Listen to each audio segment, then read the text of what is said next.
Alright. This muted. And looks like we're live. Alright. Apparently the times that I did this before, I wasn't on Ethernet, so I was using my really bad Wi-Fi card. Well, it's saying network error now, so you never know.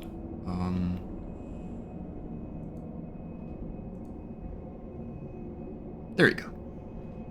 Okay, we should be good. We should be good. Let me just get pop-up shot here.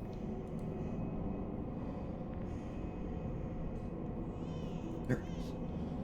Okay.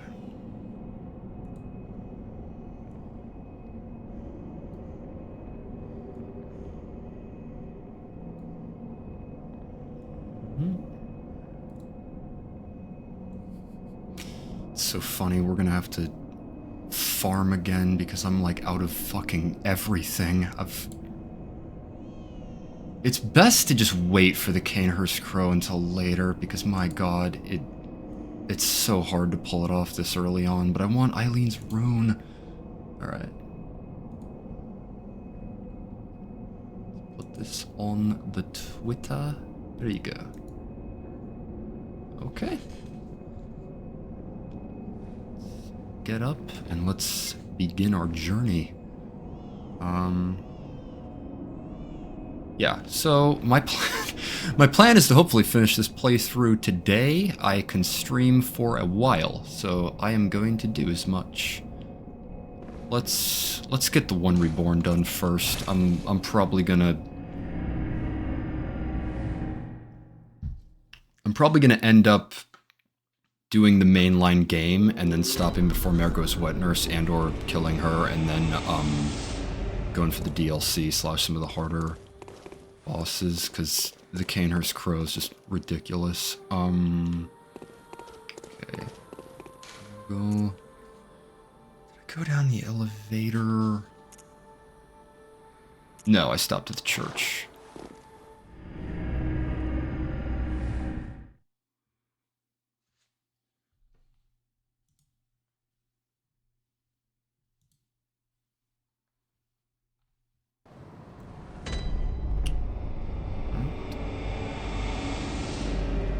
Nope.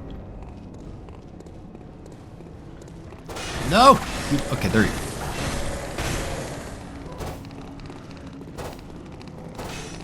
What the? The enemy lock-on with the threaded cane is really bizarre in this game sometimes. There have been so many times that I've just completely missed those guys.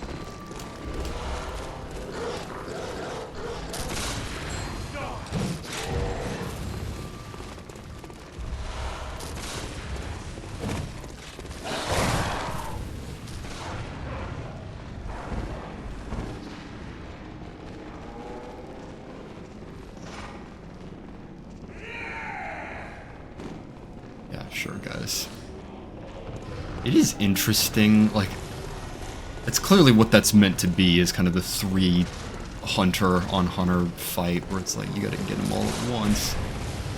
I'm like, and I think pretty much everyone is just gonna do the run. What? Dog.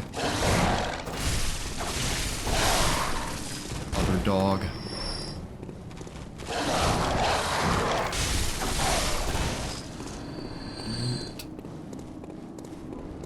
Chunks going.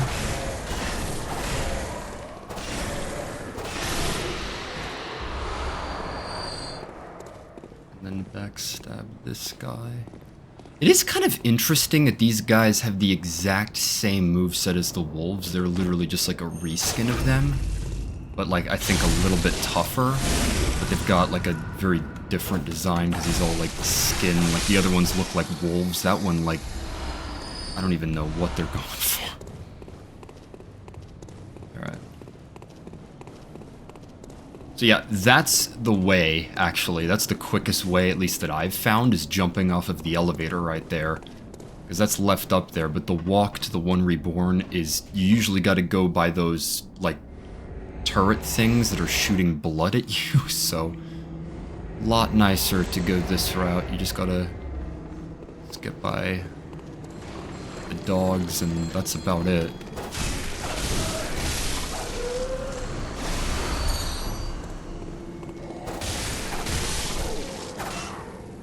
Don't think... How much fire paper do I have? Oh, and I have 1 beast blood? Well, I can buy beast blood pellets now. I got the thing from the Upper Cathedral Ward. So... God. I'm pretty sure I would just... I don't think there's a boss that's worse in this game than this one. It's just... Like, I've talked about the meat sack thing with Rom, but it pretty much doesn't get worse than this. His AoEs are so boring, and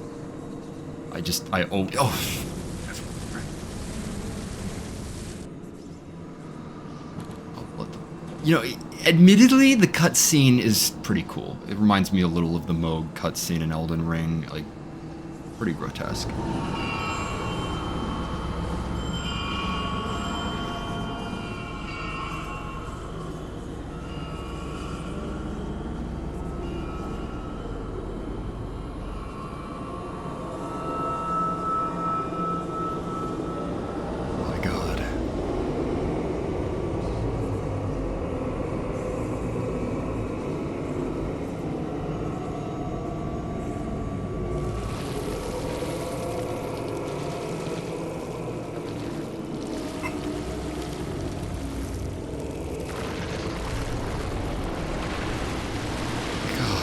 Gonna say which is grosser, this or Orphan of Cause, and I'm like, what I am watching just answered my question.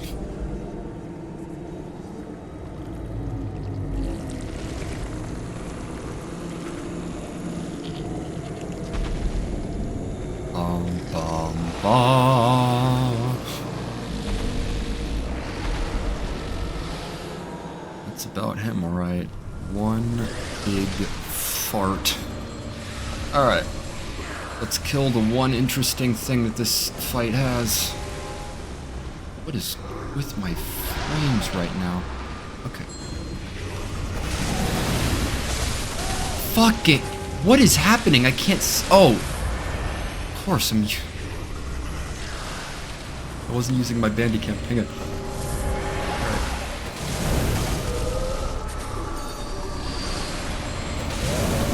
Alright. Now we're cooking. Let's go. Ow! What the? Alright.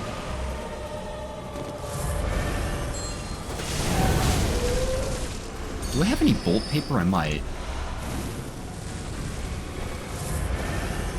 I'm about to run out of fire. That's why I was cringing earlier. Wasted it. Okay.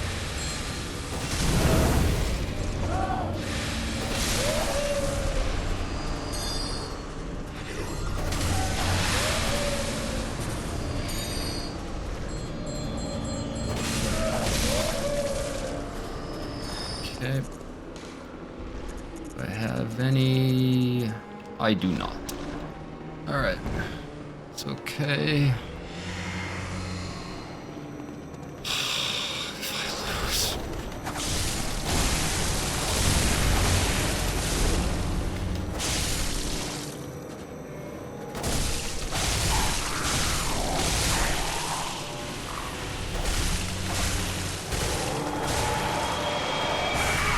Ow! See, and you get stuck in his limbs too, like... But you see this? Like, this isn't even a boss now.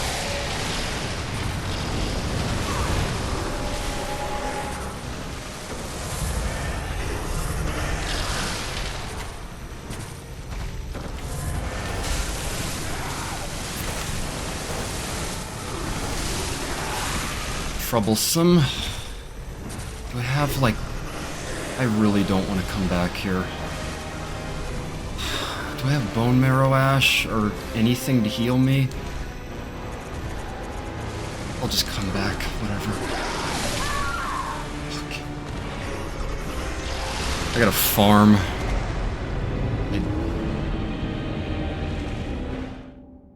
Randomness basically defines this guy. It's a big old blob like this, and then there's just these little like things on the side that you hit the blob and kind of like and then that's it. It's like, okay, great. Let's make that one of the mainline bosses. There you go. It's a great one. Thank you.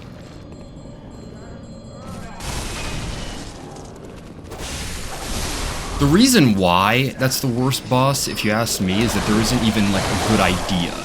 Like usually you're like, okay, it didn't work out so well, but like there's something interesting there. There's nothing with that thing. Like its entire conception is worthless. All right.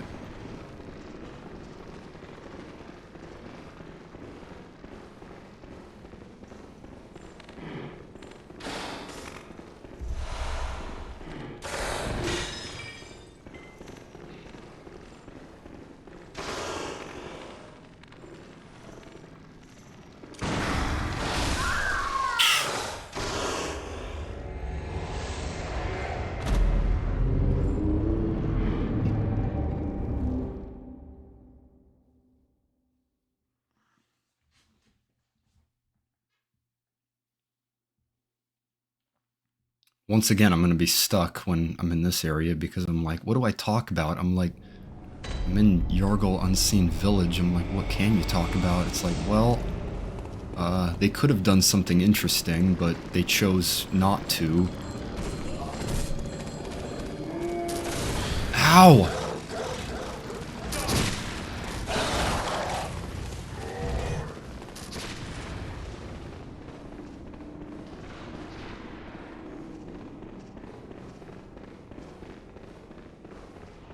Alright, Everybody.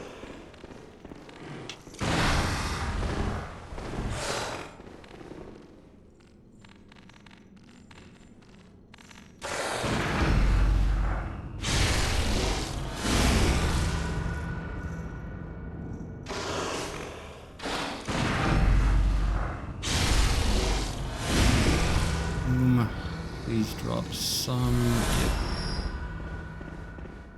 Pay for the rest. There you go.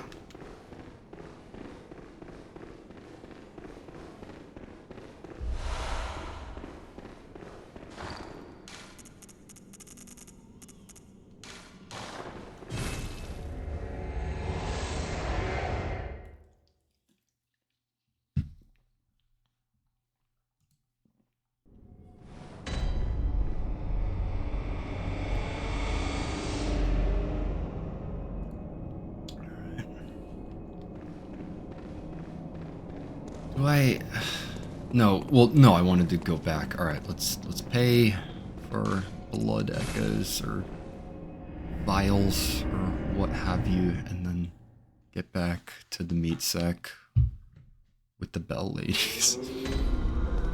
Alright.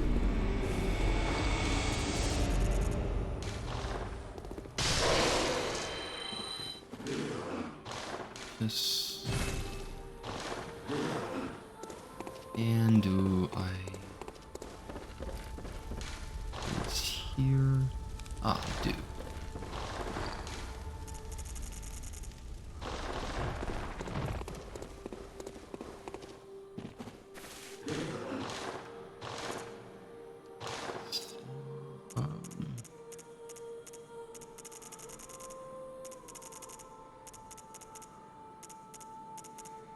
Yeah, I'll just go with that guy. Student set is actually really nice. I like its look.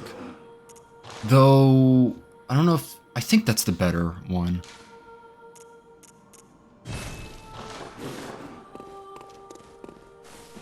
What the? I just sold all my great.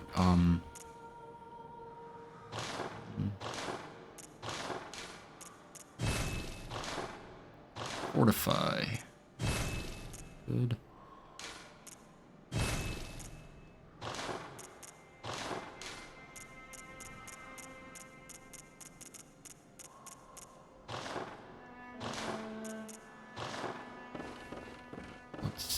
Pay for the blood vials.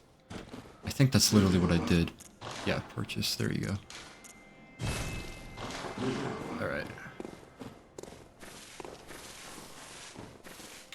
With fire paper, by the way, with fire paper, I pretty much would have been guaranteed that fight. I mean, you saw how much damage you get when you just can wail away at him. You just keep going and keep boosting it, and you can stun him and just get him down. It's actually unfair. Yeah.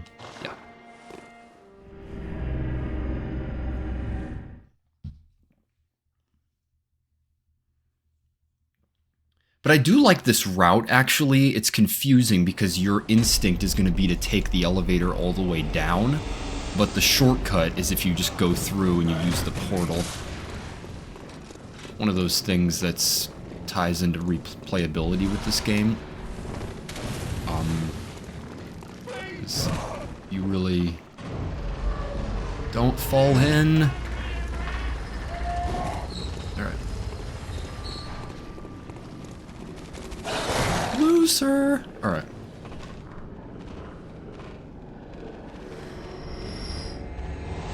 Died. I always love that when you just get blood echoes, you're like, oh, someone must have fallen to their death.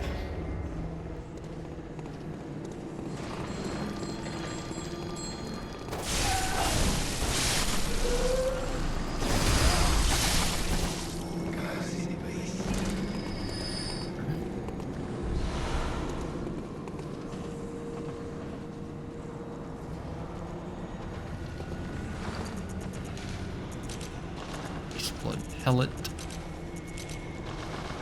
Fire piper. Alright, let's finish this. I hate seeing that fog wall because it means you lost once to the one reborn. Alright.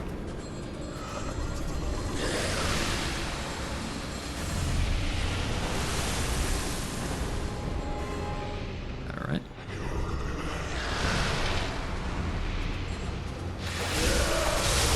One.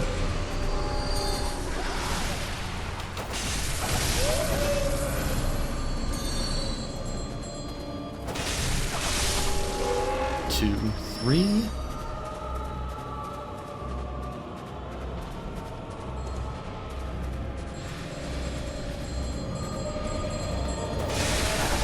Bag. Go. And 6. Well, I gotta kill that one. Where are ya? Where are ya? I know you didn't survive, you survived the fall. Guess what, lady? You're dead. Alright.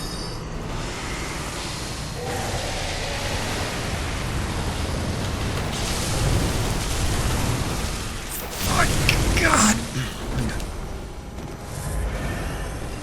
Alright, let's do this.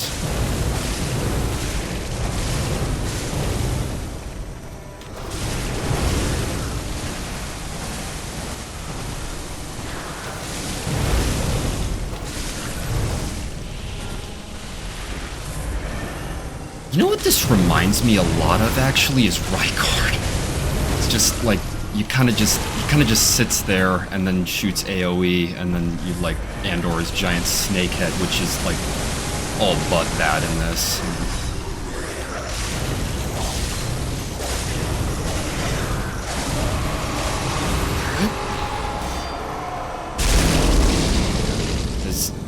There's nothing to say. It's just, like... The bell ringers, I don't know, I think they enhance him rather than heal him, but like I think they make his AoE attacks a little bit stronger. I would say this fight was like bad if you couldn't kill the bell ringers. The second that I realized you could kill them, I was like, oh no. Oh, and you see how worthless this fight is once you kill them. Because you get down there and you're like, you just mow the lawn, and it like those arms hit you, and you have to move around a little bit if you don't want like the spooge to land on you. But it's like that's it. That's the only things that are even remotely a threat. And if you Beast Blood Pellet and Fire Paper up, then you just chop, chop, chop, and it stuns him too. It's the whole thing where, like, just giving basic damage will, like, make him fall. Alright. I love some of these bonfires, by the way. Like, I've never traveled to that bonfire. Like, there's some, like, obviously you kind of want one at the end of every single, boss so that it, like, marks where you've killed a boss, but it's like, there's literally no reason you would ever come back to this room after you do this.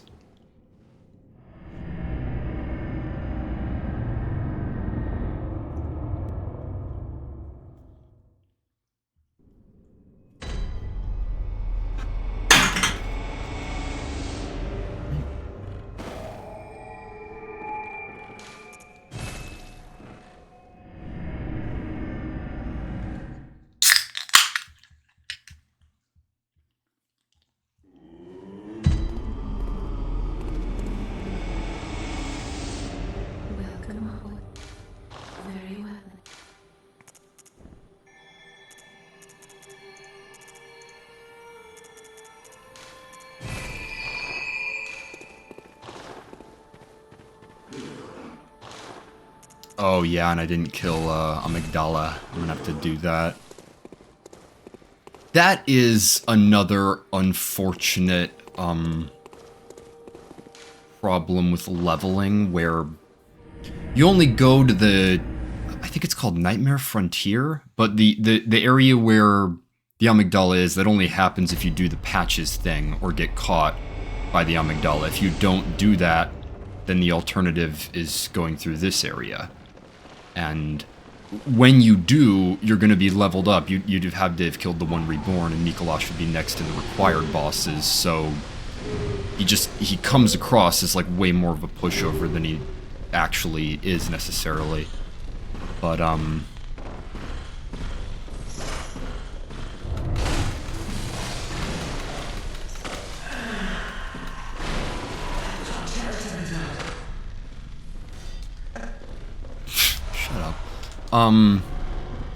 but yeah, the Amygdala is a pretty cool fight. It's just unfortunate that it's like Dark Beast Paral, where basically you're probably going to be over-leveled by the time you make it to it, so it just won't be as memorable of a boss.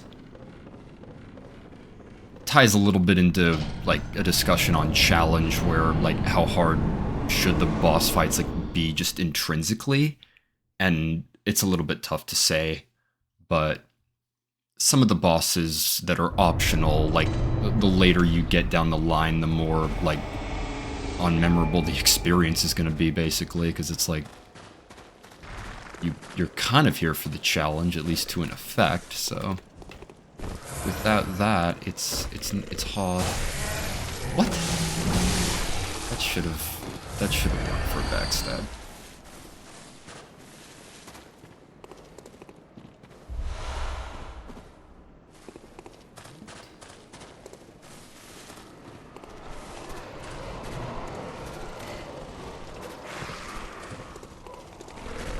This level's interesting for all the poison areas. I think you have to get all the runes, or like, there's a couple of things that are hidden down there, and it doesn't really matter like how much poison resistance you have. Like, some of those guys are insane to get to. I haven't explored this place all that much because of exactly that. It's hard to get a lay of the land because it's meant to be confusing, and it's meant to be that it's poison, so you're not supposed to like stay for very long. Ow!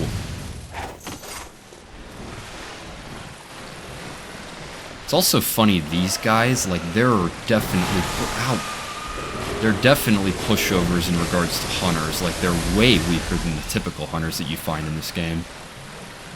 Not sure why that is. Like, Henrik, it's a 2v1 with Henrik because you got Eileen for help, but he's way harder than those guys. Assuming, I would imagine they're hunters. You never know. The Winter Lanterns and Frenzy is another thing to talk about. Do I have any sedatives? I don't think I did, because I didn't talk to the old lady. happens way too quick. It may as well not be an effect. It's like, yeah, if you're in front of these guys, like you're gonna get it. See, like, look at that.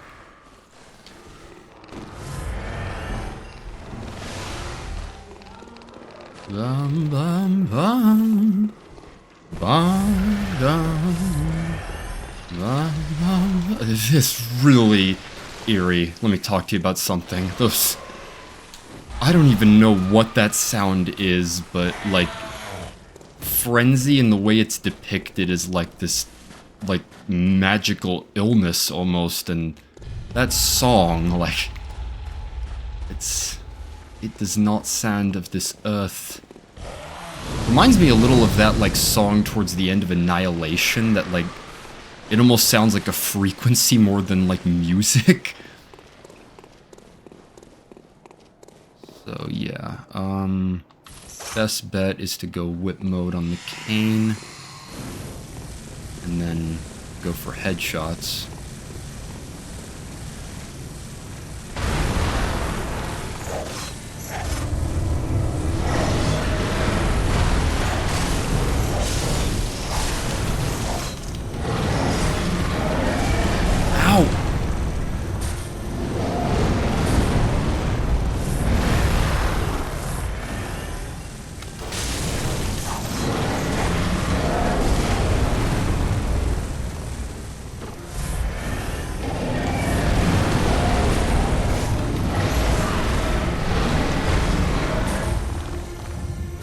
Oh, in addition to,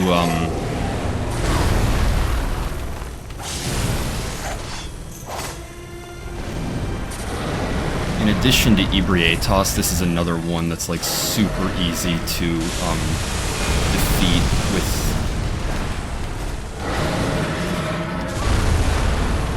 with the, gun run, because you can just use...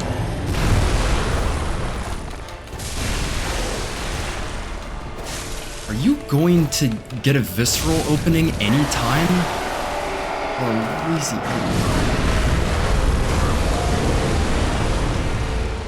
Alright, I might need to get some bone marrow ash. There you go. Christ.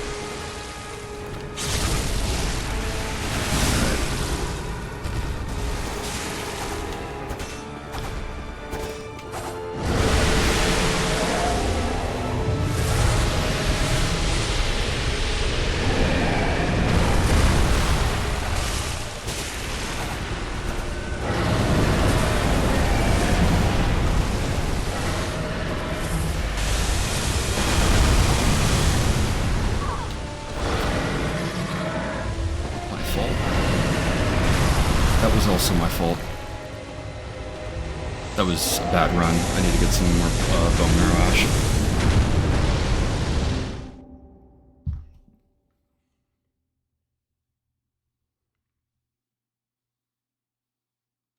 It is... I like what they were going for with it, like, because I didn't show it well instead of that, that run, but basically his legs are super tough, so the usual deal with you just wailing away at the legs, this is what differentiates this fight from the meat sack, because that was like an idea that they had. They're like, you know what if his legs were super tough and the only thing you could go for was his limbs? Like, it's kind of like what they did with the cleric beast. There's certain bosses that are within that realm, but it's a good idea that they had.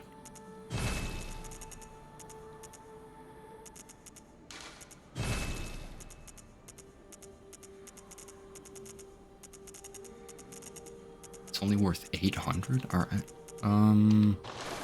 Do I have any extra runes to get on? I don't think I do. Let me check anyway.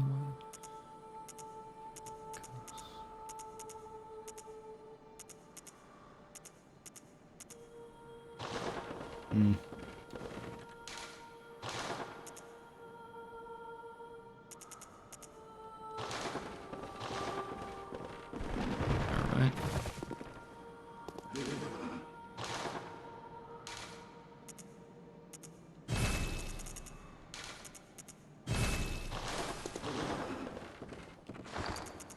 Wait, did I actually buy those? Okay, I did.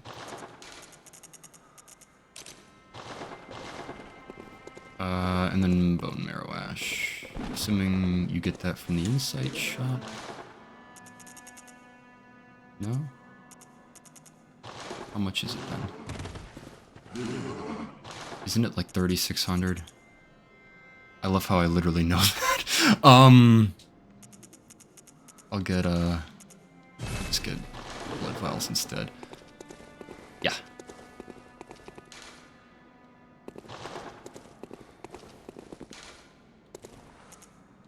Mere Frontier.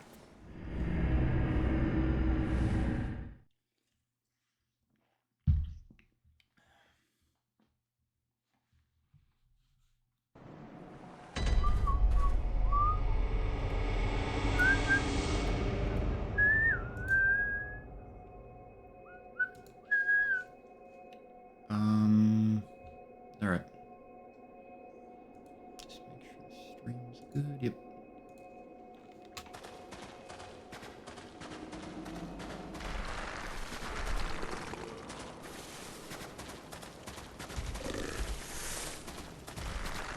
Yeah, the whip, it gives you range, but it's also really slow. Those wind-ups take so long. I almost always find that, like, the drawbacks outweigh the benefits. I just prefer using the regular cane. I think I'll probably do better in this fight if I don't.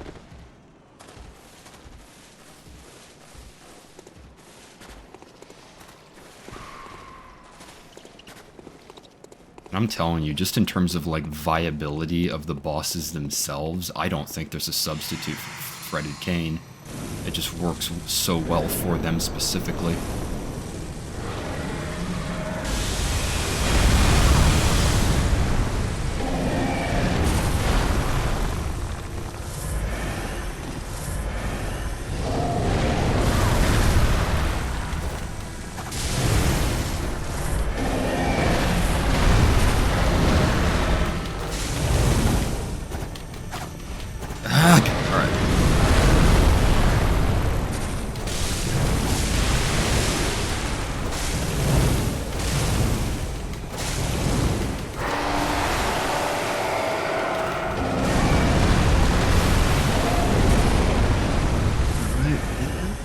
That's not good.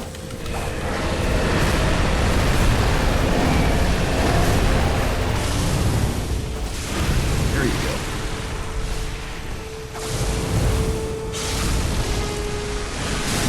Damn. Ah, come on. Come on, come on, come on, come on. Nope.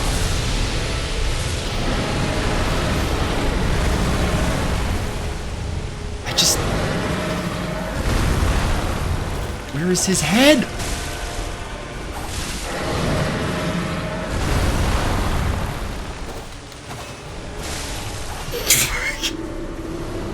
I was like, ah!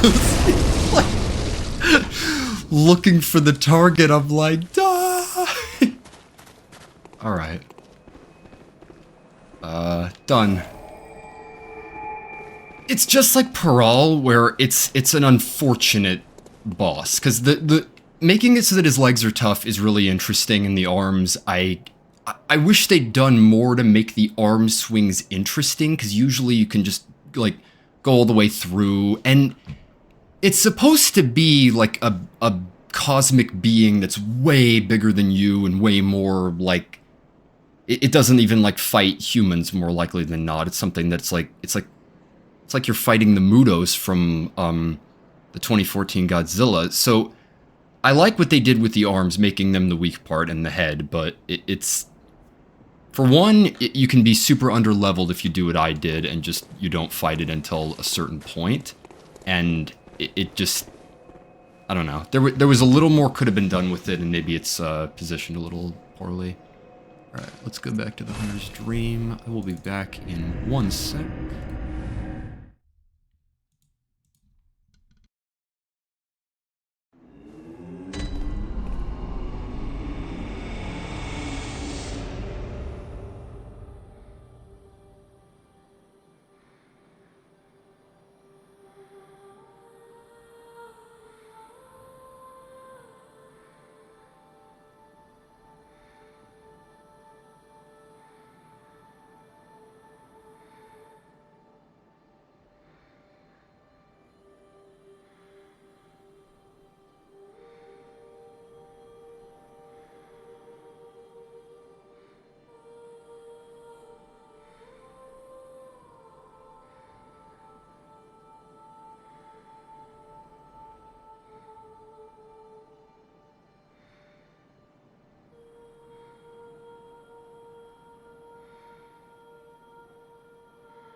Alright.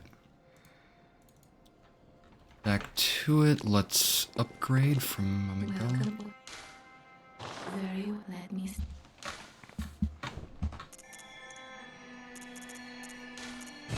This is the nice thing about when you get to this point, is that you have enough blood echo, like, surplus between levels that you can usually just spend the rest of it on vials. And it's usually a good idea to do that, because more likely than not, you're going to lose a decent bit of blood vials after each individual encounter.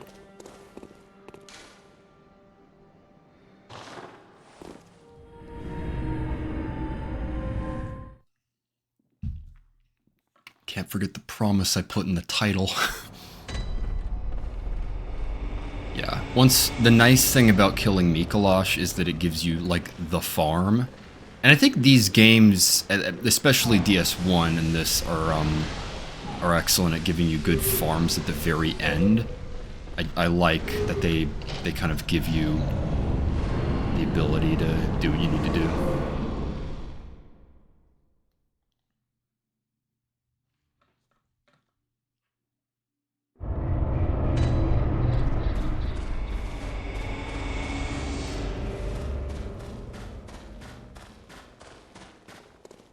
I actually really like... I don't know if these guys are based on the enemies in the Forbidden Woods and the, like, early on in the game that have those, like, swing attacks. They're different, but they seem, like, based around them as, like, a design.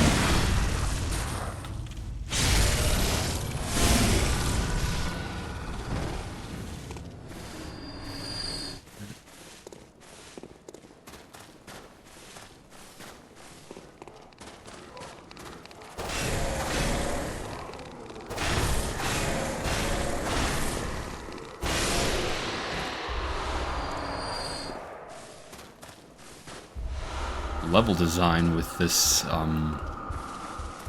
like, frenzy turret at you the entire time is always interesting.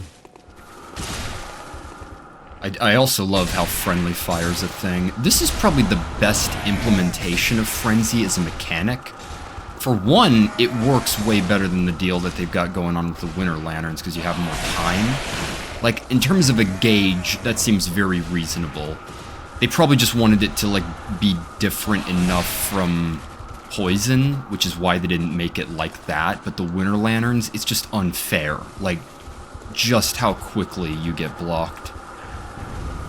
By the way, you always see those memes on social media of, like, the Spider Noir, like, it can't be that easy, it's that easy, and, like, the answer to that question with video games, like what video game moment, it's this. I cannot believe that this level was designed like this. Ew. I'm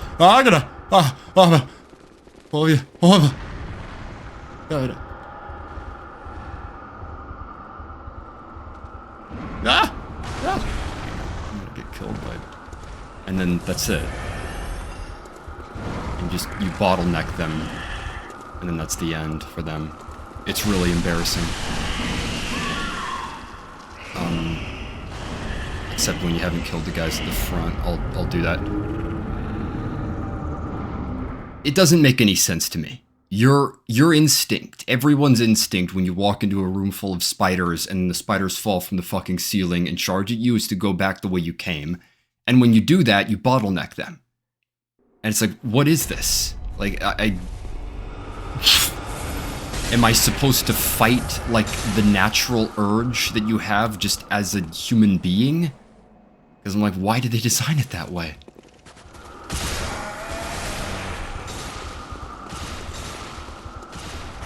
I don't know if they just expected the spiders wouldn't end up blocking the door the way they do, but one way or another, it really does not work out in the end.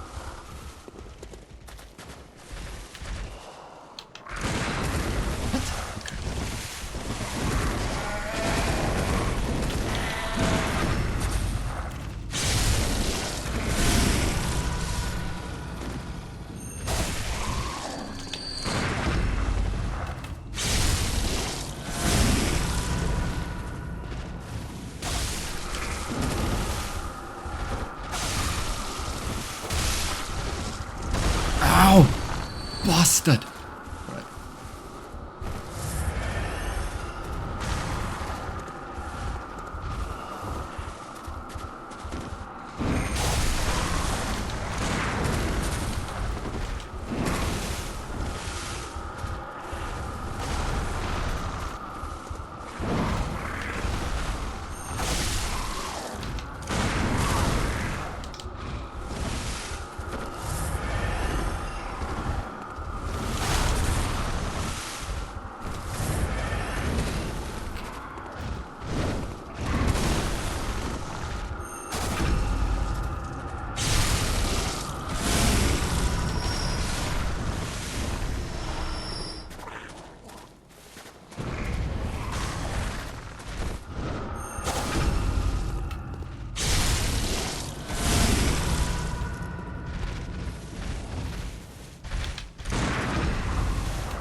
Telling you, when you that's when this game is the best game that's ever been made, is when that happens. It's just, it is such a satisfying mechanic to perfect. Alright, now for the worst designed level in the game. I don't mean that, but seriously, what were they thinking?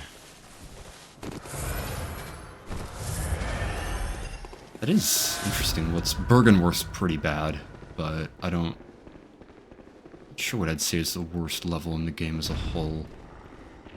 Yeah, that first door blocks the big... and that's the other thing. At least if they all could make it through, that'd be one thing. It's the fact that it blocks... it's like it's designed to do this. Like they block the big spider, and then the little spiders are here, so that you can do this.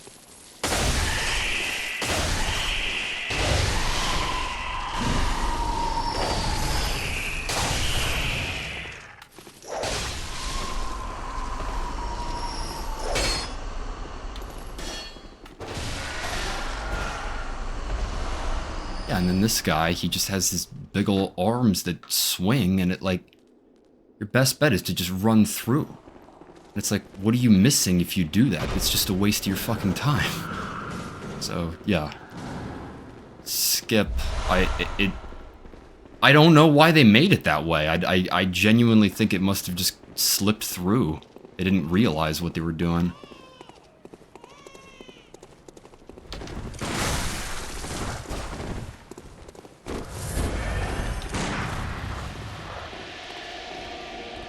Really?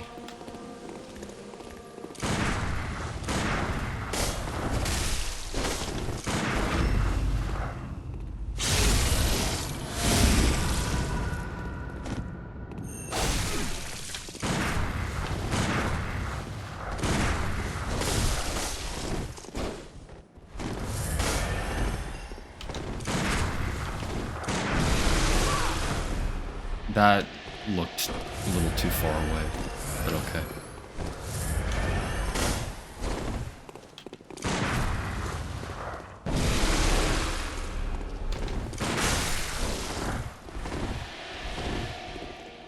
I don't even know.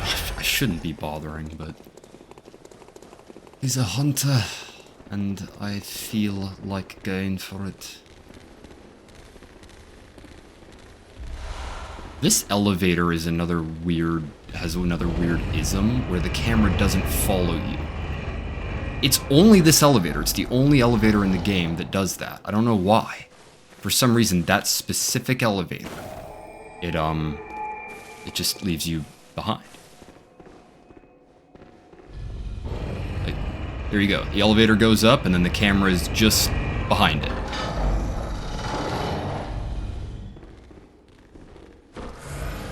There's so many of those kinds of things, and this is what I'm talking about with the stairs. Like, this is why so many people are saying this game needs a remaster. It's not just the 60 FPS thing. There's a lot to iron out. There's a lot that I'm sure that any, like, developer, like, going through this is going to be like, yeah, how did we leave that in? It makes perfect sense for this game to have a remaster, and it just never has.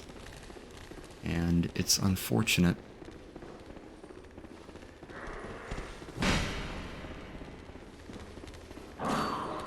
I Nice try, but no. I should go back and do the make contact thing. You get the last moon rune for one. Well, that's just kind of the key thing. Is it helps for farming. It helps like a lot for farming. Let me tell you, when you get to the heads of the dogs on the crows is just so gross and crazy. But it's interesting when you get to this point and you just see how the world is changing. It's like, holy shit, man. Alright. Time for Mikolash. I don't hate this fight because it has interesting ideas. From Software's never really nailed the puzzle boss. The folding screen monkeys are the best version of that. This is clearly meant to be that way. It's kind of like a maze, and with a boss fight mixed in there. The problem is once you have the solution to the maze, like, nothing changes. Even the witches of Hemwick are a little more dynamic because they like randomly appear. You gotta run around the room. This one, like, once you know what you're supposed to do, as it were, you just do that every single time. Like, I'm gonna go around here. There's a skeleton that goes up there. It's gonna be here on the stairs. I'll chase him up the stairs. Now here. Now he's down. Now I can go here to position where I need to. Get him in the room. Done. 2 skeletons. Avoid the tentacles. Lock on is the hardest part of this. Other skeleton. Ow! The music is really cool, at least. Beast blood pellet up. Fire paper up.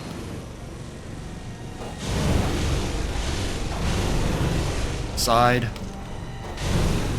Side. Hit, hit, hit, hit, hit. Side. Hit, hit, hit, hit. Side. Hit, hit, hit, hit, hit. And it... just the same thing every time. Even in a dream. I do like the blood vials here. I gotta skip it though because of his dialogue. It is interesting when dialogue prevents you from moving forward. Like, you have to skip the dialogue in order. Gideon is my favorite example.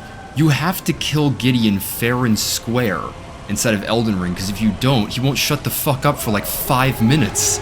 And then it just keeps going. You're like, dude, shut up. And like, you're literally dead. And you're still talking. It's like, I know in my bones you will never be Elden Lord. No one who is a tarnished can possibly become Elden Lord. It is forbidden for a tarnish. And it's just like... the last words of some of the characters in Elden Ring, it's like, dude, like, forgive me with Gascoigne. There's certain ones where simplicity is better. And I'm like, some of the Elden Ring bosses, they just go on and on and on and on. It's like, dude, it should be a last word. It shouldn't be a last speech. And then the only thing that's different as I walk in here is gonna, ouch! Gonna be a call beyond. Unless that happens. Alright. Let's get, wait, he can get in here?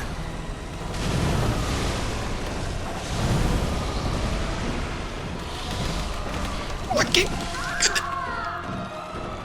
Skeleton wrecked my shit, and then... See, this is what I'm talking about. This is the only part of this fight where you could even remotely call it, like, hard.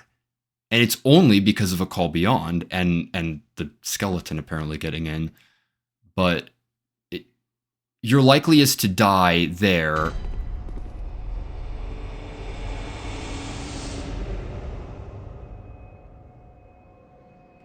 What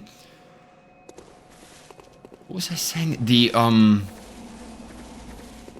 You're likeliest to die at the very end of this fight, and it's so hard to practice this. Like, every time you go...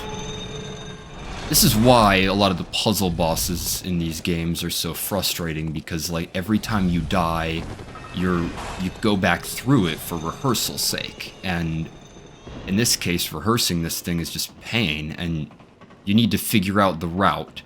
And because Mikuláš does exactly the same thing every time, there just comes this point where this is just a chore. It's just going through a checklist rather than playing a game. Which is a shame, because this game does trade in good ideas, and, like, I mean, this boss trades in good ideas, it just... they're not particularly well executed here. I'm not sure what's the...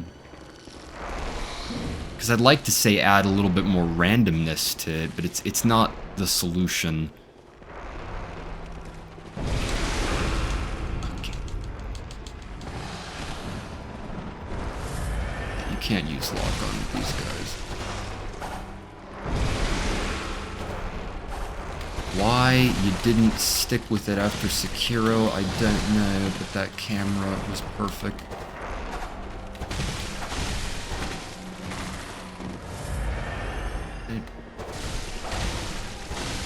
Side. Hit, side. Hit, side. Hit, side. Hit. This, by the way, is why you don't have literally one move for your entire boss. He doesn't do anything else but that. And it's just the way to avoid it. Just go sideways, that's it. And it's just annoying. This does not feel like a boss right now. And you're like, again, it's like, it's supposed to be a puzzle, right? I'm like, it's a bad puzzle. Because once you have the solution, it's not even like a Rubik's Cube where there's like specific combinations that are interesting, even when you know the pattern, and it's like, quote unquote, easy to beat. Because it's just, you do the same thing. It's like, okay, sure.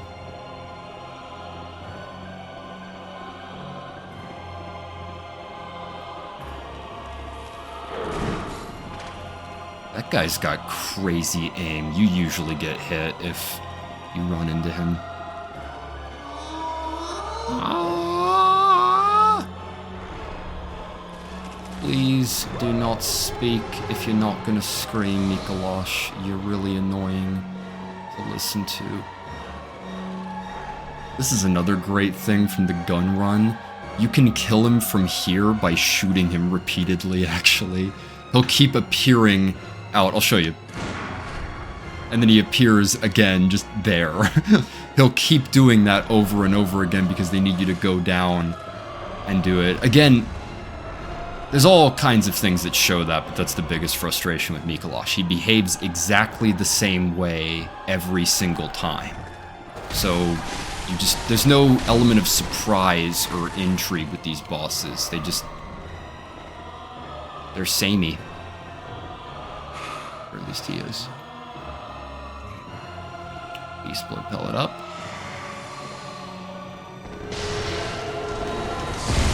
God. What's the problem with a call beyond? You gotta stop right at the end.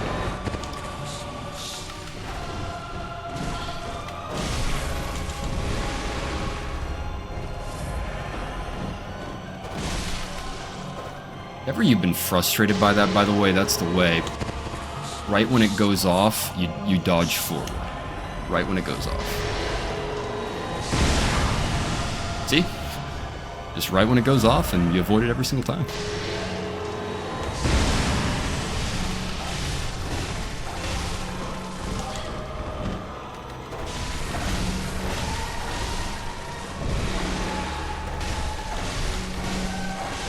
What's worse about that attack is it gives your, like, stamina bar enough time to recharge. Like, he just goes out, it's like, you just sit to the side, you let it go up, and then just... That's why it works that way. You just, like... dash, and then like move to the side, wait for it to charge as he's going, because it's a super long move. I don't know, that move works well in PvP and regular fights, but in this, it's the fact that there's nothing else.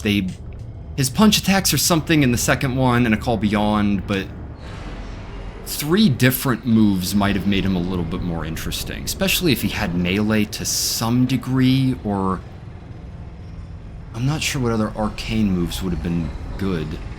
It does kind of highlight how arcane is a bit of an undercooked system instead of this. In fact, the best of the arcane moves is the tentacle move. That's the most viable for PvP, so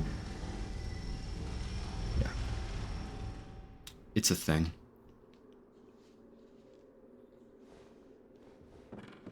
We have now arrived at the farm, so I'm gonna cage up. And then I think it's time to go toe-to-toe again with the Cainhurst Crow.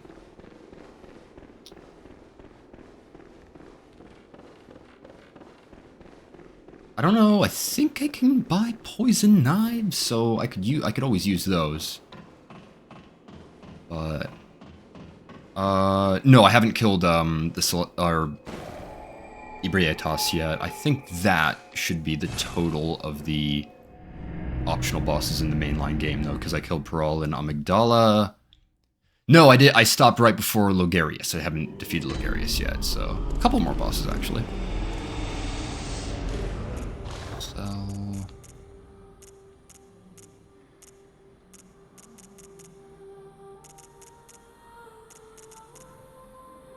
oh, wait.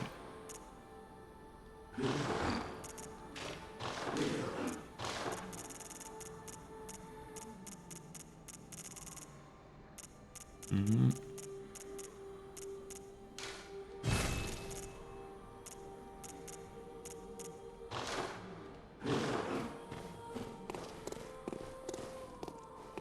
Welcome.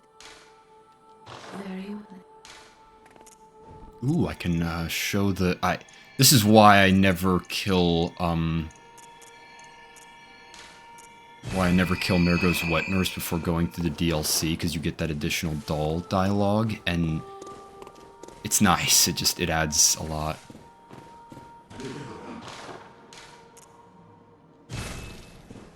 Okay. Alright, yeah, let's do this again.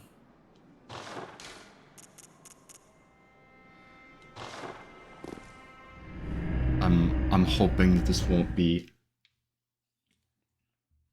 an hour-long grind like last time, but you never know. You never know about these things.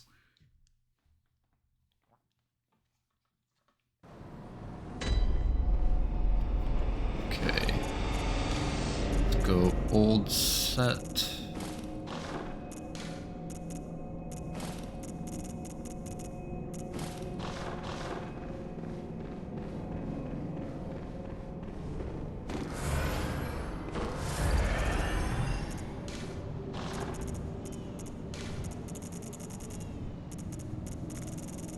Never use these guys. I might try one on him. I think you can use them on Mikolash, but they always seem so impractical. And they're rare anyway, so I have no idea if that'll be effective at all against him, but I'll give it a shot.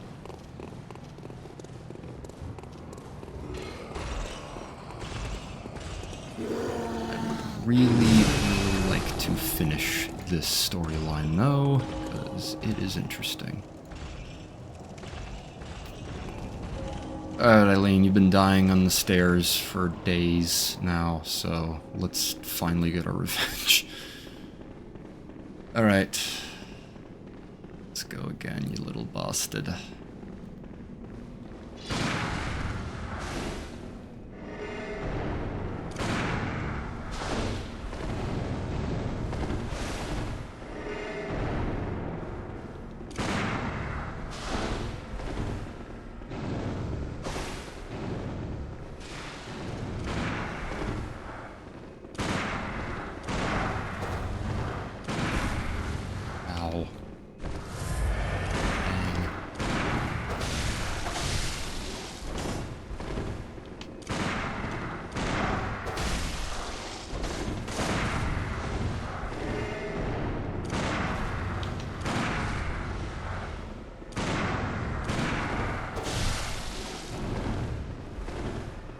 I gotta try to get that bone blade.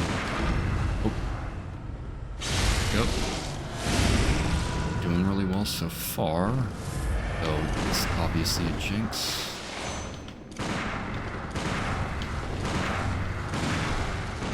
Ow.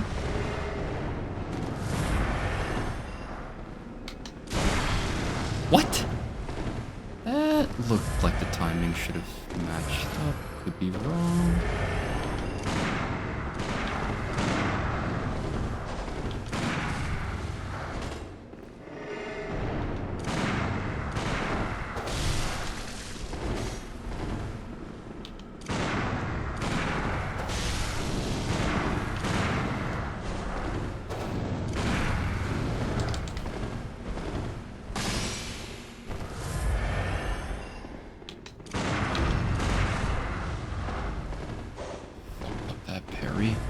There's his heal. Okay. Might be able to get one cheap backstab.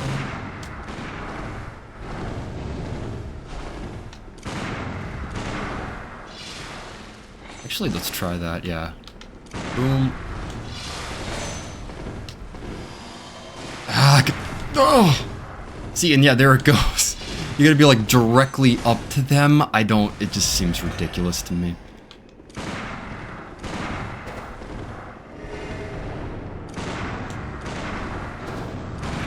See that? That Bloodhound step is ridiculous. Alright. Fuck. Alright. Oh, I really want to first try him. I really do.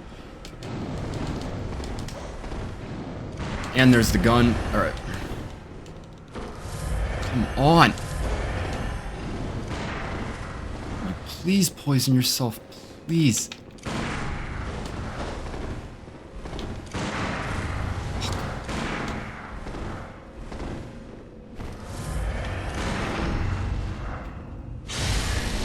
Alright, let's try the knife now.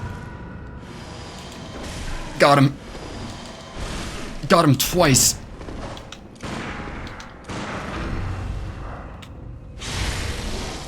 Did that do anything to him? I definitely got him twice.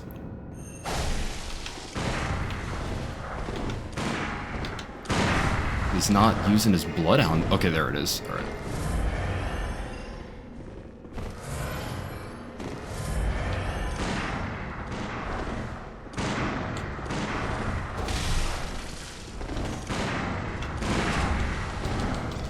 I can... No!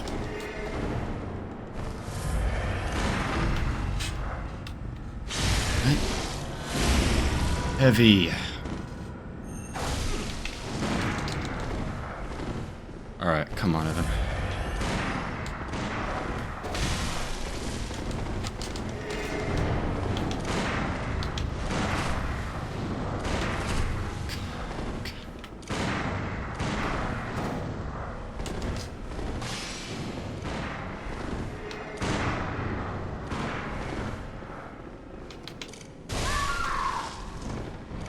I actually just did that.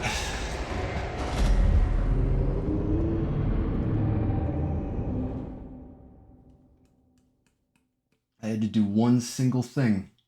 Just the one, and I couldn't do that. I knew that my gun was unloaded, and in spite of that, I decided to just stand there and click it empty. I made that decision. I was sitting there and I was like, you know what? I'm gonna shoot him with an empty gun. Son of a bitch. Right. Oh, I can get the shoes from Ariana and that, umbilical cord. That was really embarrassing.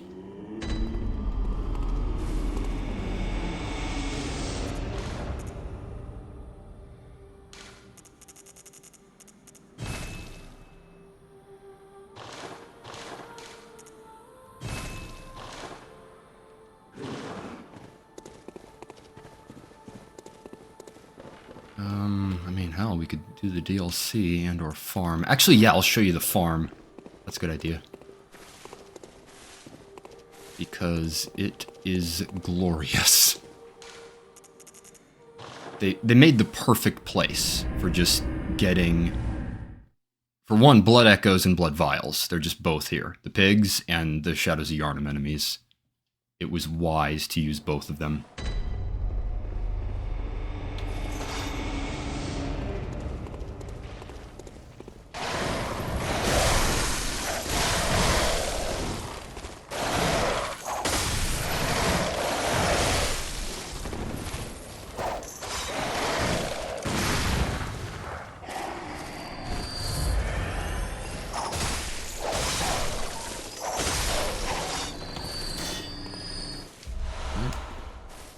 I think I mentioned this in the Shadows of Yharnam fight itself, but it's the fact that you farm these guys later that kind of ruins the fight itself, because I know these guys move so well at this point, given how many times I've farmed, so in a lot of ways it can trivialize the actual boss.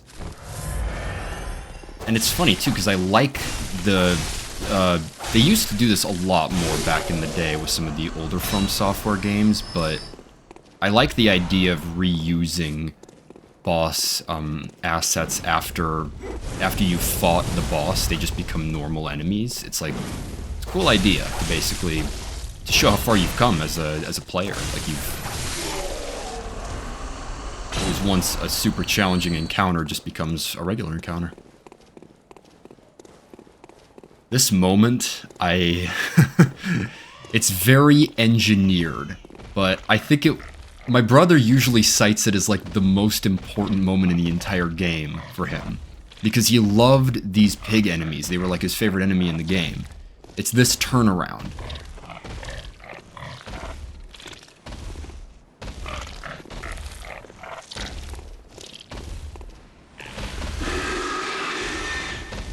The pigs are like frenzy pigs now with eyes all over their faces. It's like, oh, he was like the world. He was like the world isn't worth fighting for now that I've seen that. Like, it's a valid takeaway from it, man. It's crazy when you see that. How loud these enemies are gets pretty insane. But then this run, I love what I'm about to show you here. Friendly fire is a thing, and it is so entertaining. Whee! Come get me, motherfucker! Run, run, run, run, run!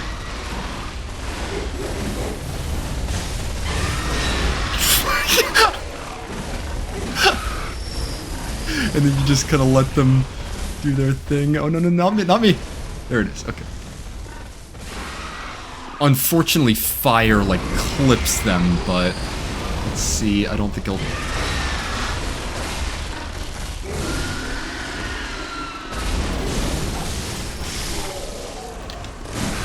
Ow!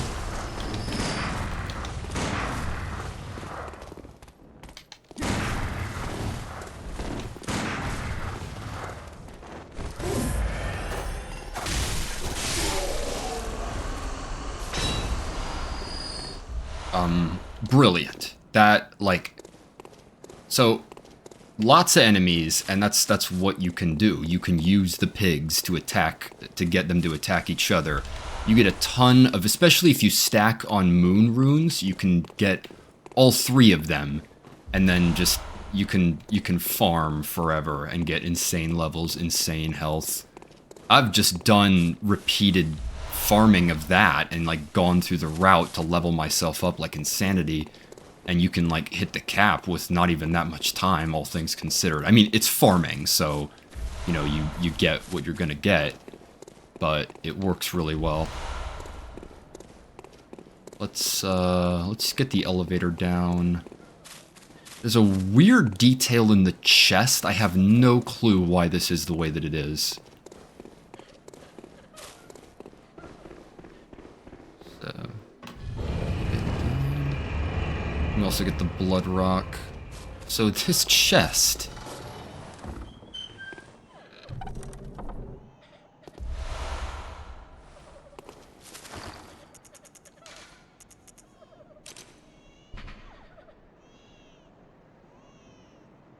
haven't the remotest notion what that's doing there. What is her blood doing here?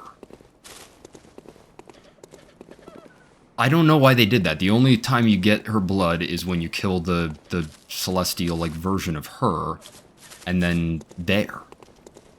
I don't know why it's there. It's a really weird detail. Yeah. Let's go down here. Lots of chunks and lots of, optional items in this location.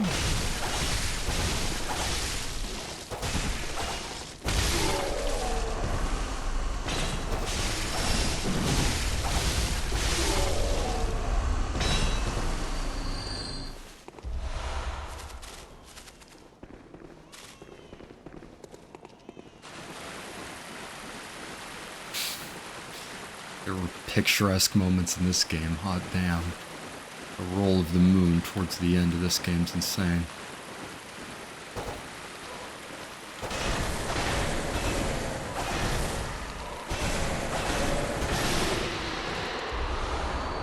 Alright. That might be enough for the gun, and then I can get these guys.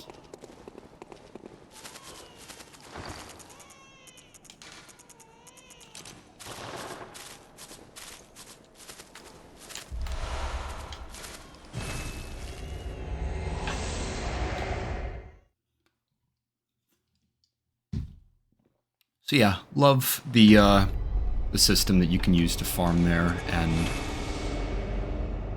think it works really well for getting levels up and getting blood vials. It's basically you lose, you run out of gas, and you can just go back there and pretty much have everything you need.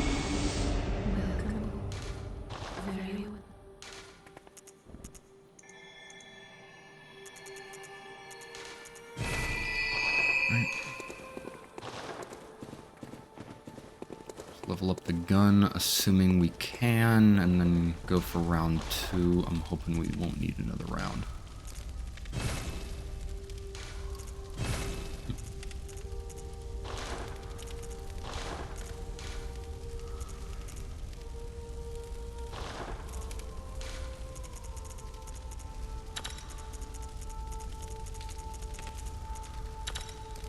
See what I'm talking about, though? Like, that's kind of all these come down to, is just... Oh, that one's got blue instead of red. Click. It's like, I mean... Well, do they even have details? It looks like they don't. Yeah, it's an undercooked system, if you ask me, unfortunately. Alright.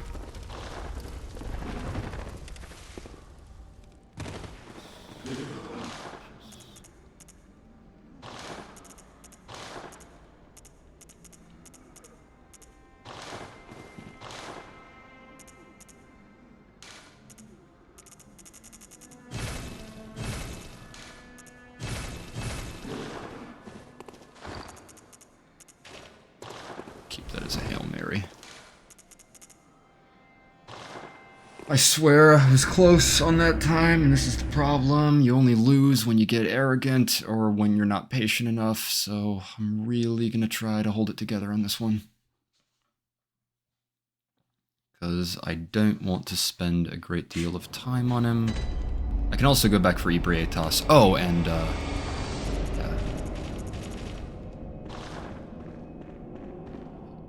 Is he, like, happy? I don't even know.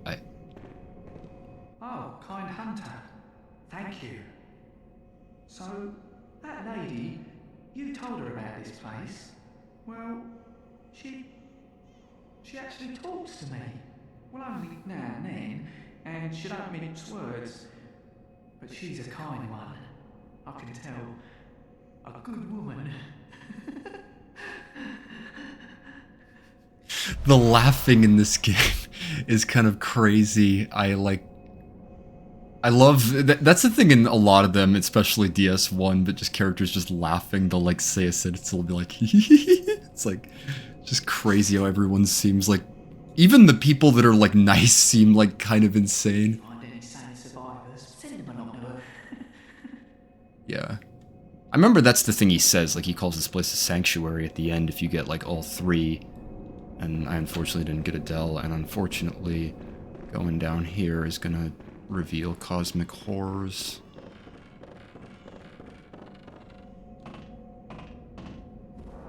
I'm not sure what her deal is and like why she gave birth to the Cthulhu baby exactly. I'd have to look that up. I feel bad for her that her storyline ends this way. It can't be. This is a nightmare. God.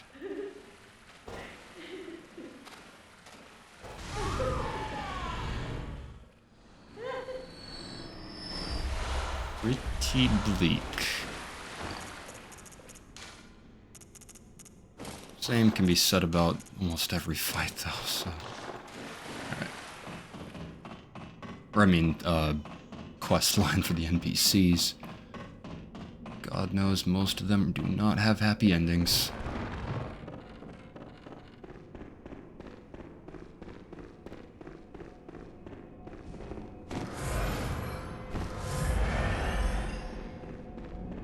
Alright, this will be the one. You got close before.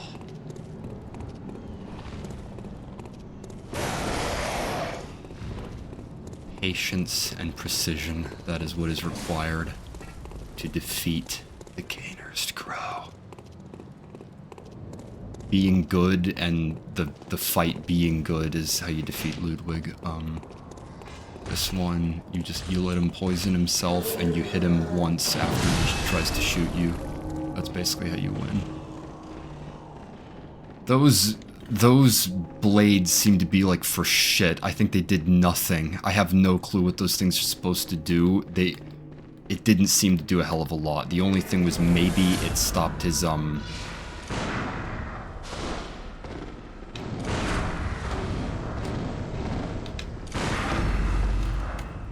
it maybe stopped him from using the Bloodhound step as much as he would have otherwise. But I'm not even sure if it did that.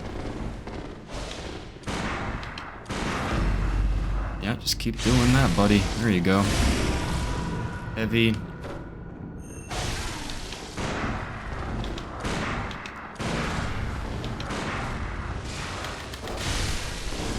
God. I feel like I can greet it.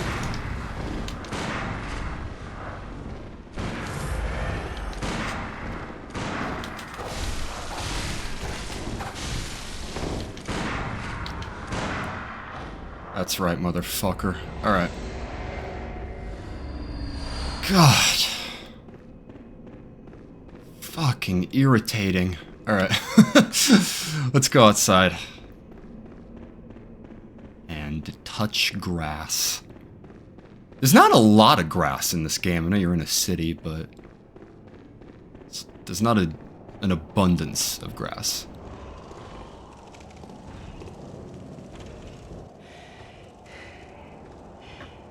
Don't you ever listen to your elders.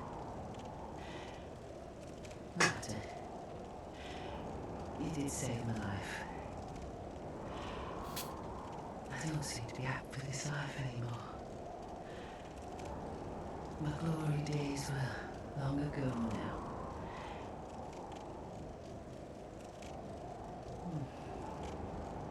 I know. Here. For you.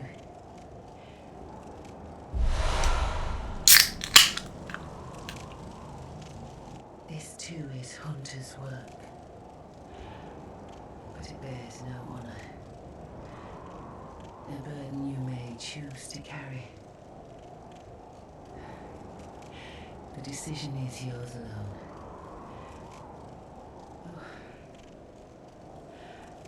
My eyes grow heavy. Let me rest a while. I'll be fine. Just wait.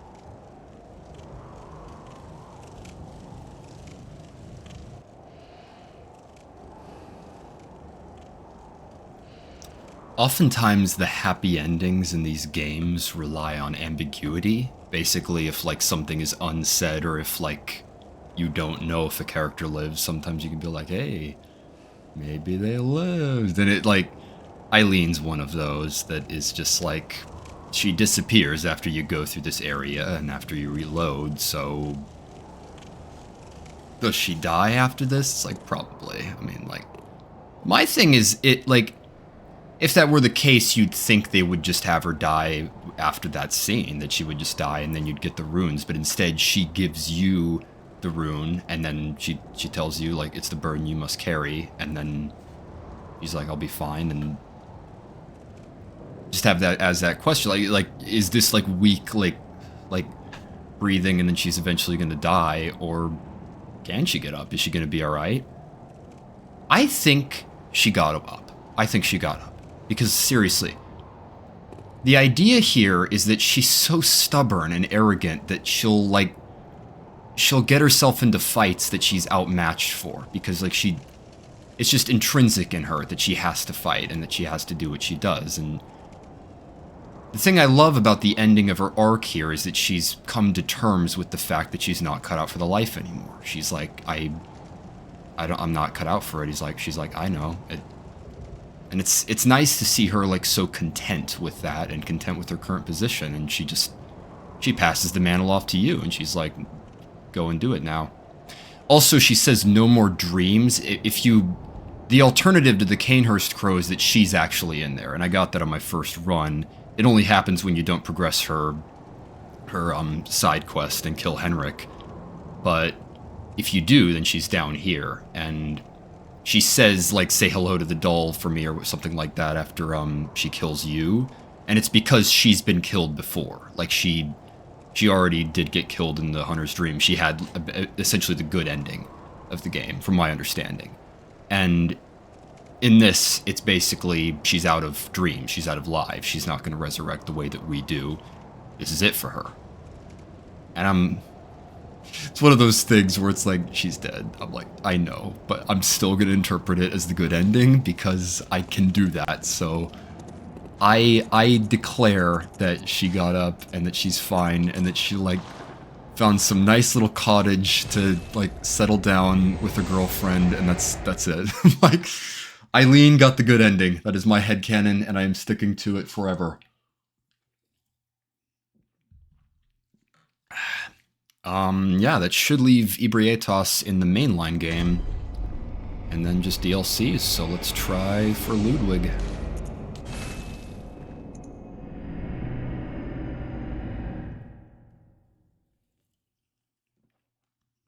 Should be pretty leveled by this point. I matched him. I hope I don't clip through him. I would doubt I'm that good. We'll see, though. It's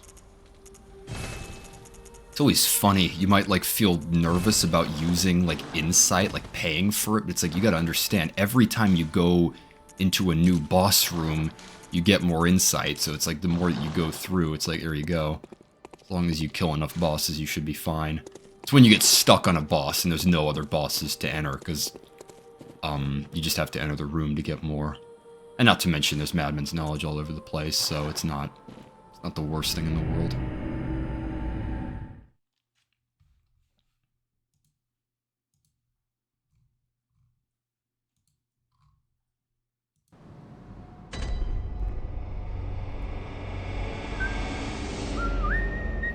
Alright.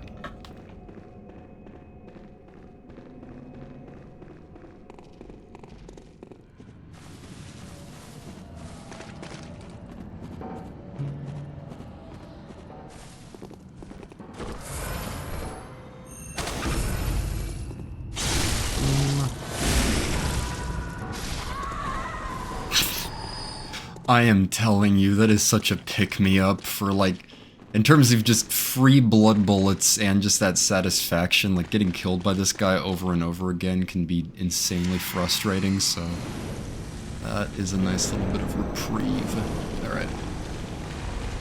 Last time.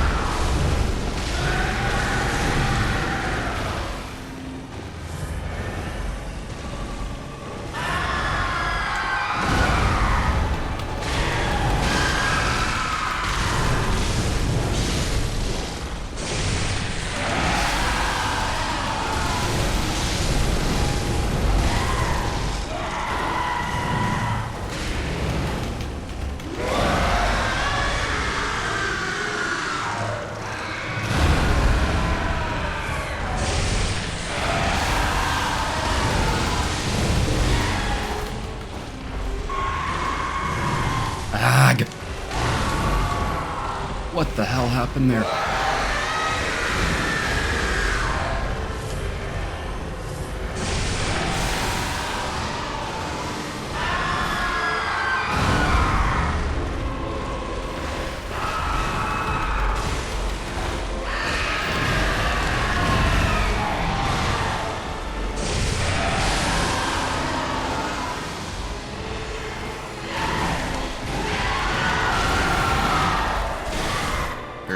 Alright, let's appreciate this cutscene a second time.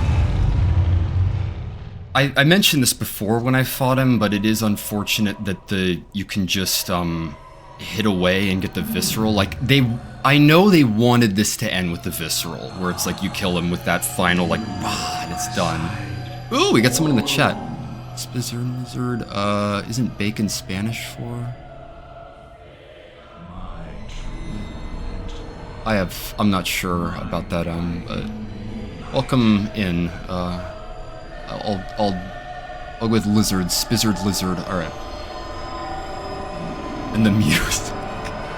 It's funny how the sound effects sometimes can ruin the music in these games with the boss fights, but man, the music is fucking amazing. Well,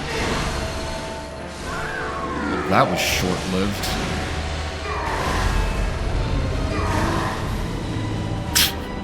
Too much to do at one point.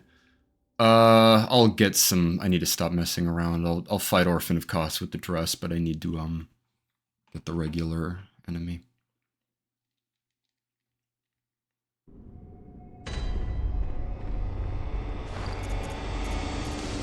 Actually, what does the hat look like? Yeah, I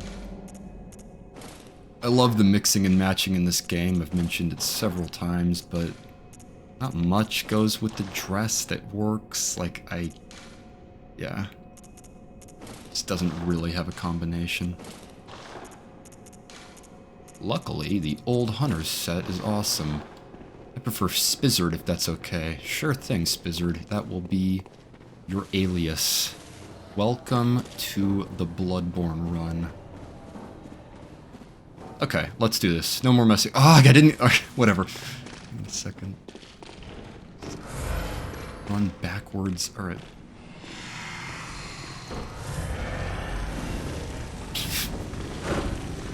Get away from me. Alright.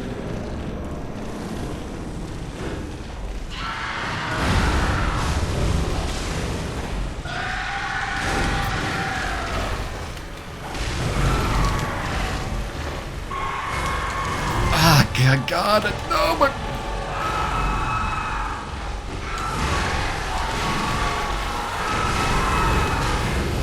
I am somehow not dead. Okay, now I'm dead.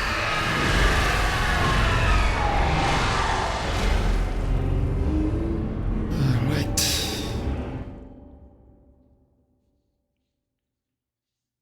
I'll go for the lady next time. It is funny, there's a lot of reasons why I would say that this is my favorite boss in the game. I should talk about him more, honestly. But I love how the only real way to defeat him is when you know his movesets and when you know the right time to heal. That's the idea behind Estus. Like, there's not like a correct way to go through the specific bosses. What am I saying? No. So in a boss, you can't like heal just any time you want. There are times that you're supposed to heal, basically, and if you don't go for those specific instances, here, let's sit down while I have my talk. If you don't sit down during those, or if you don't heal during those specific instances, then you get killed, like, because you can't just do it. You can't heal up while you're in the middle of a fight, and this is one of those. His moveset is specifically designed to create windows for healing, because if you just heal anytime you want, he'll attack you, but there are specific attacks you can wait for that'll, like, make it so there's an opening for a heal. And you have to be aware of his moveset. It basically forces you to learn his moveset, and then the actual movesets themselves are pretty good. Some of them are a little weird, especially the combos. Oh, Casty's back. I finally watched the first 2 episodes of X-Men 97. Why is it so peak? I really don't know. I didn't watch the original series, and that's the irony. I'm such a huge fan of it, even though, even though I didn't watch the original series. I didn't have, like, nostalgia going in. Do you think Wall-E is more realistic or cartoony? More realistic or cartoony? I'd say cartoony. I mean, in the way of, like, some of the things that you see. Depends on what you mean by, like, cartoony. Are you implying that it's, like, a little bit more of, like, a silly or goofy movie? I think Wall-E's great. It's pretty peak, so... Alright. Let's do this.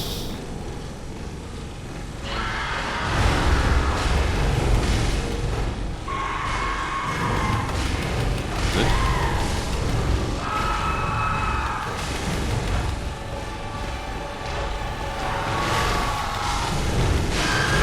Damageless so far, not that anyone's keeping track.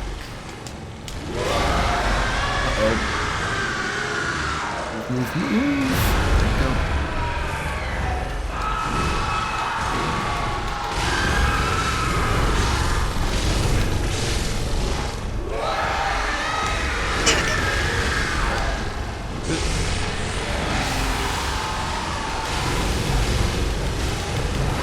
There you go. Casty says it actually has insane character animation and excellent character writing. Oh yeah. If you ask me, the best part of X-Men 97 is the dialogue. It's the fact that at every turn where they have the opportunity to have just 2 characters just sitting and talking, they take that opportunity. And I love that about X-Men 97. Like, they focus on the characters rather than, like, the spectacle. They want the characters and their relationships and their dynamic to be the focal point of the series, and it is through and through. That's why it's so easy to get invested in the action, because you like the characters so much. That's what the MCU has not understood forever. So, hold on. What?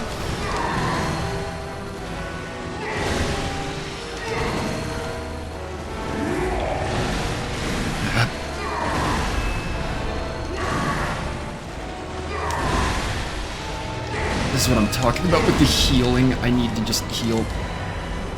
Alright.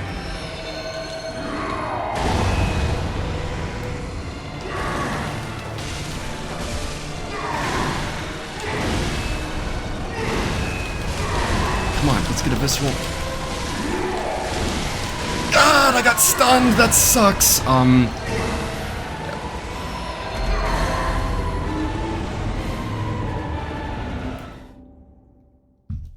Perhaps I underestimated your second phase, Ludwig.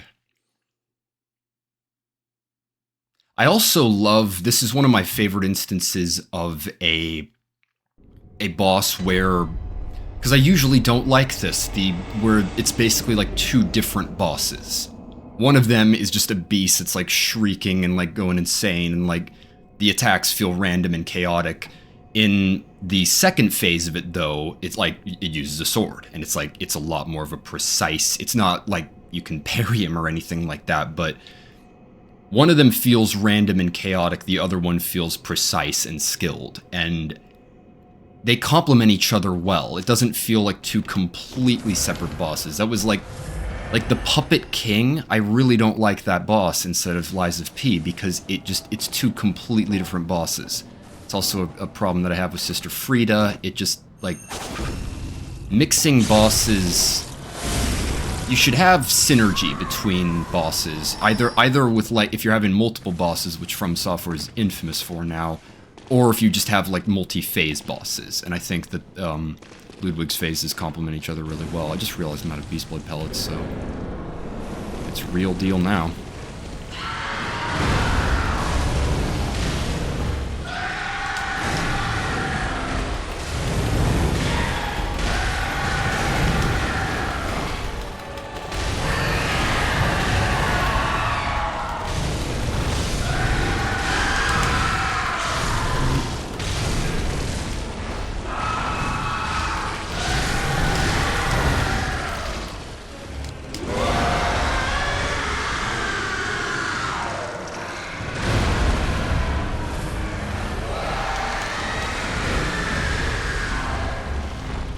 telling you that charge is insane.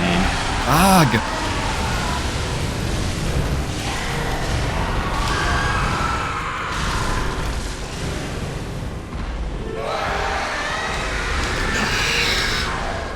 I've gotten it though, the how to dodge that from when you're charging essentially into it. God, I don't even know what's happening right now. What the fuck was that?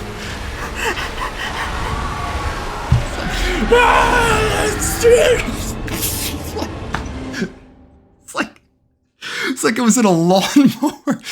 Ludwig looks the fucking the second phase in the music. Yeah, exactly. And it's supposed to feel that way. It's supposed to feel like he was a beast and he's reclaiming his humanity, and then like he's just becoming who he was meant to be. Basically, it's amazing. All right, I'll be back in 1 sec.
I'm back. OMGA.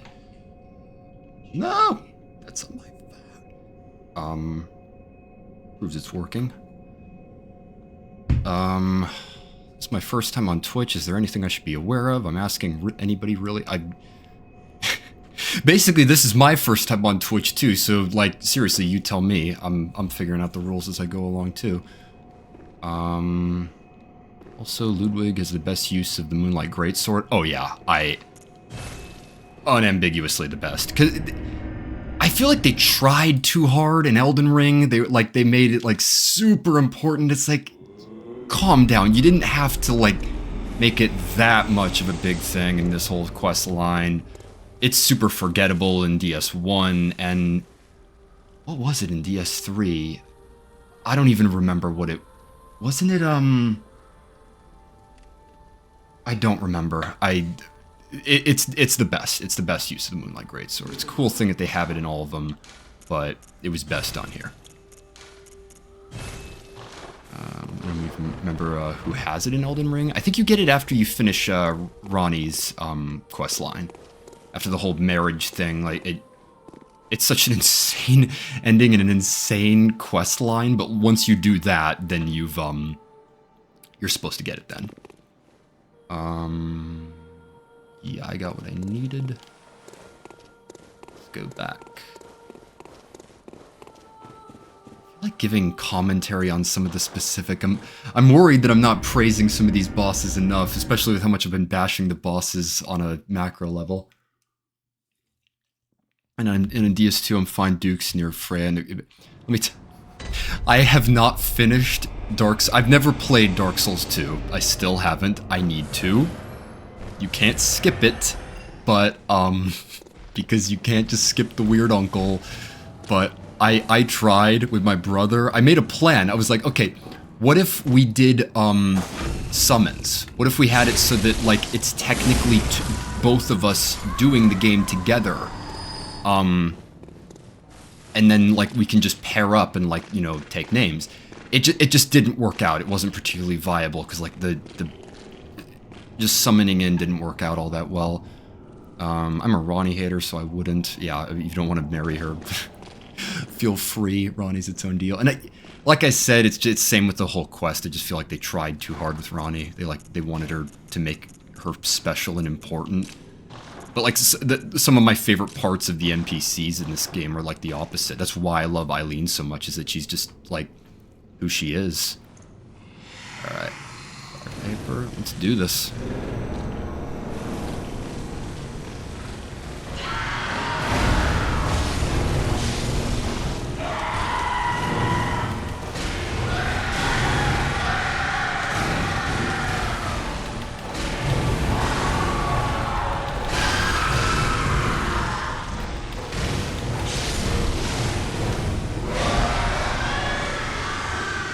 Move.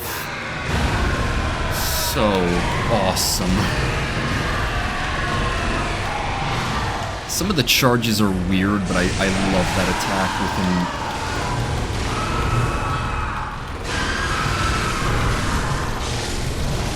within. There you go. PvP became in this game. I tried because the fights dragged out too much time because of the vial amount. Yeah. I've never loved PvP in these games through and through, and I haven't practiced them that much. It kind of relies on like an honor system, and it doesn't work all that well. Ironically enough, Sekiro actually would probably work pretty well, but they don't have any PvP in that game.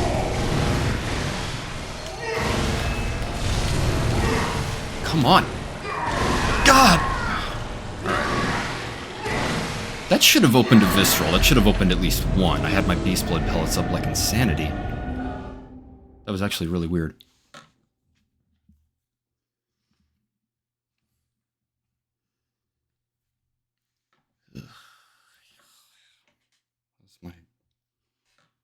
This is why I think I'm actually at a pretty good level for this fight.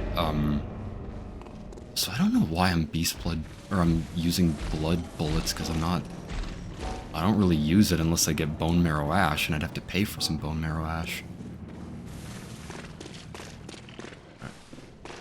And I'm telling you, one of the reasons why I fought this boss so many times was because the first time I thought you had to do the walk from the first bonfire in the entire DLC, and I just literally didn't know until way too late.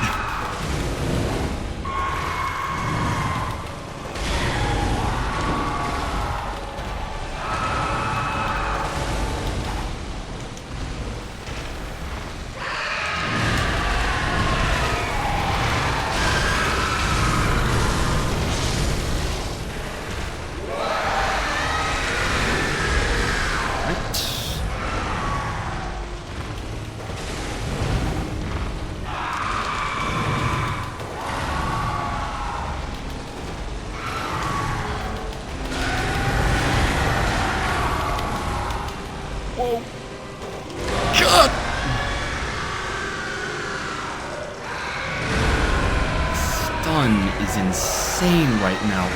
Whoa! Okay, that was a charge.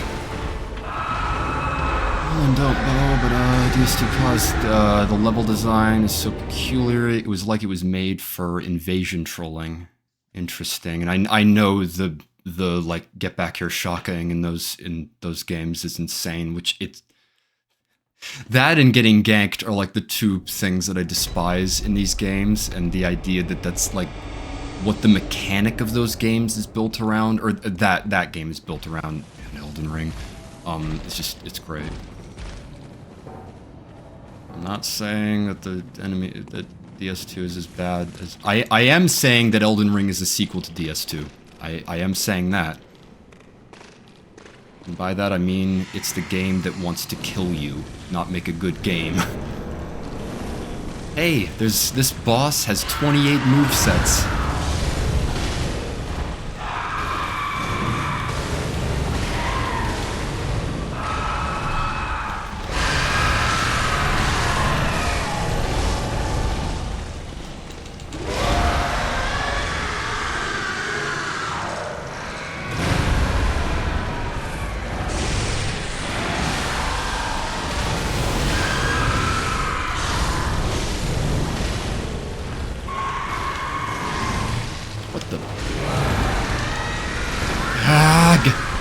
can't dodge that, by going through. That... The problem with that charge attack, that I'd have to think of what's the worst of Ludwig's attacks, but the best thing that you can do is to break lock on and go directly to the side. It's really hard to do that in this fight, though, and like it's the case with a lot of these fights where you really do want to be using enemy lock on as much as you can. I should probably farm actually for a little bit. Gives me more time to talk about the boss. But so basically, because they don't do the Sekiro camera thing, which this game came out before Sekiro, so it's not like I blame it or anything. It's not like Elden Ring where they made a choice, but they don't do the thing where you can go away. Because what Sekiro did with its camera was that the boss is always on screen. So no matter where you're moving, you're always going to keep your eye on the boss, which is realistic.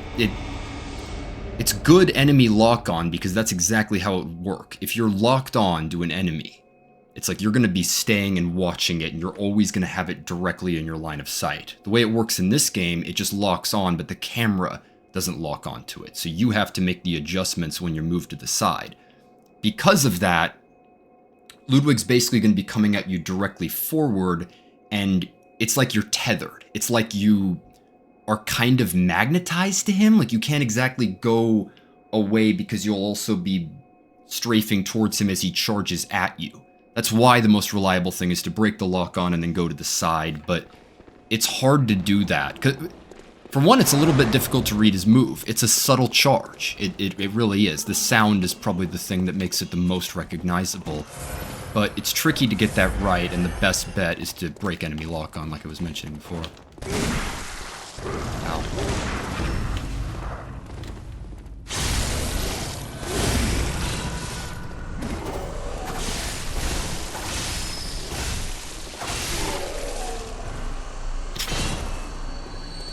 Okay.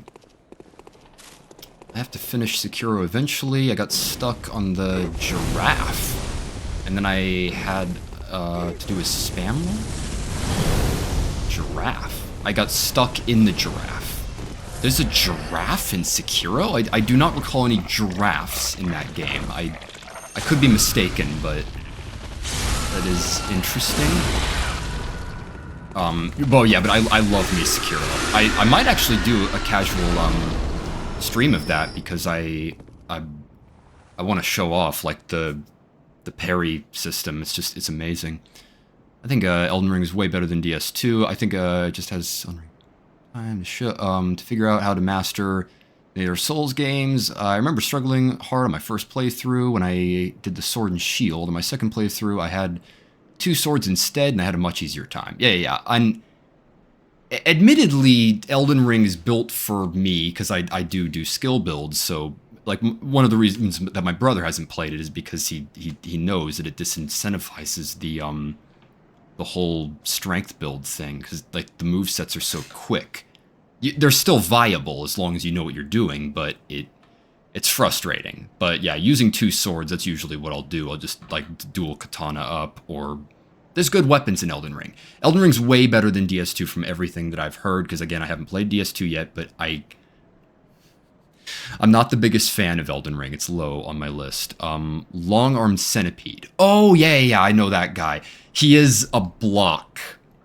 The funny thing about that boss, Ongbal has a really good video demonstrating it, but that is where the game locks you in place and forces you to learn about parrying. They're like, okay, you cannot finish this boss until you figure out the way parrying works. Because like you can stand there. You can just stand there and just tink, tink, tink. And because there's 2 of those centipedes, and one of them is in an area that's open, and you can fake that one. That one that you're referring to, I think, it's in this tiny little room that, like, it's you got no choice. You have no choice but to fight it fair. So yeah, Elden Ring has a lot of horny men. Yes, it does. Pretty gay game. I love it for that. I have to start a new Elden Ring game for the Boss Baby DLC. Yeah. Me too. I might stream a little bit of my prep time with that, but I definitely need to get playthrough. I've got a couple playthroughs that I could probably use. And I've heard that they're gonna do some interesting thing with difficulty in that game if they have it. Like, that's another point of discussion that's interesting with these games is the,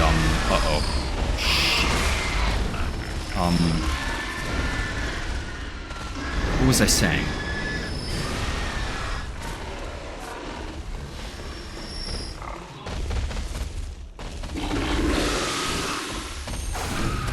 Oh, yeah, just, you get crazy OP in Elden Ring just by virtue of, like, just how big the map is. And I've always found, New Game Plus broken. Like, it doesn't really even matter how good you are at that game. Like, New Game Plus, it just straight up isn't hard enough. I don't think it matches the level of effort that you should be putting in when you finish the entire game. Because most everything is just going to be a pushover, unfortunately. But I think they're adjusting it so that, like, the enemies are going to be, and the bosses are going to be a little harder in the actual, depending on your leveling, so that everyone's going to have a pretty similar experience, which is a great mechanic. It's a perfect mechanic for the DLC, and they pretty much aren't going to have a choice when it comes to the next time. It's really cool, by the way. I'm glad we got some people in the chat. It's just 2 people. I'm glad you guys are here. I don't remember enough of Sekiro, though. They're going to add a system similar to Sekiro. What other video games do you like? I love Resident Evil 4. I might do some streams with that. I love DS1 and Sekiro. Some of the other Resident Evil games are really cool as well. I've played a good amount. I'm still relatively new to video games. I mean, like, I played all but my first one, like, give or take 3 years ago, with Ramsar's help. So I am what you might call a novice, but there's still a lot of different games that I'm a fan of. Some I'd like to play / replay. I definitely Ramsar, the Chad that he is, he literally has sent me his game consoles on multiple occasions, and I currently have and have had his Nintendo Switch for an extensive period of time, and I still have not played. He sent me his Switch with the intention of me playing Tears of the Kingdom. And I'm a purist when it comes to, like, the order of video games. Like, when I played Resident Evil, I wanted to play them, like, directly in order, so I played 2, then 3, then 4, like, I'm that guy. So I would want to play Breath of the Wild before I play Tears of the Kingdom, but I've heard Tears of the Kingdom is, like, kind of like the, Breath of the Wild, like, it's kind of a similar experience, and I don't know. But even still, like, I mean, I love the experience of playing Jedi Survivor, and that was aided largely by the fact that I had played Fallen Order, and I thought that it was like an improvement over what Fallen Order had been doing. Oh shit. Oh, we're getting a lot of engagement. Whoa.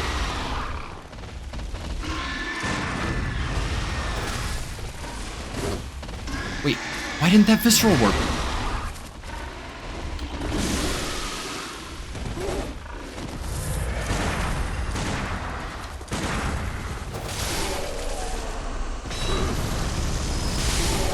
Okay, most of my Elden Ring playthroughs are from seamless co-op, and I had to play it on main game. I played Resident Evil 4 Remake and swapped all the enemies with Mario characters and Freddy Fazbear.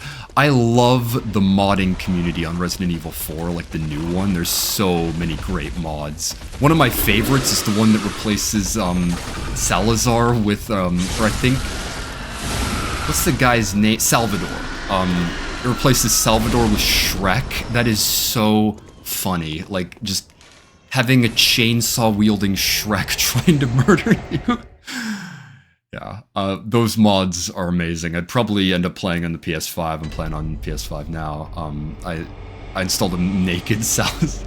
Yeah. That, yeah, you want to talk about horny men instead of Elden Ring. There's some horny men instead of Resident Evil 4, at least in the modding community. Let me talk to you about something.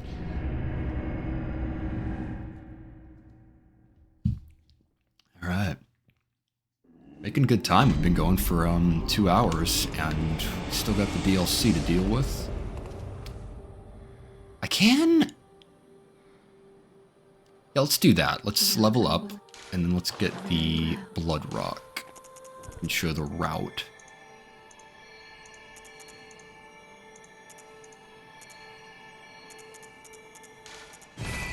One endurance. Let's actually... Let me start upping endurance.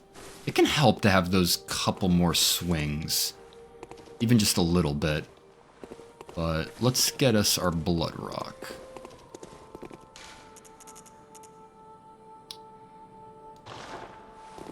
You should play the original Ratchet and Clank games on PS2. Yeah, Fringy doesn't know jack shit about cars and borders, but he absolutely right about those games. I understood that reference, and yeah.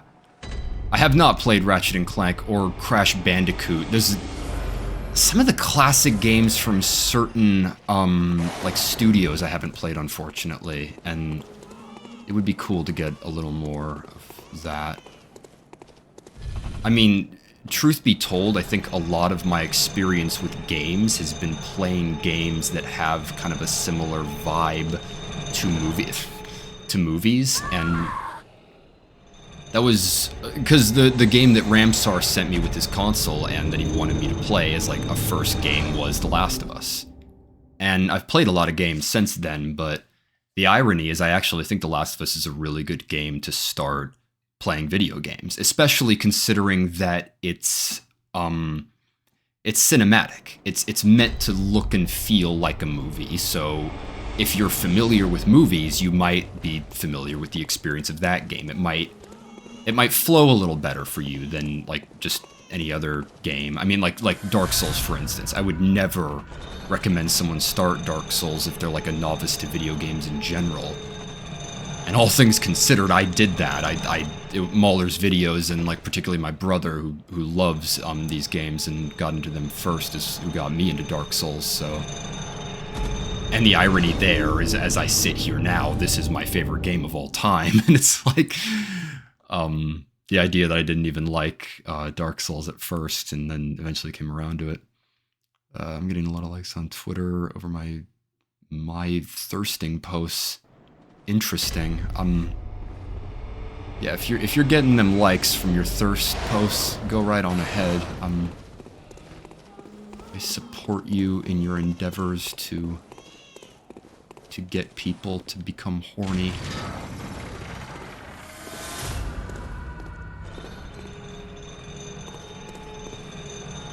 This is a very interesting location.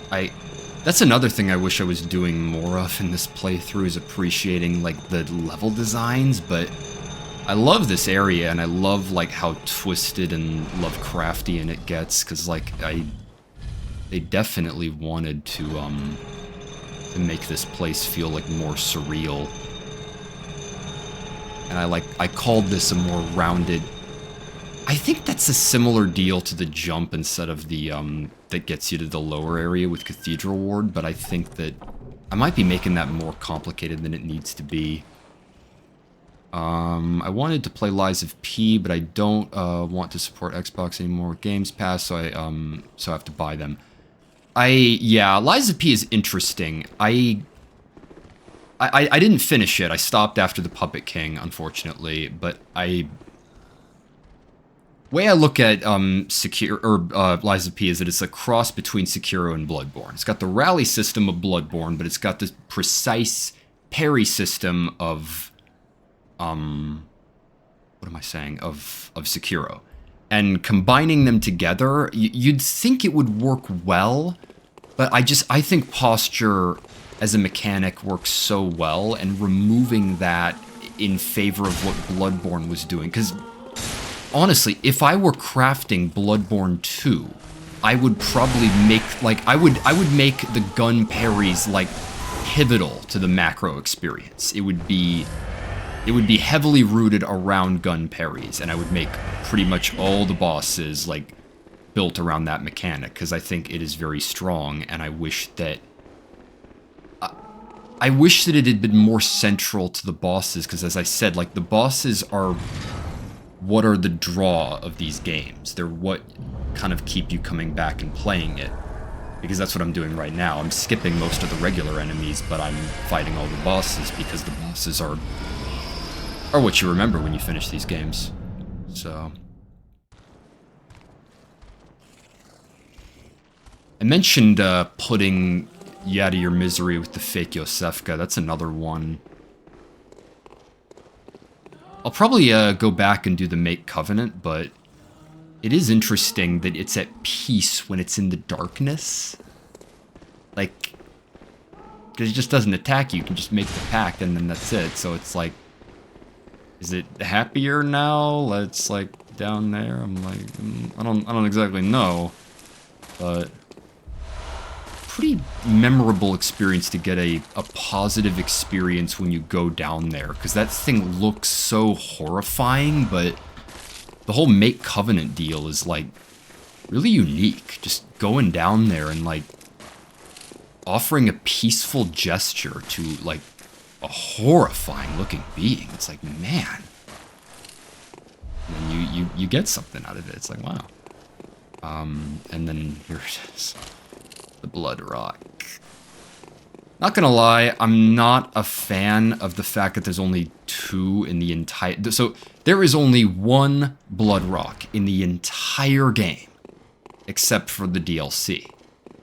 Meaning, you can upgrade 1 primary weapon and 1 secondary weapon. The secondary weapon, once you get towards, like, the very end, we're talking, like, right before Orphan of Kos. And it's like, you don't necessarily need to upgrade your weapon all the way, but it's nice having it upgraded all the way. And, like, there's a lot of different weapons inside of this game. I would have hoped that they would have tailored the experience a little more around that. Large solid ribs. A large solid chunk that forms in cold blood. After death, a substance in the blood hardens, and that which does not crystallize is called a bloodstone. This is no mere chunk, it is nearly a boulder. Few bloodstones of such size have ever been discovered, ever considering the combined experience of all the hunters. It must be rare. I have to stop buying so many games at full price, but I wanted to eventually try all the Souls-likes. Oh yeah. That would actually be an interesting one, is to try different Souls-likes that aren't from Software. I bought, what was that game called? Thymesia? I bought Thymesia, I never finished it. Like, the parries were really weird to me. They just didn't, like, I don't know what it was. I love me some Jedi Fallen Order, and especially Jedi Survivor. That, in terms of like recent Soulsborns, that game's got its problems, but the system, considering it's much more in line with like Sekiro. Like, Liza P was trying to find the middle ground between Sekiro and Bloodborne. Like, with Jedi Survivor, they were basically like, yeah, this is just Jedi Bloodborne, or Jedi Sekiro, and I love that about it. YouTuber called Iron Pineapple is a whole series analyzing lessers. Yeah, he plays so many. Iron Pineapple's great, and he'll play like 3 different ones, and you just see how they're different. One that everyone is talking about right now, and that a bunch of YouTubers, including Little Aggie, who's a huge inspiration on me, he's doing a Crab Souls.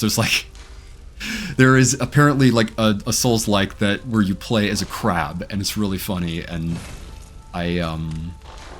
I'm curious to check that out. Like, a lot of different people that play Soulsborne runs regularly have been doing that. So, I don't know if any of the ones I picked up are going to help me out. Doesn't look like it. Ooh, but these. Okay. Assuming, I don't think you can use that. Yeah, you can. The crab. Crabs are funny. I went scuba diving a while back, and when I learned in the beaches near where I live, it was...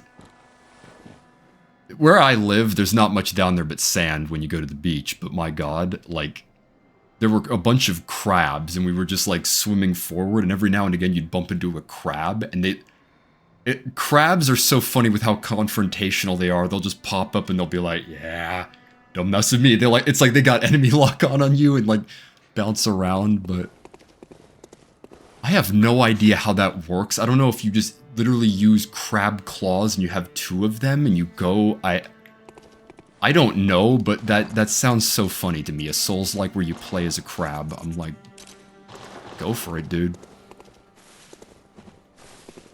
Okay, Ludwig, let's...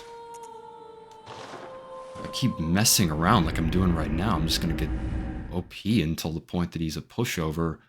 I still don't understand why I haven't gotten 1 visceral in the second phase with Ludwig. I would have thought I would have at this point. But not so far, it looks like. God. Keep doing that.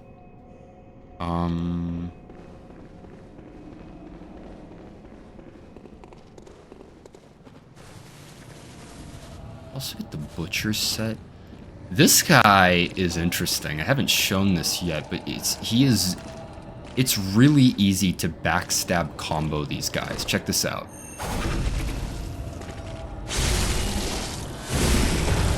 Ready, second backstab.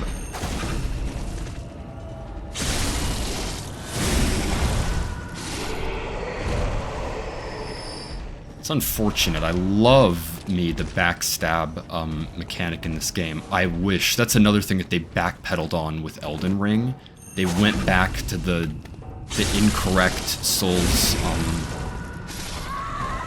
method of just having it so that they were so that you can just get behind them and backstab them, but chain backstabs are their own topic when it comes to this game, but I think they do a really good job of making it so that they don't making it so that they don't you can't chain them. But with those guys in particular, you can chain them like super easily. It's like it's built for it. Just 1, get a visceral, wait for them to get up, and then bang. I love how Bloodborne goes from average day England with werewolves to eldritch squids with some pregnant chick. Exactly. It's very interesting because the beasts are that way from the beginning. They've always been a part of their sorry, of the like environments in the game. They just get more pronounced. The perfect example of that is the amygdalas that are hidden until you get more insight. Crab Soul's better than Stellar Mid. That was another one that I tried recently. I did the demo. It didn't quite vibe with me. It was very on rails, where they wanted it to be a little more of a cinematic experience, and the parrying wasn't quite working for me. Not to mention it had the like additional attacks, kind of like the new Spider-Man game had. I don't know. I might give that another shot. I don't think I even finished the full demo, but there was some cool stuff going on there. I'm more interested in Crab Souls than I am for Stellar Blade, though, for sure. Okay. Let's finally finish this.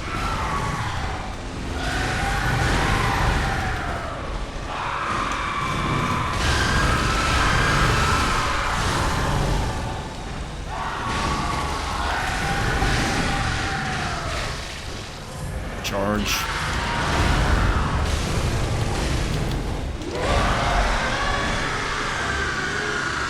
Oh, that's not good. There it is. Yeah. Okay, I was out of stamina. I'm the kind of person, if they don't like the main character looks, I won't play it. Interesting. You don't like how or like the people in Stellar Blade like distracting? I love just how long their hair is and how strandy it gets. Like, I find it so funny that all of them are fighting with this insanely long hair when they're wearing barely anything. Like, I'm just like, dude, you would think that shit would get snagged everywhere, but it's like,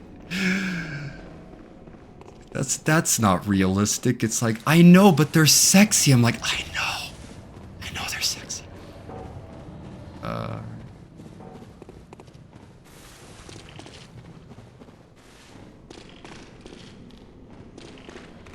was about to say, I'm on 3 insight, so I gotta stop messing around. Alright.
You're gonna fight Lawrence? I thought that said, do you want to fight Lawrence for a second? And yeah, I'm gonna fight Lawrence. I want this to be all bosses. I don't think I've missed anybody yet, but I'll get to him. Isn't Lawrence just a cleric beast on fire? Yes, he is, and his moves are really bad. He's so frustrating because you can barely get in to attack him, and yeah. I mentioned it when I fought the Cleric Beast, but I think that the Cleric Beast is actually a really good boss. It works surprisingly well, but the fire attacks, it's a bad version of a recycled boss, and I don't think the OST makes up for it all that much, and I swear I've talked about the particle effects a decent bit in this game, but my god, on PS4, I did that in a recent race with my brother on this game. He won the race, and one of the things was, like, I kid you not, the particle effects were slowing down my frame rate to the part where I could barely, like, process what was going on in the game.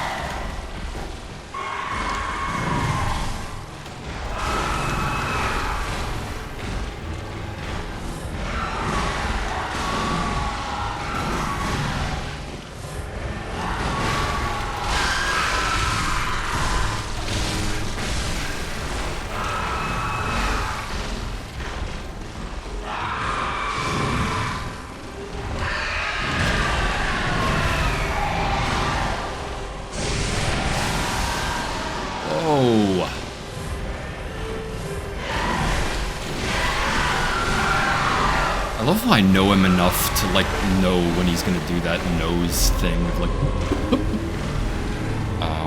I think Lawrence is slightly passable boss, but his soundtrack is phenomenal, by far my favorite track from Bloodborne. Not gonna lie, I've never gotten that. I don't love it. I think the Cleric Beast, like, it's Vicar Amelia's as well, of course, but I prefer her theme over Lawrence's. I never bought the DLC, because in Bloodborne, when you're finished, you go straight to New Game Plus, and I was never under-leveled. And I was really under-leveled. Yeah, I love me New Game Plus in this. If I finish this and have some time in the evening, I might go through it, but I love how New Game Plus is done. I think it's pretty much like the perfect level of difficulty after you've played through the game once. And it's just, you pick it up, and it's like the enemies are just that harder. They're right where you would think they would need to be. Sorry, I'm gonna keep doing farming. How many... I might be in trouble here if I don't have enough Madman's knowledge.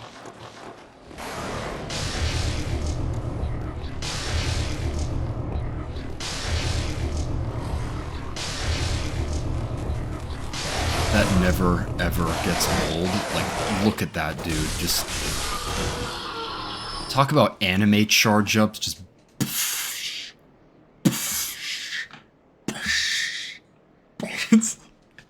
Damn. Alright. Ag! You bastards, you're going near the stairs. Check out my... wait, I gotta have one molly. I'm out? Okay, whatever. Just use the pigs anyway. Lawrence's theme is more Halloween-y than Cleric's. Yeah, it kind of has like a operatic, like, oh, like, they definitely wanted it to seem like more orchestral and like a church, kind of. Yeah.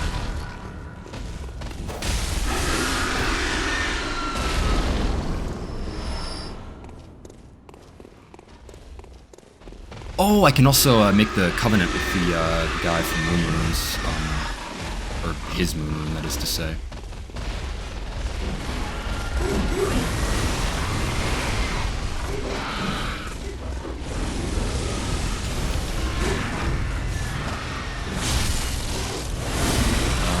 I was a wee bit bad at this game when I was 15 too, only when I played DS3 for a second time, or DS3. I said, alright, time to get good. Yeah, my experience was with this game, because I don't think I loved it, like, so much the first time. I have to think back at, like, kind of what my initial thoughts were. But yeah, I was not great, and a lot of it was that I didn't realize, like, my play style, which is, like, skill build and light roll. I always gravitate towards being a glass cannon. Which is hilarious, because my brother is the polar opposite. He will always go for strength builds, big swords, and that's what makes us racing very interesting, is that we have such, like, diametrically opposing play styles that it makes it so that, like, it's an interesting race when we go at each other. My favorite OST from Bloodborne, though, is probably Ludwig, then probably Maria and Gehrman. Yeah, Gehrman's theme is crazy. I love... I've always described it as, like, sounding like you're fighting your brother, or you're fighting, like, some really old friend. And that's the point of it, is that, like... Basically, Gehrman is, like, trying to set you free, you're trying to set him free, and it's, like, it's a fight that no one wants, it's, like, necessary, and the music, like, reflects it. That big, bombastic moment when the music really locks in is amazing. I'd say the overall song isn't my favorite, because it really does just have that one big moment that really pops, but the rest of it doesn't work as well. I'm really referring to the organ, both themes for orchestra, but Lawrence is an organ. Yeah. Organ, it's unique. It sounds way unique compared to some of the others. How many do I... Okay. Let me level... Welcome. Why don't I just get some endurance up if I can get 2? Maybe 1? Just get 1.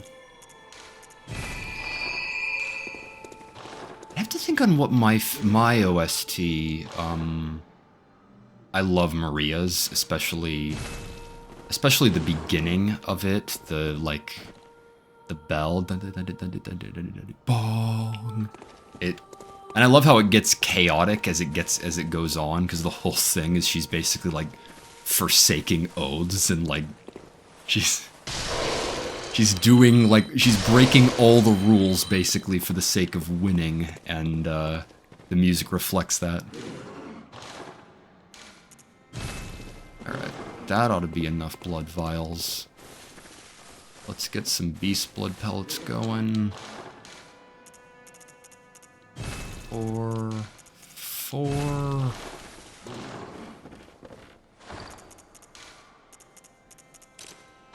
Something I'd love to brainstorm, chat's asking me about other games I've played. I'm like, I am open to suggestions, because I all but owe Ramsar streaming, Tears of the Kingdom and or Breath of the Wild. I'm curious how well I would do at talking, because in this game I've got, like, so much to talk about because I've played this game so many times, and if I play Dark Souls, and I'll definitely do a race with my brother at some point on this channel. For sure I'll do that at least once. I love racing with him, and it's so hilarious that I haven't involved my brother with my channel for, like, this entire time. kid's my best friend, and he and I get on very well. I'm sure that our conversations and or races would make for an entertaining experience.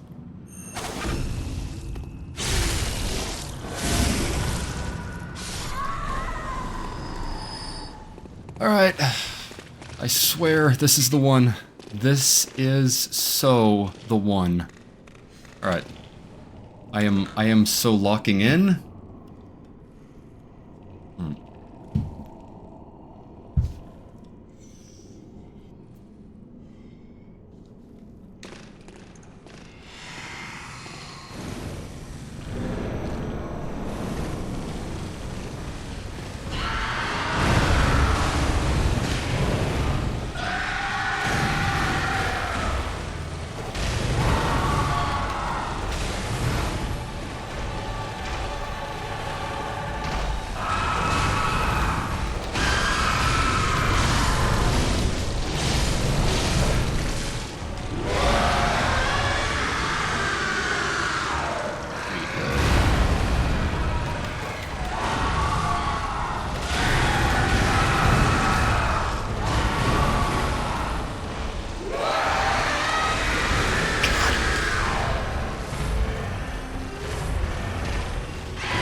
Hold on.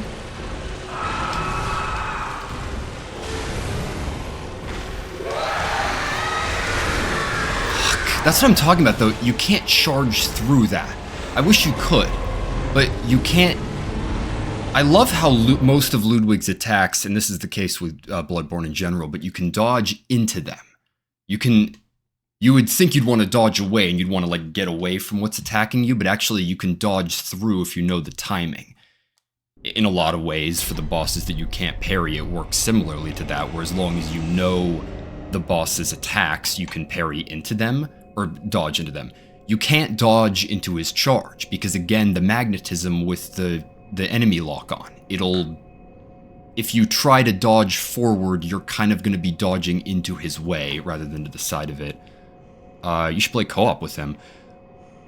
That would actually be an interesting thing to do. I could make it so that my first playthrough was streamed, and like it was fun for us to be just doing it on our own and try to be like, hey, let's do co-op to get through DS2. But it would be interesting if we could stream the struggles of that.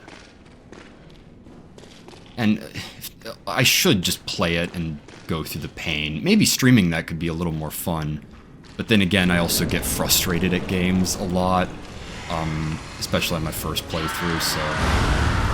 Oh, also, something you'll know from this channel over time, I have no contentions at all about looking shit up. I never have. I'm like... So many people, that's like death to them. It's like, you can't look things up, that route. I'm like, no, it doesn't, dude. If you're stuck, you can look something up. I am totally fine when you don't know where to go and you need to look up where to go. I try to avoid it, but I do not have any contention. The Crazy Soul experience, was playing randomizer with my cousin on Elden Ring, and I ended up fighting Rykard on the throne where there was barely any space. I would love to do a randomizer run, and I know that there's people that can do randomizer runs with this game if you like, you kind of have to mod it to do it. But and it's not as smooth as Elden Ring, because I know Elden Ring you can randomize the enemies easier than you can in this game, in terms of like the order that you actually fight them. But yeah, it's a thing.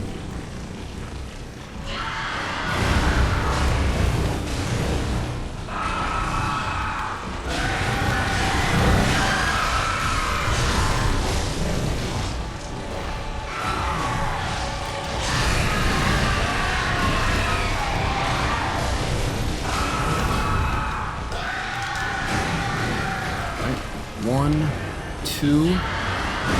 Fuck. Alright, that was a mistake. Shit.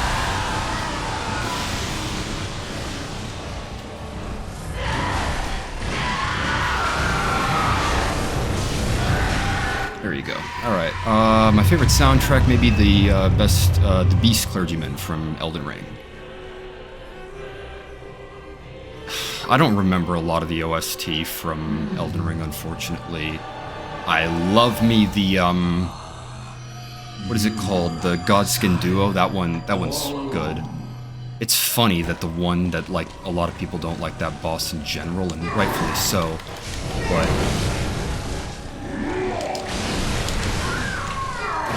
I don't know why I'm struggling so much with this second phase. I've never struggled with the second phase as much as I am now.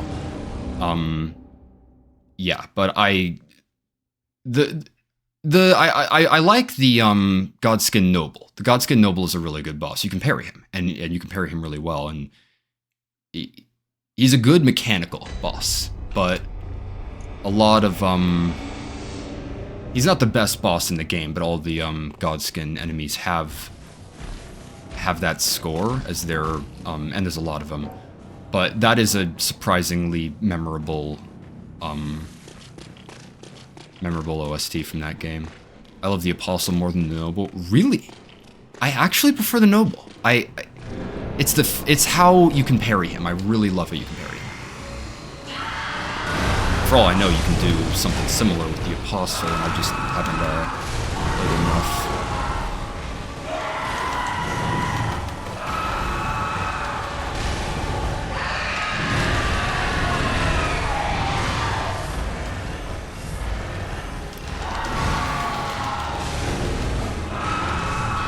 Something I haven't talked about is the camera here. There's something weird on the stairs that I could show you.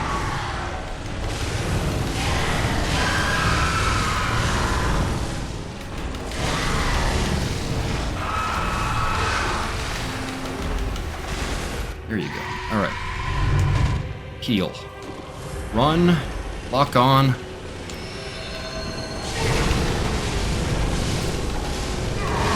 There you go. Alright. Visceral 1. Let's climb.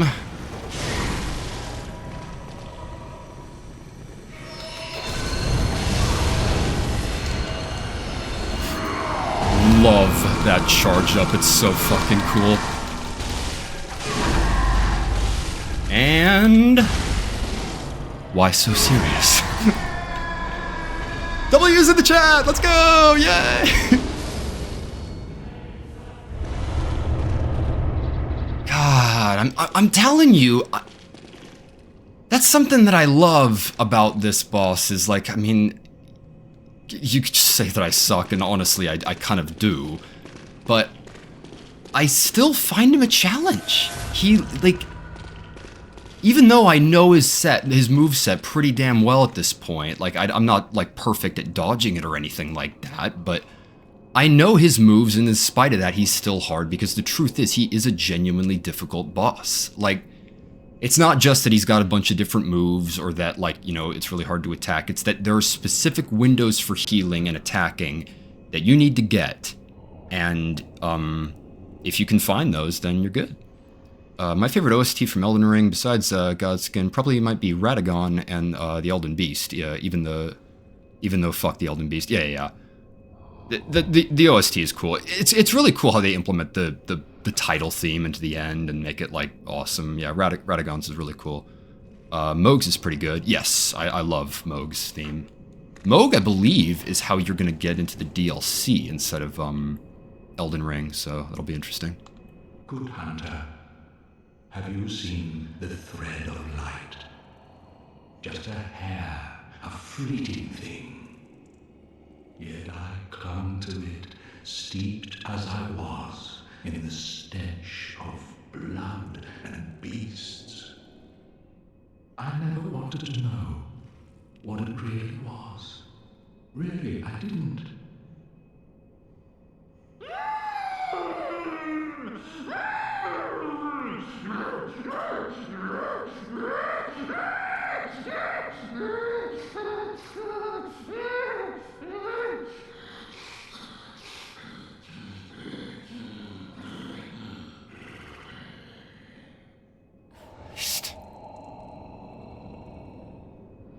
One of the worst parts of Ludwig is that, like, he is still in there.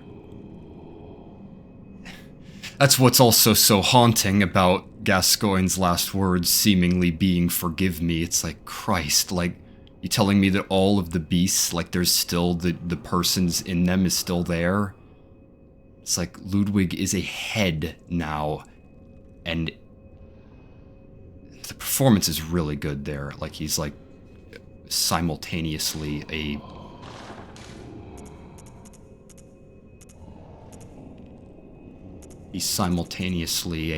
beast as well as who he was originally. What am I doing? I'm getting naked. Tell me, good hunter of the church, have you seen the light? Yamfa made the funniest. You gotta check out his gun run only video. It's so funny.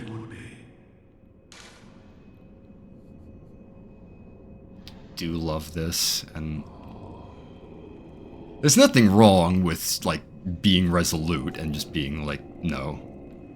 And again, this is the problem with like this as a RPG. You can't display any tact.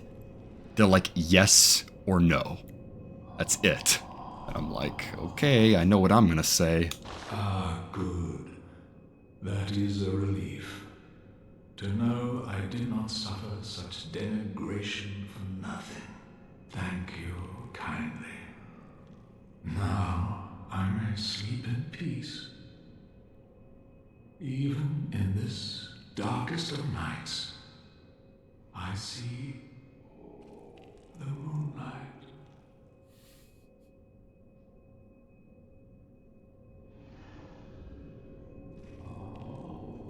Very cool bit of closure for his character. And from everything that I understand about him, like, he deserves that. Like, after everything that he's gone through, it's like, letting him die in peace is very cool. I do love that effect. I love getting out of one drip, and then you've got, like, a bloody face as, like, a mask. Alright, let's light our fire. I always loved that. I remember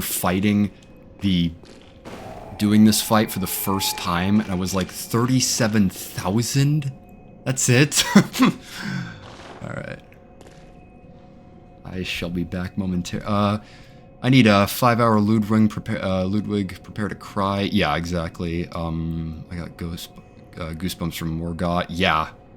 Let me tell you, if the, like, I just, the OST for Elden Ring isn't necessarily bad. It's just that I feel like they, and this is the case with the bosses in general, they try to make all of them so epic and so, like, insane, and it's like, I wish they'd shown subtlety more, because, like, memorable tracks like Sister Frida, I can't remember any bosses that have, like, specific differences to the musical arrangement, and that would have been a cool thing to implement, but yeah, I don't know. It's a thing.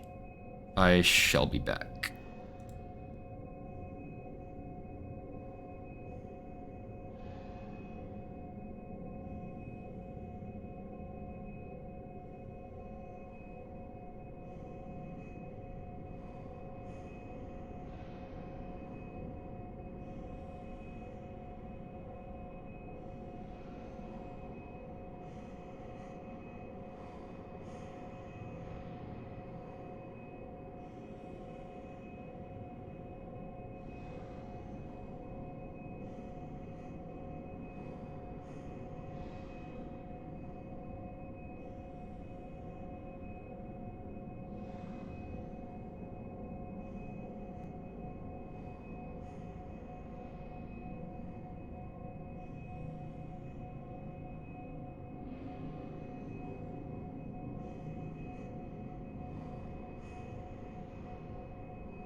Shield off.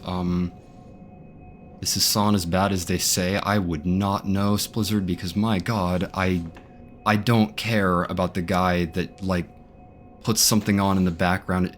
There's so many streamers that just stream, and I don't necessarily intend on doing that, of just streaming and talking about random things. I mean, you never know, but some of the people that do that, I don't watch those kinds of channels that just frequently do that. So whatever it is that he did, I think he just leaves stuff on in the background. I know there's a ton of creators that are doing that, just stealing people's YouTube videos and just leaving them on while they go and fuck off, and it's unfortunate.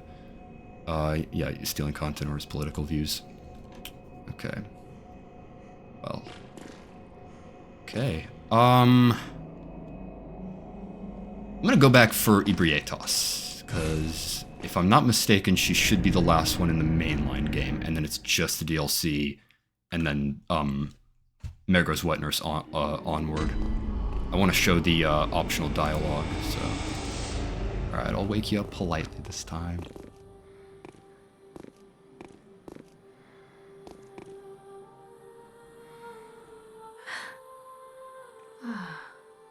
Welcome home, good hunter.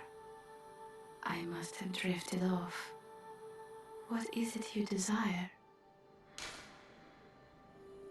I do love that as well. They leave that opening. I mispronounced your name. Sorry. God damn it. You have a tricky name, okay? Okay.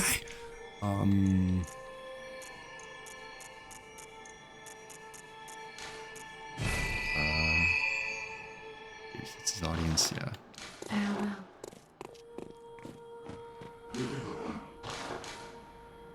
How many do I have stored? Well, this could give us a chance. Yeah. Get some of that action going. What did I want to... I didn't go back for the, make covenant. I need to still do that. Yeah. So, Lumen Flower Gardens. Let's go. Critical Drinker called me Spizered. Okay. I'm sure I'll come up with some clever alternatives.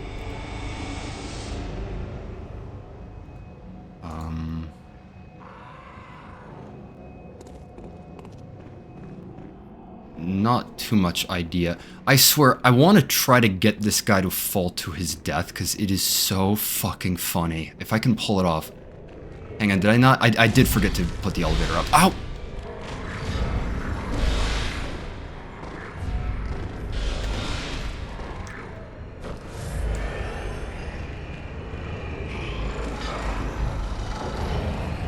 Alright, come on, come on, come on, come on, come on!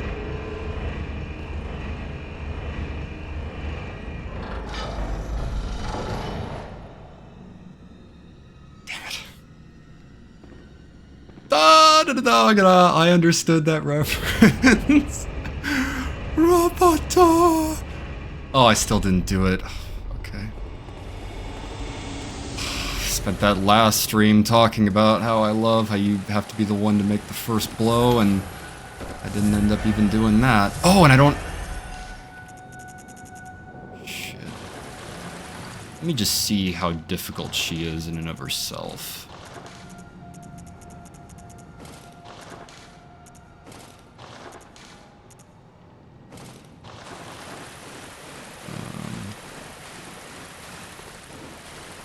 I'd imagine I'm probably leveled to the point that she won't be too big of a problem, aside from the AoE attacks. We'll see. Whoa!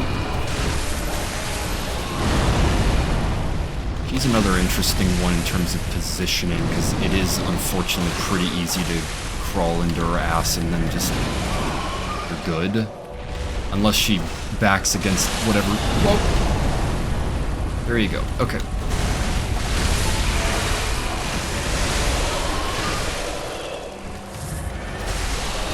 Ah, get up, blah, blah, blah. What the fuck?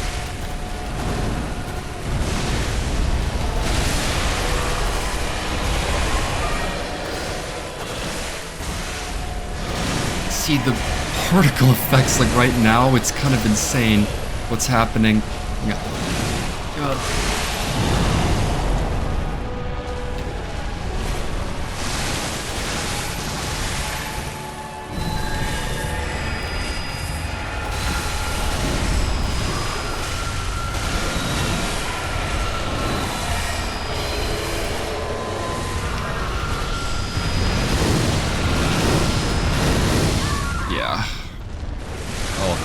beast blood pellets. That'll help out.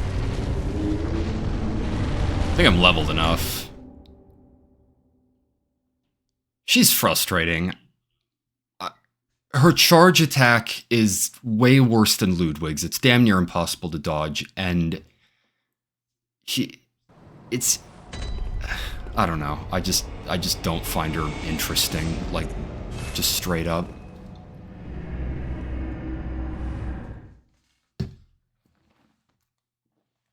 Music is good and her lore is good. Oh, by the way, I don't think I showed it off proper. Hold on. This shirt is awesome, though. Got it yesterday. Just at Target, I'm like, it is retro and amazing. Yeah, let's get some beast blood pellets going.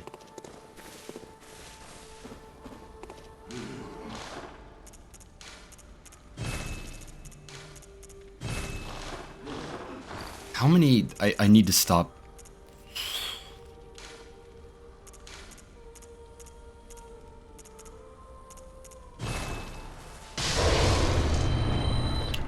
Alright.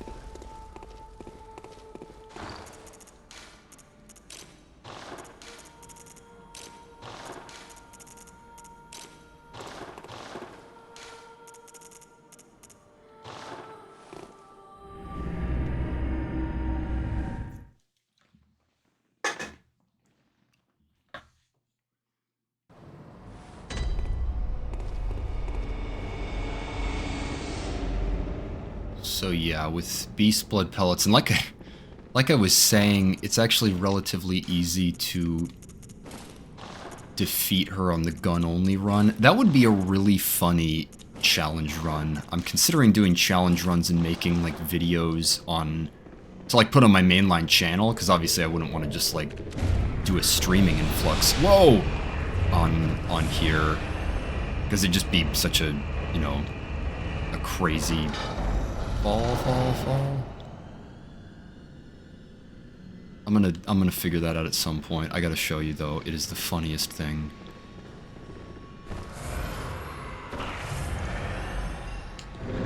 Alright.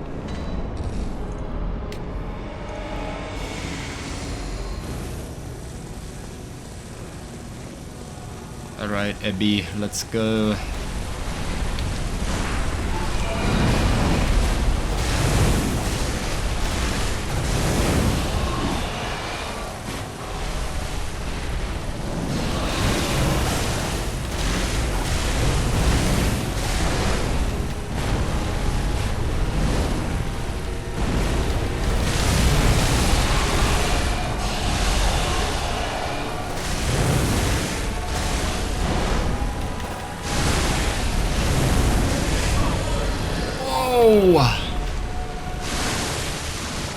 Uh-oh.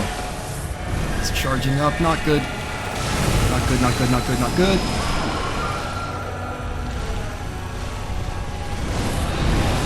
Sick.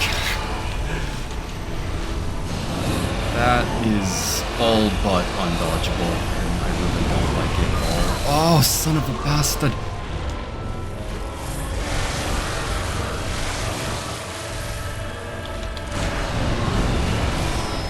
There you go.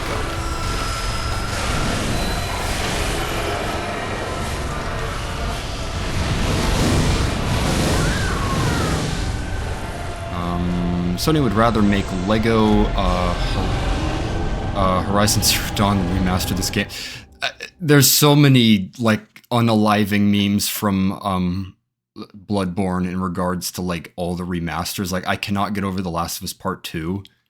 They actually remastered that game. They're like, hey, look, we remastered it. Like, don't you see that environment there? It's like, it's kind of like a little bit better. Like, yeah. It's like, no. It's like that scene in Christine where the cop is like interrogating the kid about his car, and he's like, see, I did the modeling touch-ups there. It looks bad. Like, you see that? He's like, nope. Hell of a job. Hell of a job. It's like, it just, why did they remaster like The Last of Us Part 2? Say what you will. Why did I do that? Say what you will about that game. It looks great. It looks amazing. I made the same mistake again. You know what?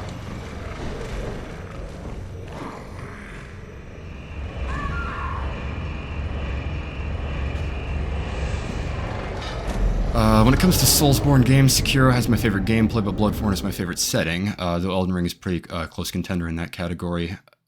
It's a fair position. I definitely the Sekiro in my book is definitely the best overall, the best game that they've made. It has the best gameplay mechanics, but Bloodborne, yeah, the setting and like the ambience is kind of what a lot of people love about the macro experience of Bloodborne. And that's the thing about all these games, they've always been kind of like more than the sum of their parts. They're not great games through and through that are like just incredibly like sharp or polished. They're experiences where like it's not necessarily just the boss. I mean, we've been talking endlessly about the OST in these games. Like, that adds a lot. The music is really important, so...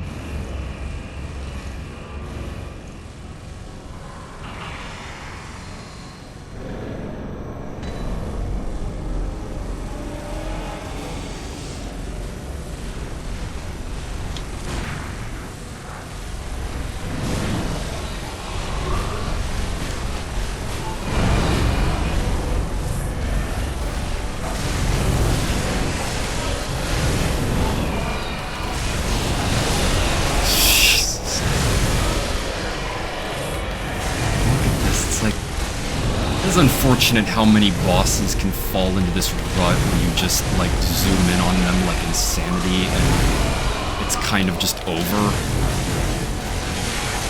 And she is definitely one of them.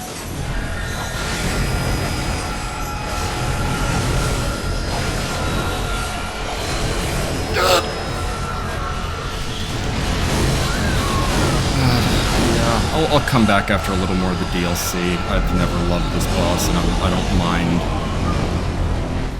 I could try to do it as fair as possible, but the truth is, he's just, like...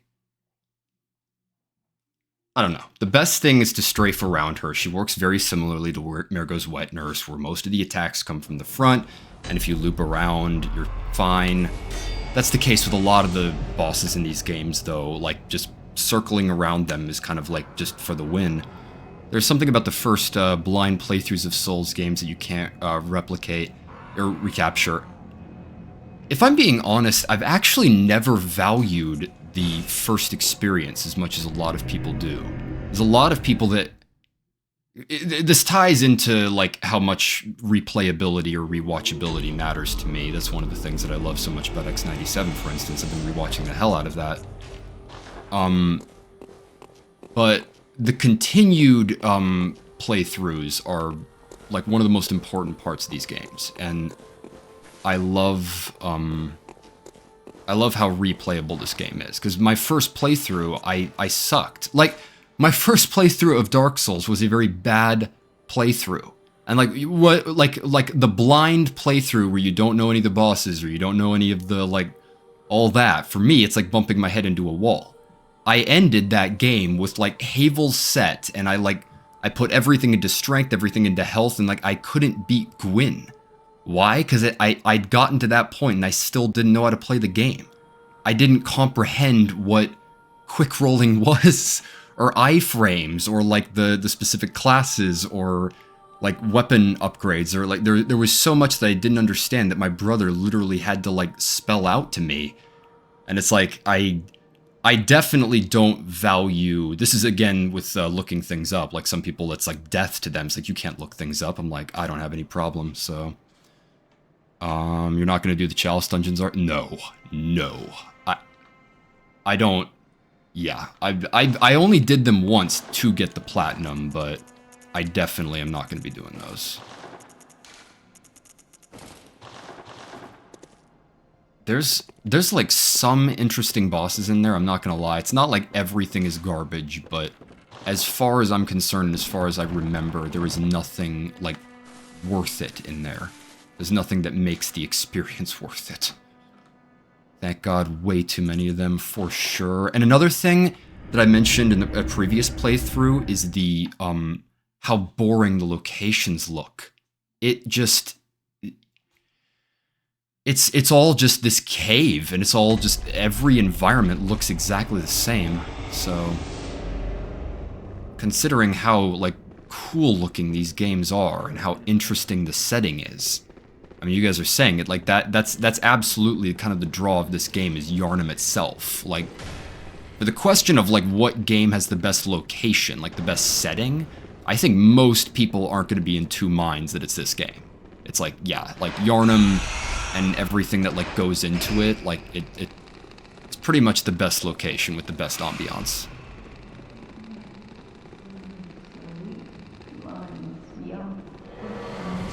Ouch! Oh, did I get the skull? I did. Okay.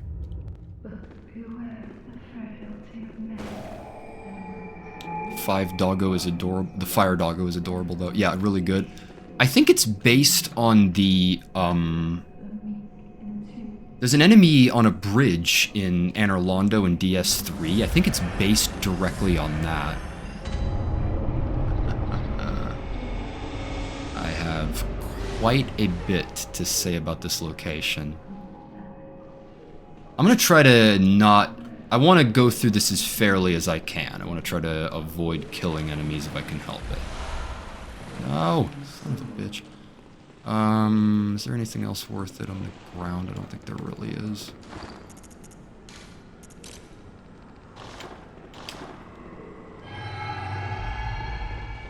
Honestly, Bloodborne is low for me in terms of location. Oh! DS3 came out after Blood... Oh, you're... Yeah. I don't know. Maybe it was the other way around then.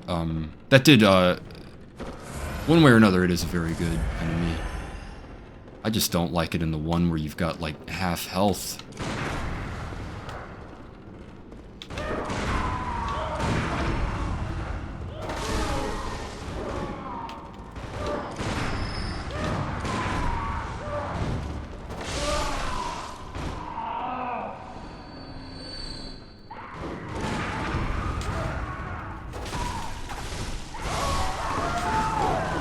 Those arm attacks, they're fairly easy to parry, but my god, can you get locked in.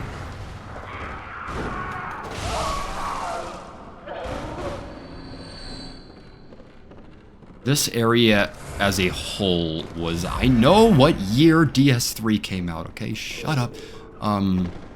But my god, is it easy to get locked. Come on, let's go.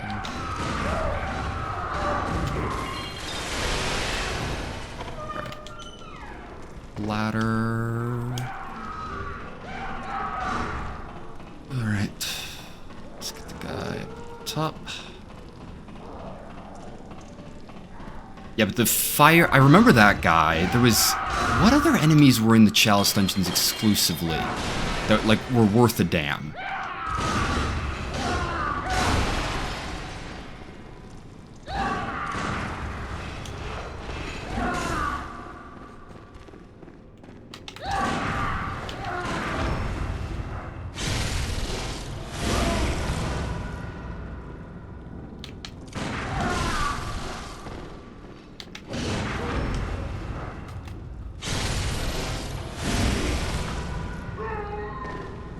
Like I said, fairly easy to parry. I do appreciate some of the enemies with those guys. I just think they crowd this place a little much.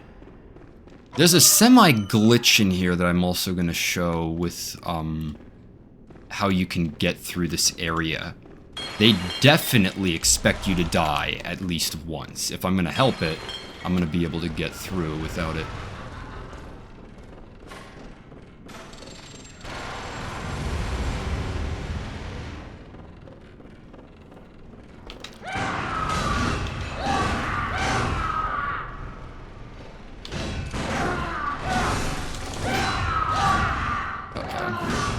How I say that and jinx it right away. Let's climb.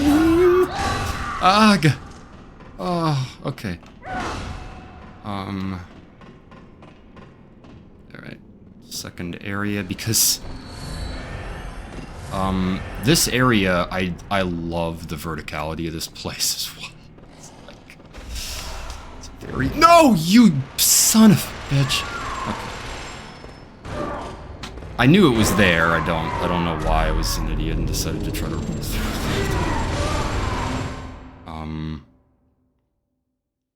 But this... I love just how high it gets. It's that area where it really is like making your palms sweaty high. Oh, I thought it... Where's Simon? Did I... Oh, he's probably still near Ludwig's corpse. Alright, let's rush this one.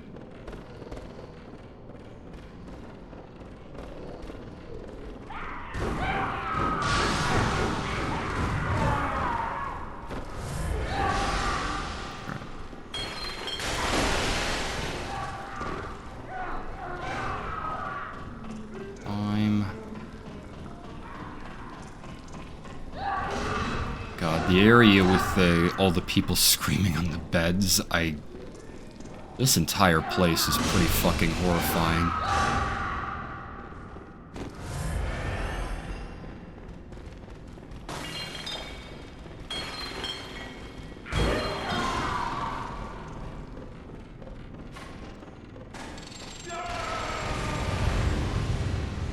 I'm telling you, whoever plays the guys in the wheelchair, it is so funny. Whoa.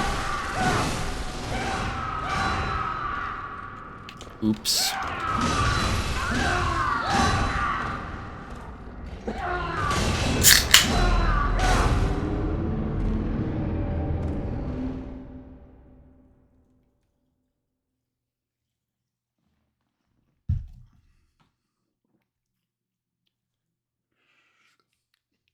I have made good on my promise now, because I, finished the title. Oh, I remember now. I was gonna do an opening with, like, swearing an oath.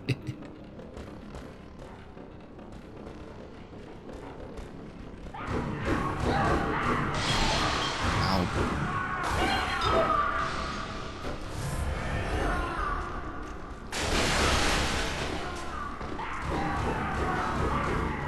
Alright. What I miss? Not dying. Yes, spooky screaming. Yeah, a lot of people yelling, a lot of people waving their arms, like they're very... Jeez!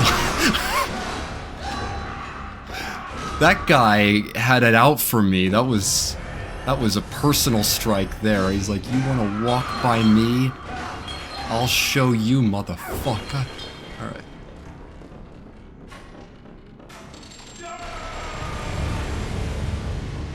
Okay, alright. Let's lead her off the stairs.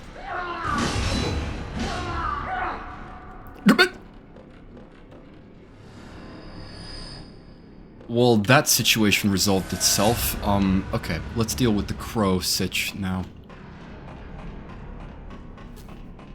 Yeah, but seriously,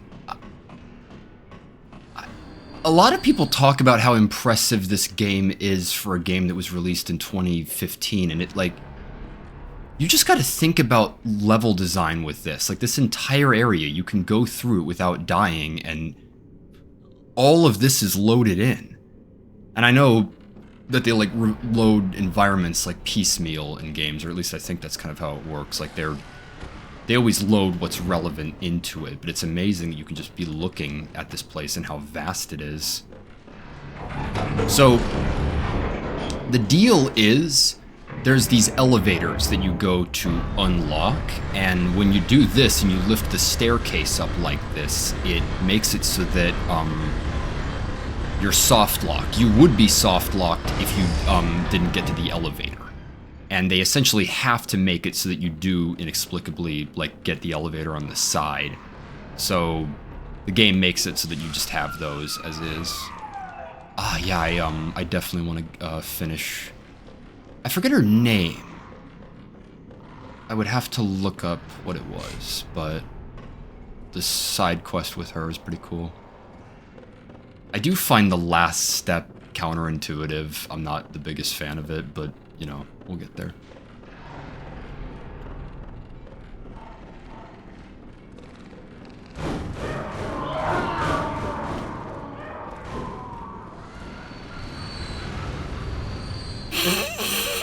Guy's stopped by the wheelchair guy.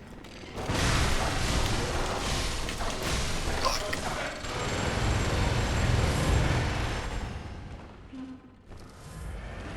Plop. Oop. Alright. Might not. Oh, I think it lets you right in right away. Let me try to fair this. Unless this guy can... If he can enter the bot... There's no way. There's no way. Okay. Let's try to do this fair. Speaking of looking things up, the thing I always looked up in the game are the side quests. Yeah, some of them are confusing. I'll get to this with her quest, but it, like... It's counterintuitive how you get the third, brain fluid.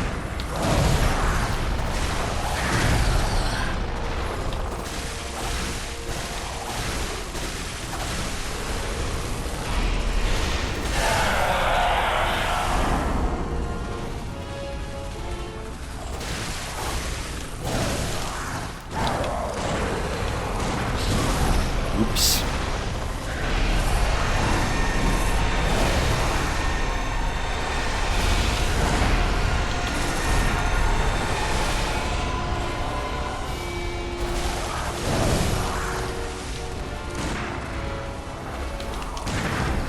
There you go.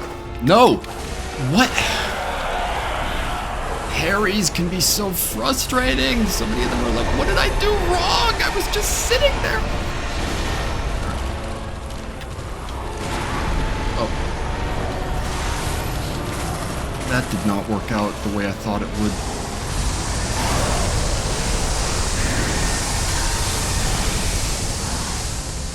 Jeez. Uh-oh. He's doing magic behind me. There you go.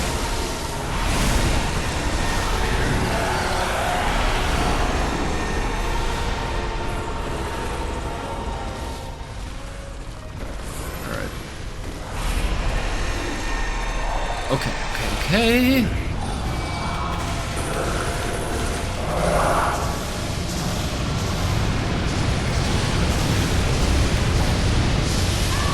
Whoa!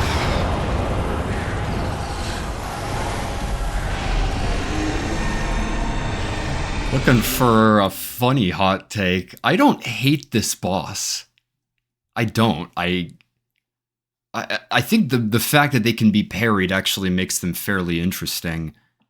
They're not a great boss, but I think people maybe knock them a little bit more than there is warranted.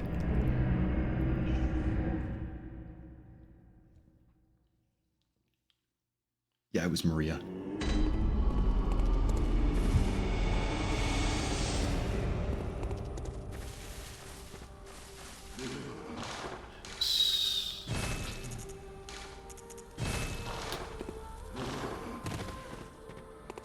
Sometimes NPCs are like super hidden, especially in Elden Ring. That's the most recent one I can remember. Yeah.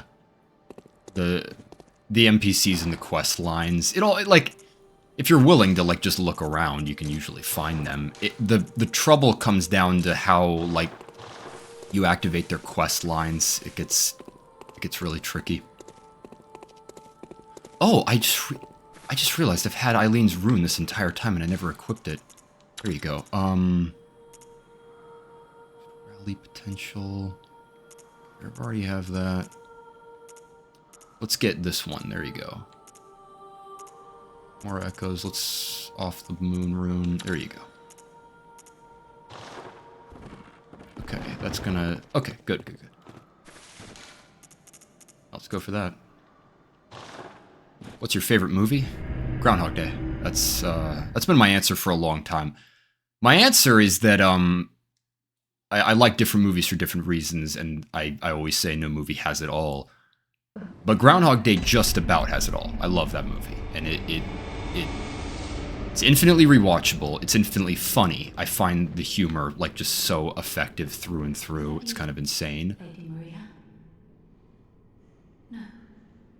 But yeah, that's my top four, and it's on my letterbox. But it's Groundhog Day, Whiplash, Top Gun Maverick, and then Blue is the Warmest Color. Those are all like kind of in a fight for the top position, and it's all arbitrary too. Like I've got a list that tries to like rank it. I think it's like 20, but even like last year I watched LA Confidential, and that's definitely jumped into my top 20 favorite films of all time.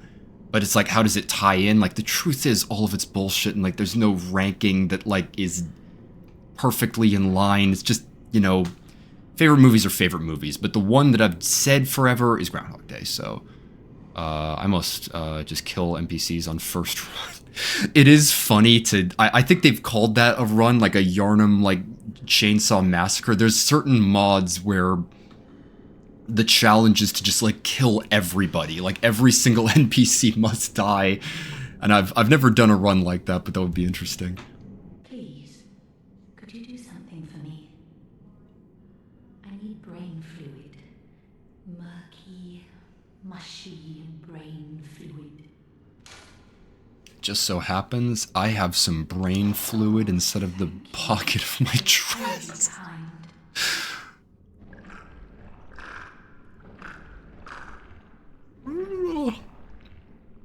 Oh, it's wonderful. Oh, I hear the sticky sound. Do you hear it too? Oh, I know. Will you have my blood as thanks? I'll have you know, I was once a blood saint too. Sometimes I like it waiting till Orphan of Kos to use her blood. I might do that this time too. That makes me happy. But I cannot move. Look, on my right arm. I'm sorry to trouble you. But you don't mind, do you?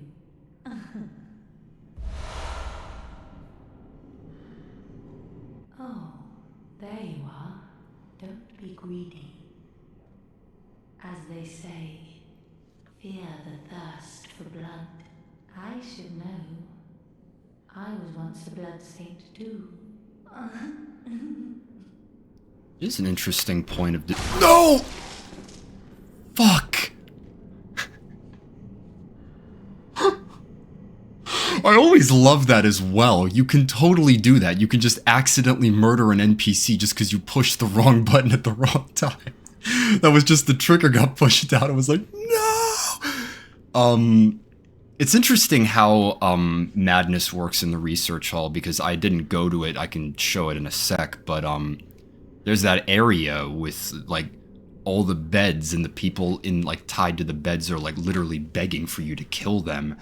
But then you have other people that seem either that they've gone loony or they are, and like she's one of them. She just seems to be going insane, but she's like blissful with how she does it. And I'll show the end of the quest line in a second, but it's kind of interesting like how she is as a character. My favorite is probably Toy Story 2. I used to consider it best of all time, but then you and Sappa pointed out some nitpicks the film has. Still amazing film though. Oh yeah, I love me some Toy Story 2. My brothers, it's funny, we all grew up around the time that that those movies were coming out. Like, they kind of, each of us are attached to each of the three films respectively, and 2 is always the one that I gravitated towards. I love Toy Story 2. It's interesting how they handle Woody in that movie in terms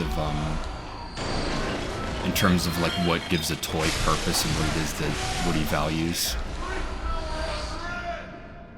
I remember doing an essay for college with the Blue Lesbian movie 10 hours before the limit date that was due, and still got the max grade.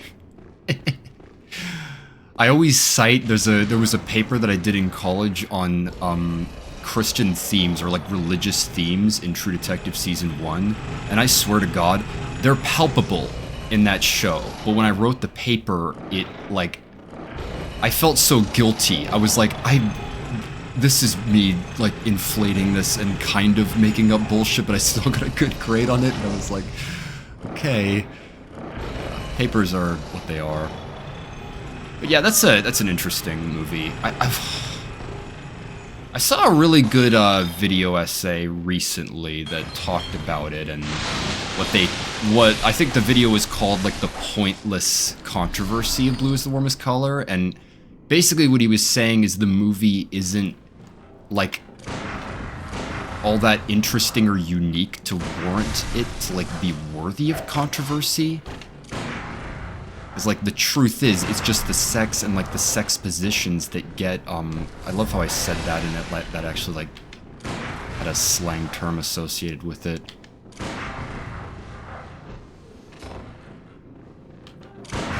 But...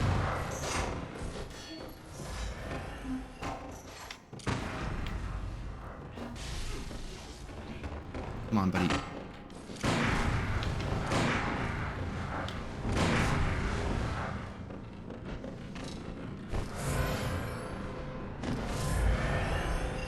Truth is that French people are crazy. I've heard. Whoa. Okay, can I get him to fall hazard, please? Hang on.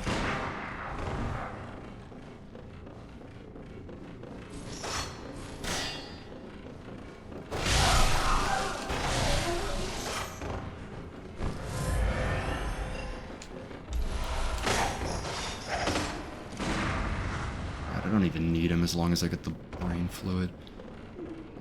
Assuming he doesn't die to fall hazard. Okay, I've got that.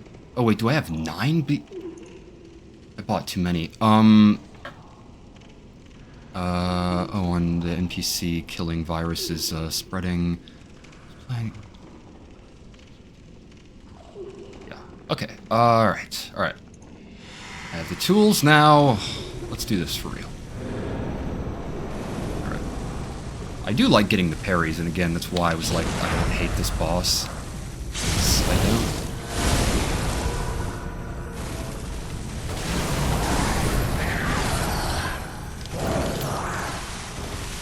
Jeez.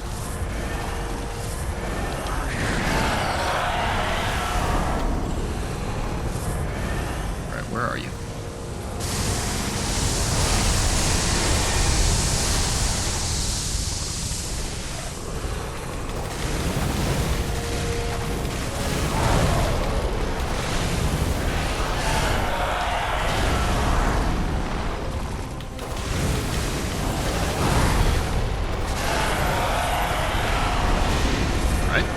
So far.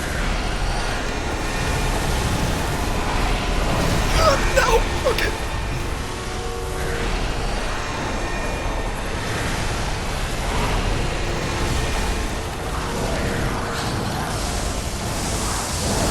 Fuck! God! Oh, I got pinned. Alright. At least yeah, I'm dead. That was alright.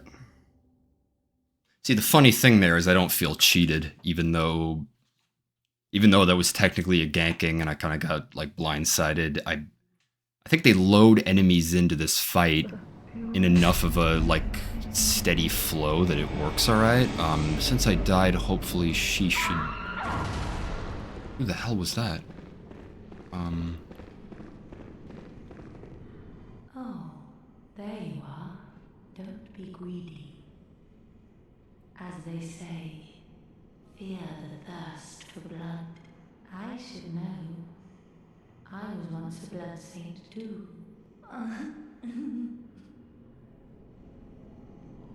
Oh, don't be greedy. I know. I wanted to give you blood. Or no, brain fluid. You were like, hey man, brain fluid. I'm like, yeah. I've heard it's going around. I've heard it's a new trend. So I'm like, yeah. Favorite TV show? Let me guess, Breaking Bad. In a lot of ways, I'm wearing it on my t-shirt. It kind of depends. This is the truth about TV, is like, what I'll definitely say about Breaking Bad is that Breaking Bad is the best long-running TV show that I've ever seen. Like, most shows don't stay good for longer than about, like, 3 or 4 seasons. Breaking Bad is a rock-solid, consistently good 5 seasons of TV. And I don't think I've seen better. Mr. Robot is one that I've seen recently that was solid. Ow! In terms of the... And it was 4 seasons, so I love that. True Detective Season 1, if we're talking like one season, so like Fargo Season 1, I absolutely love that season. The show as a whole, not necessarily, but I love Season 1 as a like one-off show. I know you can't say it, but Terriers is one of my favorite shows. It's a really good one season of TV. And I just consider it like, that's the thing, is like basically the quality versus the quantity. Because TV, you always have that question. You always have, like, is this good considering how much there is? And I love Terriers in that regard, in terms of just having 13 episodes but telling a really satisfying story.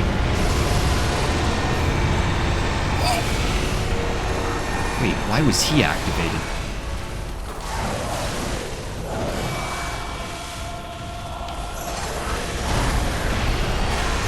Golly!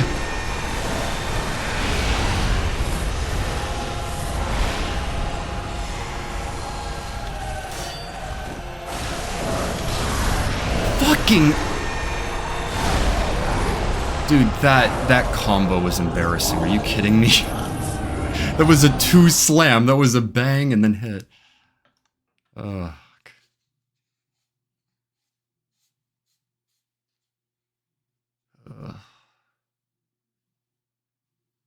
I'm watching Terriers with my family right now. It's great.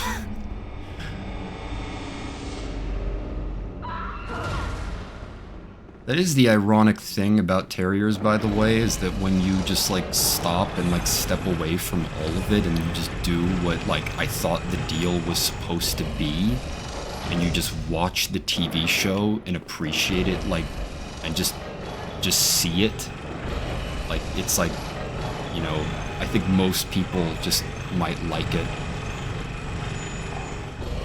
I'm like, what are you saying, don't think about it? I'm like, no, I'm saying watch it. I'm saying maybe don't talk over the entire thing and, like, point out, like, small things and, like, talk about them and make a big deal of them while you're watching it live. Maybe watching things live and talking over them whilst in the process of watching them isn't the most, like, constructive way to, like, appreciate art as a form of media and to talk about and explore said pieces of media. Maybe being introspective and, like, learning about things on your own is a little bit of a more valuable way of going through media. Maybe, just maybe, be introspective rather than reactionary. Just a thought.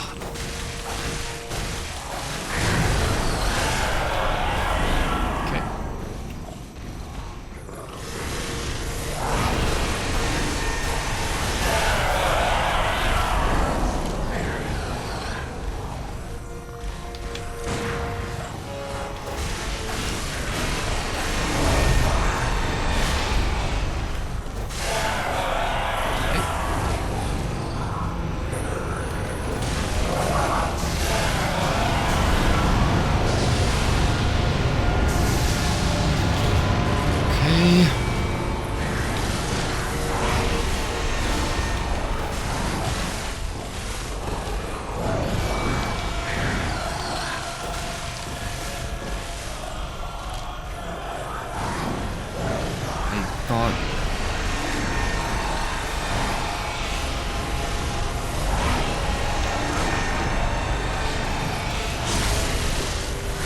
There you go.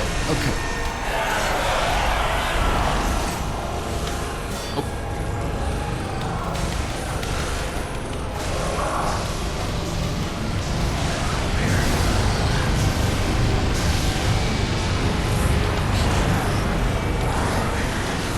Fucking, what the fuck?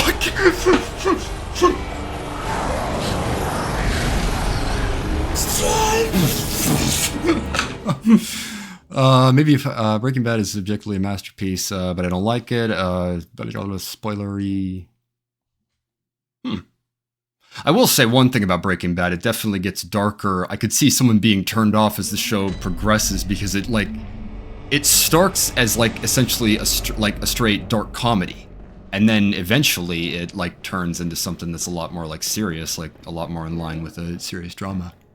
So I could see someone like being like, they don't like it when it gets sadder. fluid. I must have it. That sound, it is all that guides me. Monster, we would achieve world peace. To my former, lesser years. Monster. Because I like Breaking Bad way more than Better Call Saul. Me too. I definitely think people are overblowing it when they like compare them directly. Like a lot of people are like, Better Call Saul is better, or they improved on what they had. I'm like, no. It's like, no, this is a spin-off with two main characters who are fighting for the lead role, unfortunately.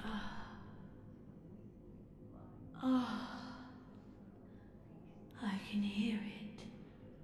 Yes. The sound that guides me. Thank you. Thank you so much. You have saved me. Take this charm. Lady Maria gave it to me, but it is all I can offer, other than my own blood. Please, do not abandon me. I promise to do good. Oh, hello. Do you hear that? The sticky sound, as clear as day. Slip, slop, drip, drop, slip, slop. How extraordinary. Do you think that water drips even down deep below at the bottom of the sea? Can you hear it?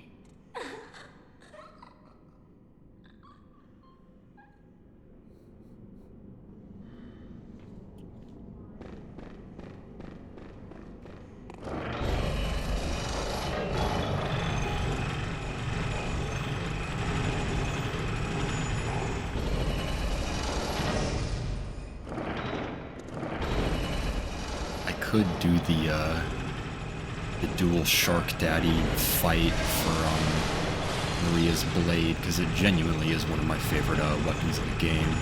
I could do it if I do a little bit of a New Game Plus after this as well.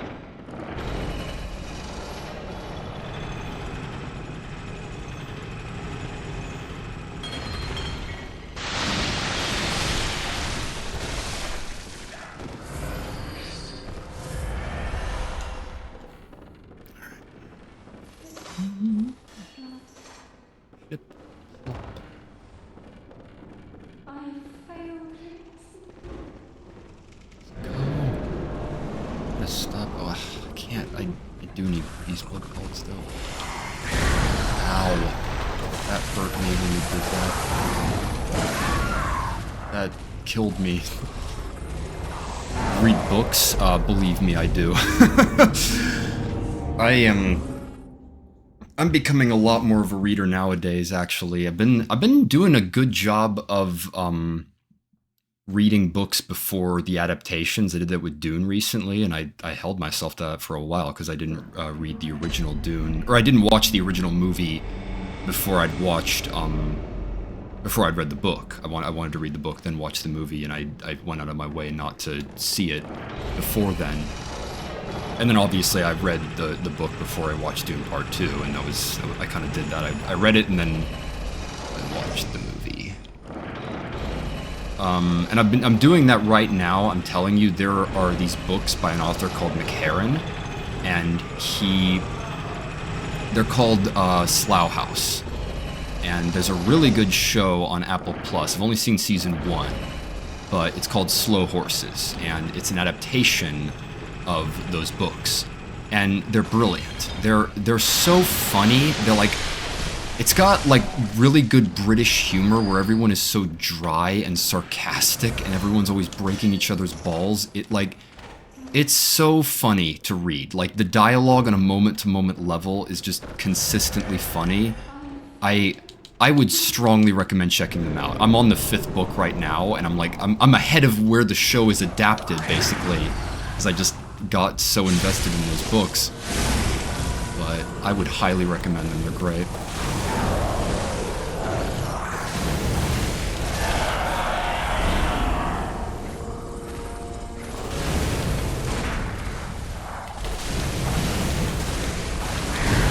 Ouch. Owie. No! Okay. Alright, let's be propelled up. I am running out of ones to use, period. And truth be told, if I can help it, I would love to not use any against Orphan Cost, but...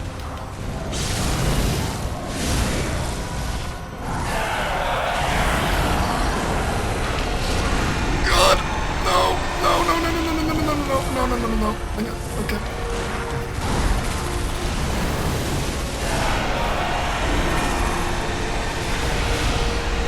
Stop shooting your sorcery at me.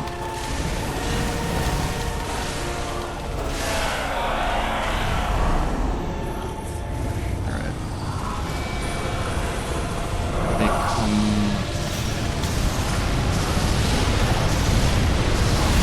Shit!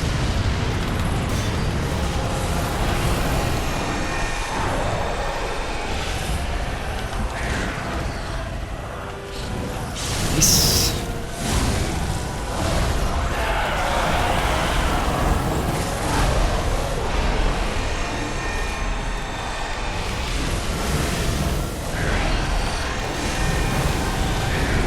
God! Oh, that's bad. What's happening? It's bad.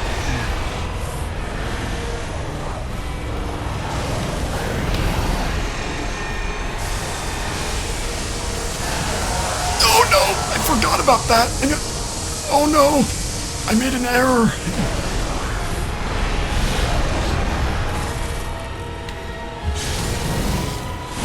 Okay, alright. Oh, that's unfortunate what just happened right there.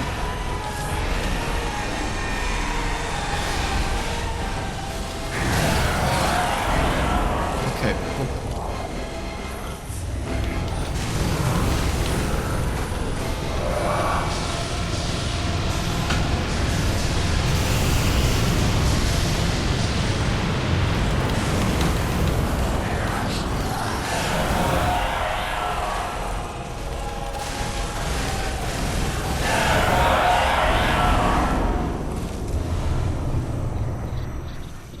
Yeah, I know it's a potential hot take, but seriously, I actually don't think that boss is that bad.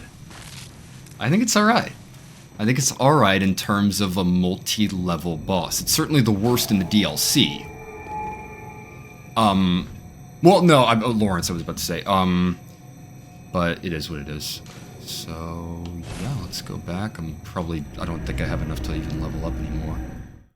I need to watch, I only read reincarnation stories in manga. Fascinating. I haven't read a lot of manga myself. I'd love to read Death Note. That would be interesting to check out, because I've seen the anime. Yeah, I don't have enough. Unless... No. Let me sell something. Do I have any extra weapons? Oh yeah, I forgot about this guy.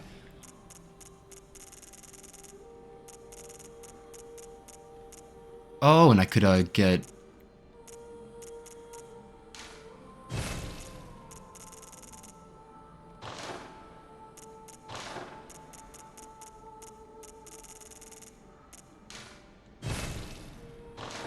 Alright, let's level up once. Welcome. Very well. Or a couple times. Oh, I was about to say I got a surplus anyway, so who needs it? What I do need is these little buggers. Or maybe not. I mean, you never know. It's Maria, unfortunately, but okay. Let's go back, finish that quest line. Let me read some chat. I'm an inconsistent reader because I don't read consistently, but when I do, I read it a lot and a few times and stop. I'm kind of similar. I need to get invested in a book, and I told myself this year I wanted to read a book every month, and I've been doing a good job of that. I need to watch Shogun, but I heard that they were making more seasons after the book, and I'm already worried. Yeah. from what I understand, they went into that show and they wanted to just make a one-off series. They wanted to be, they're like, okay, we're adapting the books. I think there are 2 that are like just one story, and then they're like, that's gonna be it. We're gonna do that, and then we're done. Okay, she's losing her mind a little more. Get back to the stream. But now they got pressured. They're like, hey, we gotta make more, and everyone is making the whole Game of Thrones. Yeah, exactly. Game of Thrones comparisons. They're doing that with the new Dune, like Dune Prophecy or whatever. Everyone's trying to reinvent the wheel and get Game of Thrones back, and I don't get it. I don't get everyone trying to like make something not what it is, basically, because that's exactly that show's telling its own story, and from whatever the creators said that they like compared it more to like Succession. They weren't going for Game of Thrones, but everyone's like, no, this is Japanese Game of Thrones. It's like, come on, guys. Like, and now they're like making like what's almost historical fan fiction. It's like, if they're good writers, it might be a moot point, you know, but it's weird. I would definitely love to read the books before I watch that show, though, so. It has swords, so Game of Thrones, yeah, well. The funny thing is how like insanely good House of the Dragon is so far, and like it's because of Ryan Condal. Yep.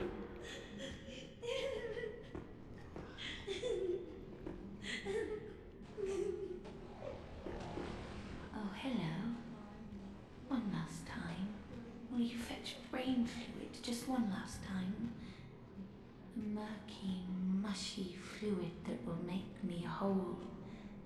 The sticky sound whispers to me, so very close, right into my ear. My head, just a head, that's all there is. I need my baptism. Please, I beg of you, I want to be something.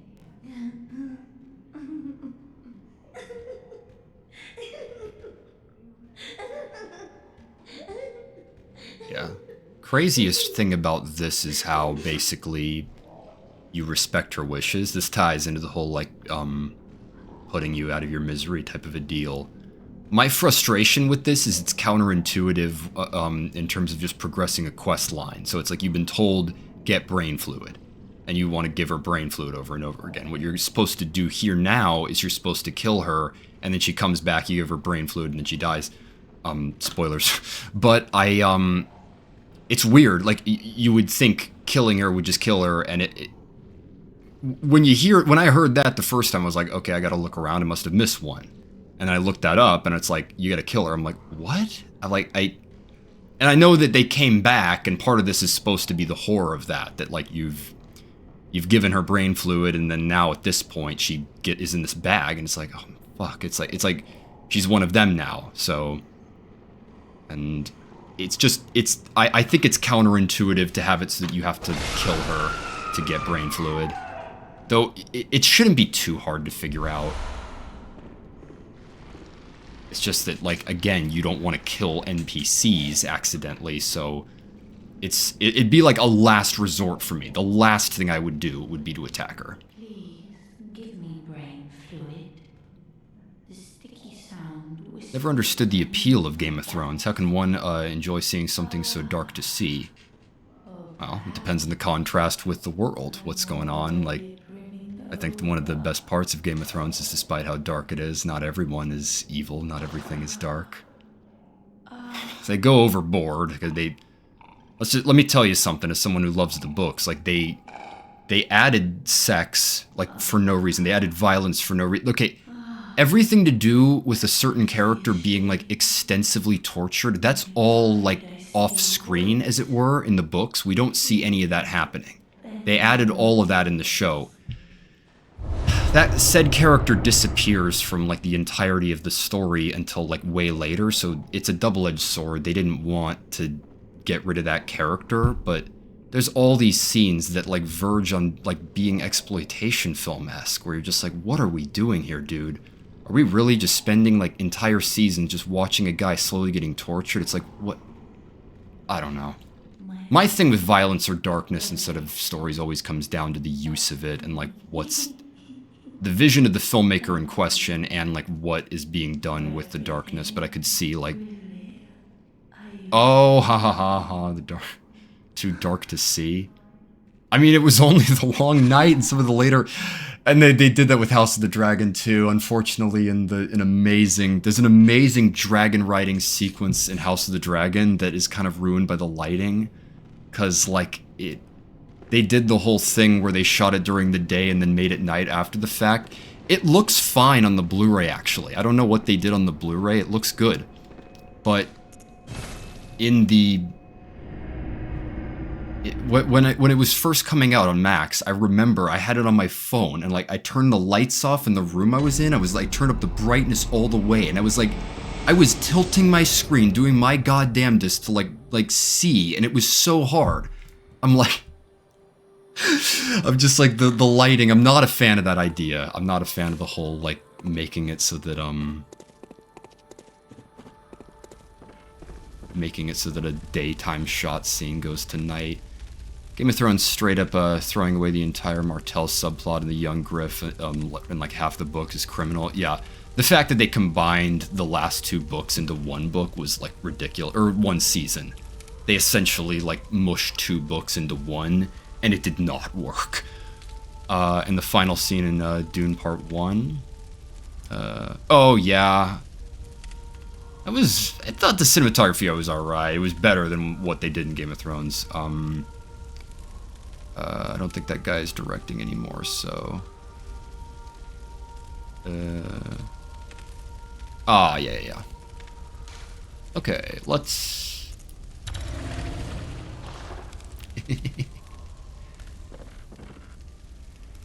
Love me that rune with the dress.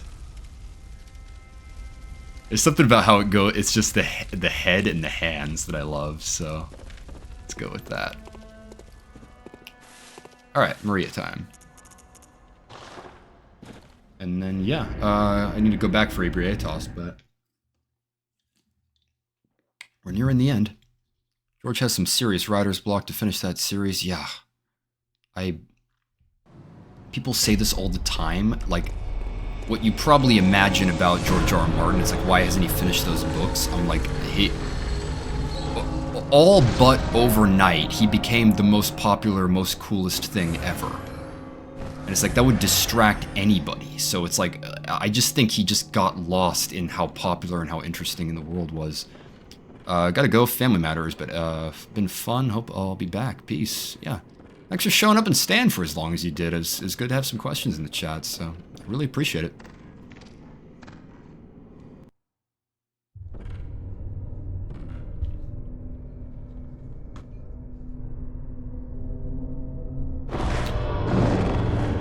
Bitch. Why'd you touch me? Should be left alone.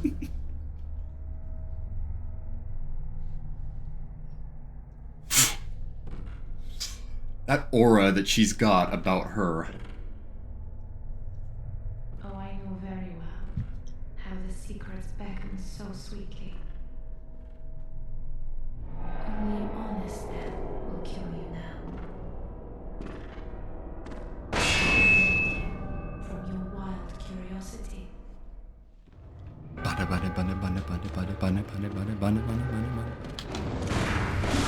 Ow.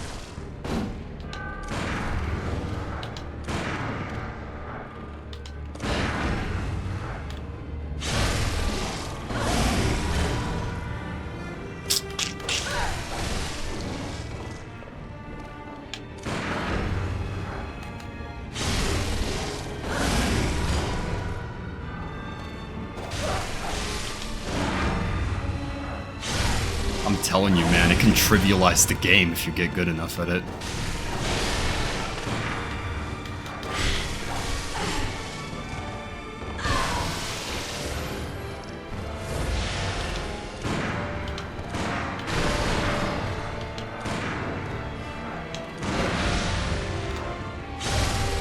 Okay. Alright, blood bullets.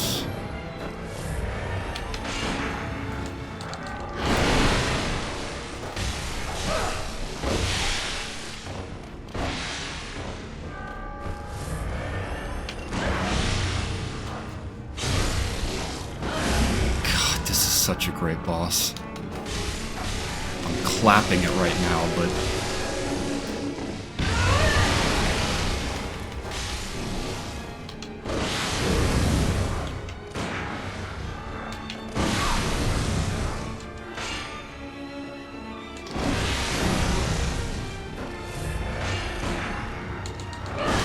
Fuck, okay, that was a mistake, what I just did. 1, 2, 3...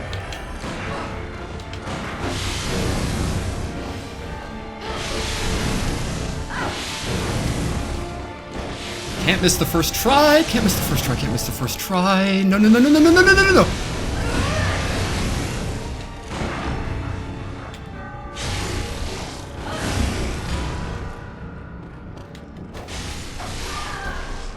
First try, let's go. 2 regrets. Her health bar is way too low. It is really easy to just wail away at her and stun her. It's weird too how she doesn't have a last line. It's a shockingly uncinematic fight. Like, you'd almost think that there would be more dialogue, that like between phases she would be talking about what she's doing, and I mean there's lore behind it, and not to mention everything with the research hall, like it so her health bar's too low, and then the other thing is like the dialogue and what's actually happening. Like, she just kind of dies and then that's it. It's like, oh, it's like...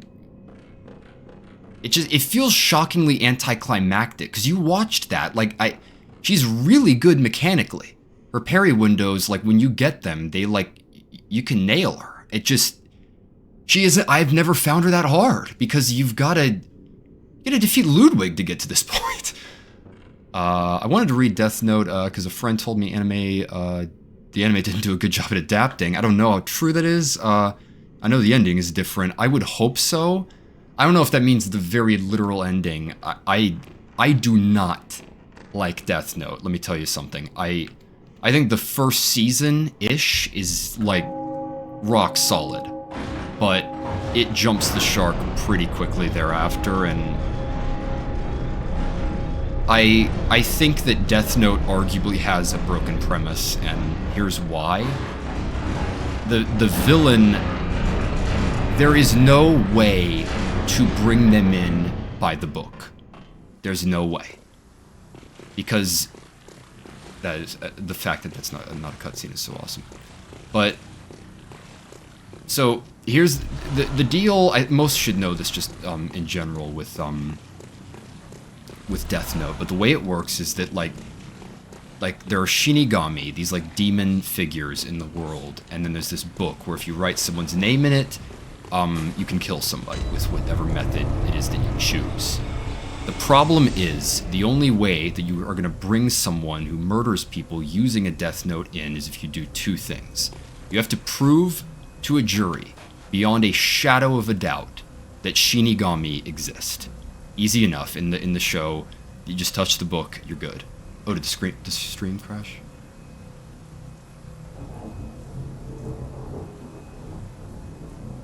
Nope, doesn't look like it. So let me check here. Would be good. Yeah, if you touch the book, you're good, so that's fine. That'd prove that Shinigami exists. The second thing that you need to prove, which is unprovable, is that the person in question wrote the name in the Death Note, and that they wrote the name with the intention to kill somebody. That could not possibly be proven in a court of law.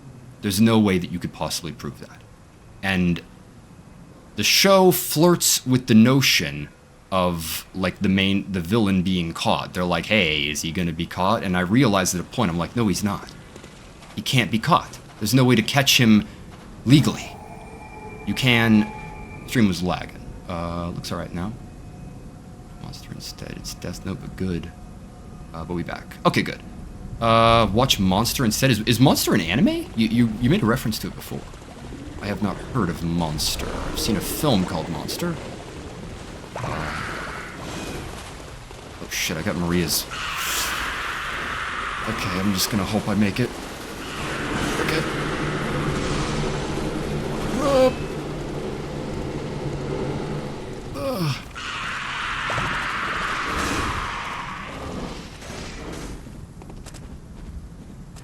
Don't I? Oh, no, I don't. I put it down. God! Oh, no! That happened to me in real life. Okay.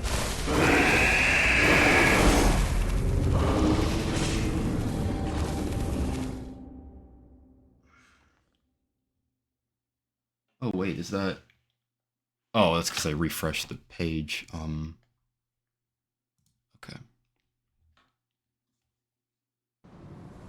Rip Maria's runes. I guess I can try to ferret to get him back.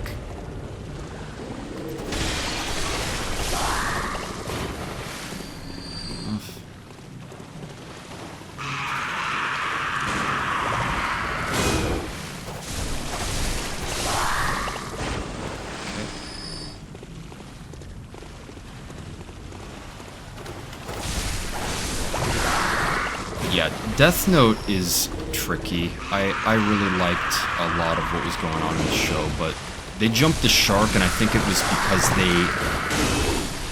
their premise that they were working with, like, it was only going towards one place, and it's just unfortunate. I love a lot of Death Note, let me tell you. There was a part that I thought that show was unstoppable. And again, maybe the anime's better. I have no clue. I haven't read it, but...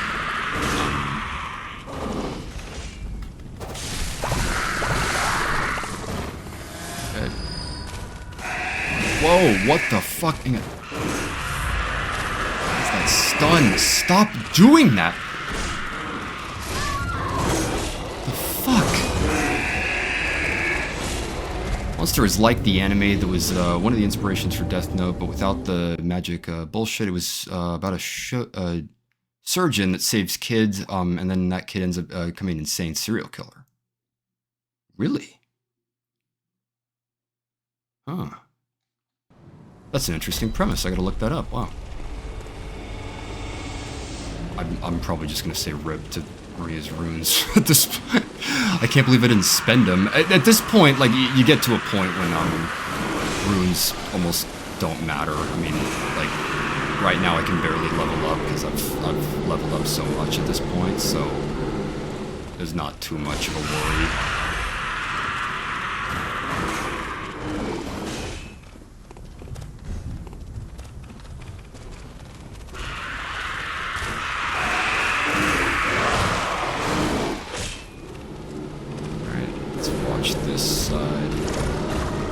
Seriously, fuck that. Like, they literally put that there to get you, and they put it, like, they set you up. Okay.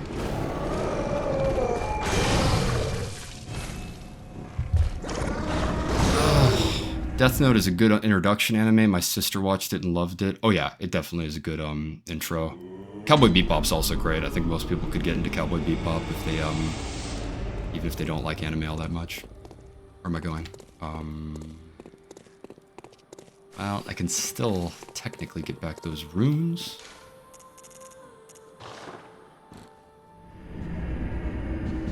Dang, I'm actually... Yeah, I'm definitely going to be able to finish this. Should be able to within 5 hours. And I think that'd be a pretty good... I've been going for a very long time. Which I am glad with. I mean, there's no detriment to it, right?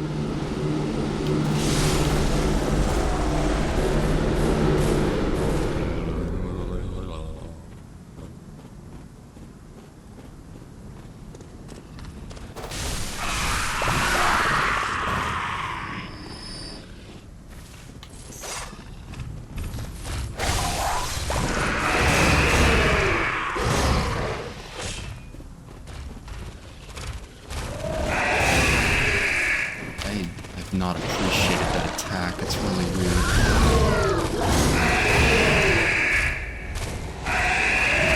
Watch Bebop. It's good. I like Cowboy Bebop. I think that the less episodes get better. I think that there's like kind of 2 seasons. Not every episode is great, but there are some episodes that are goated. Ballad of Fallen Angels, and I think Jupiter Jazz is what it's called. Great stuff. Also rip Maria's runes. But again, if one farming session in that one place, and I can get back what was taken. Let's just zip to Northern.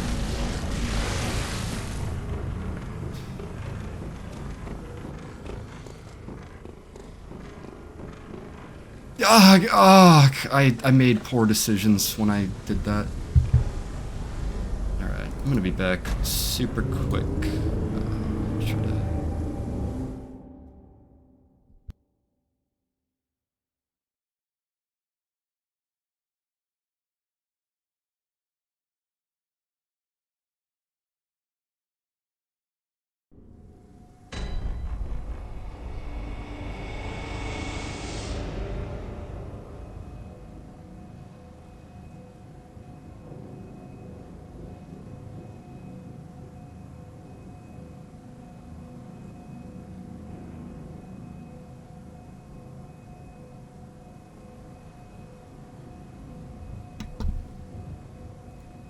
Alright. Back at it. Bundy. Alright. Yeah. I need a Death Note sequel series with Joe Biden. Okay.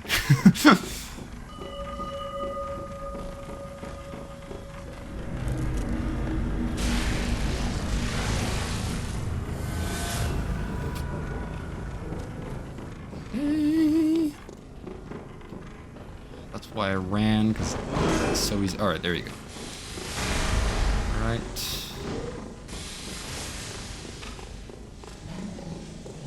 Introduce Darrell Brooks to opening the door. I hate making jokes about him, because I on one level, like, it is funny, like just how much of a fool he made himself, but like, the psychopath did something unthinkable, and I'm like, I don't, maybe it's just best not to talk about him at all, I don't know. At least I talk at his expense when I want to make Darrell Brooks jokes. It's a thing. I could get the second, Blood Rock.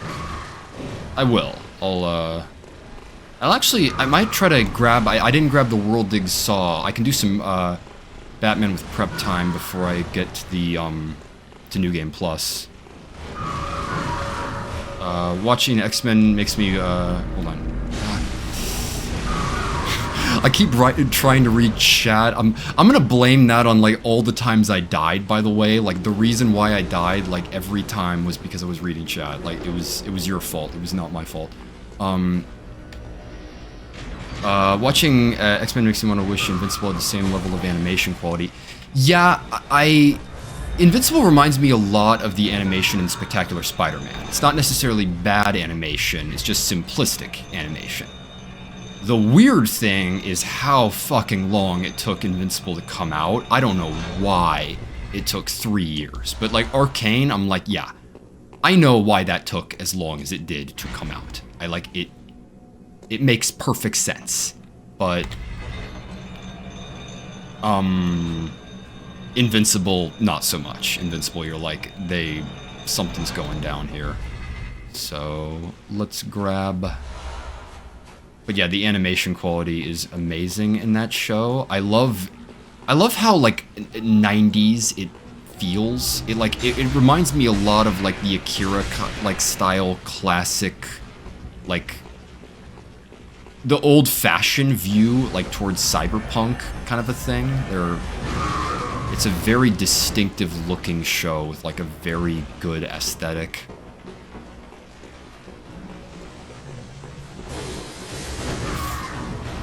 Okay. Blood Rock.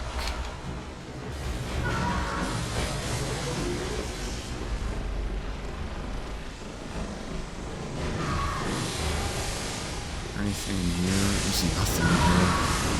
It's so funny, that's basically exactly what this is, it's just a medley to kill you.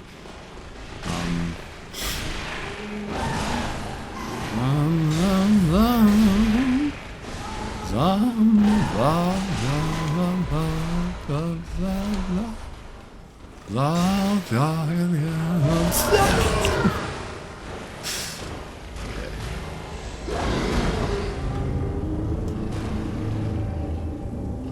do one more farm. Other than that, I think it's pretty much time.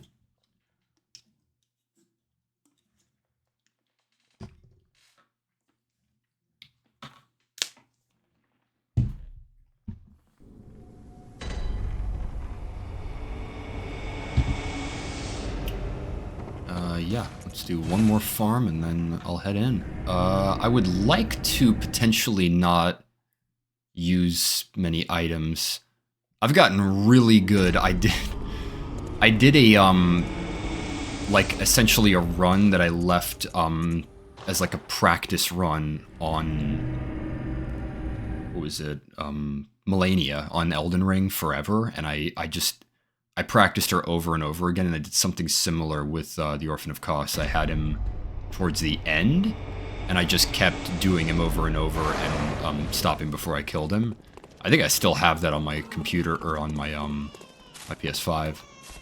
But basically, I'm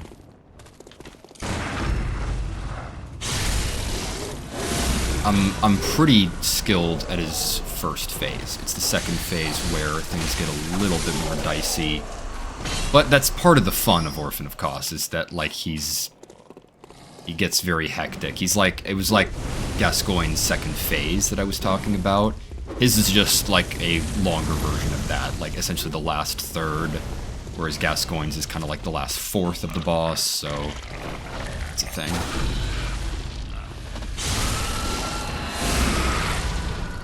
Sub button when? Oh, am I not subscribed to your Ramsar? I believed I was. X-Men Season 2 is in the animatic phase already. Yeah. Bad planning, bad production, weird shit happened with Invincible. I don't think 40-minute episodes help. Yeah, I'm not sure. No, I'm saying when you're gonna get sub button. Oh, can you have a subscribe button this early on? I have like 13 subscribers or like followers or whatever it is on Twitch.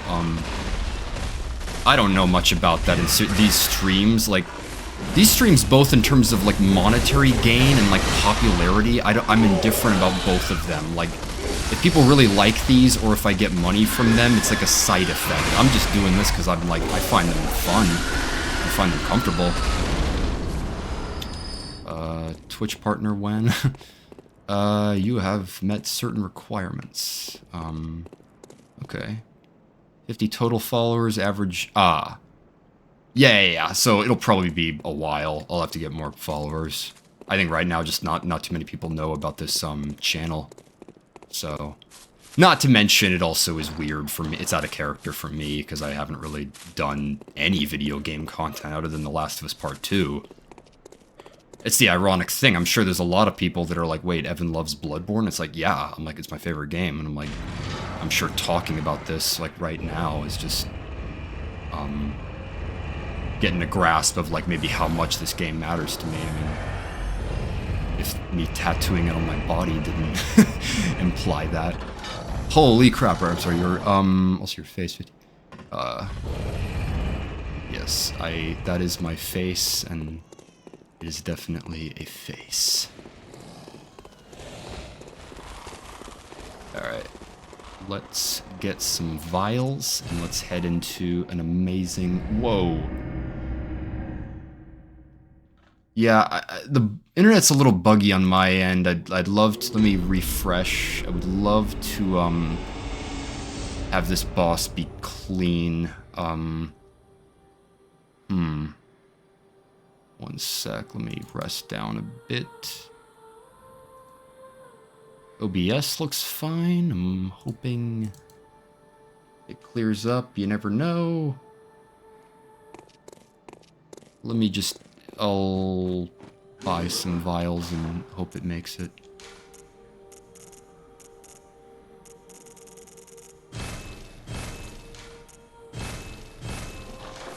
Looks good now for me, so I'm just gonna hope that it works in this final stream. Last sparkling I got on my desk. final boss, and if you don't get your favorite name tattooed, what are you even doing? Yep, may as well. Oh.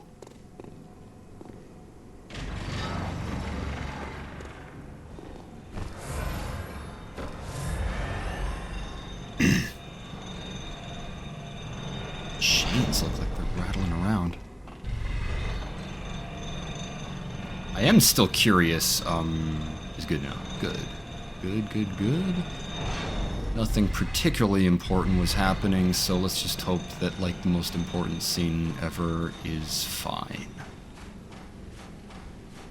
It is such imposing imagery, just having all those things just praying. It's like...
Alright, let's do this. What? Oh, I missed it.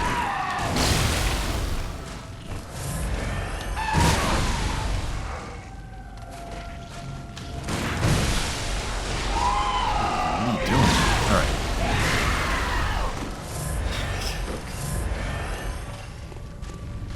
What are you doing? That move. Oh, I've got a retort.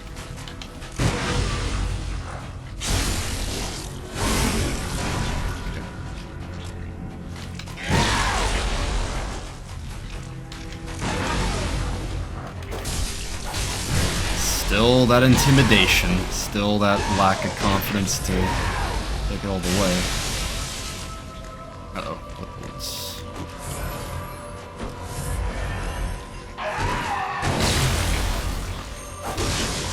Come on!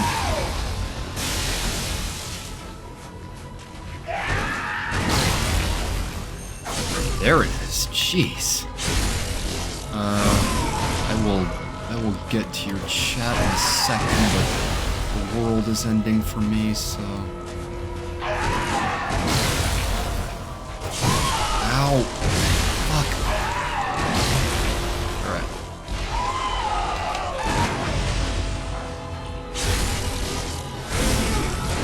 I'm telling you, those runes, when you stack them... That's literally what that was. One visceral, and I got my entire health bar back. God! Far away.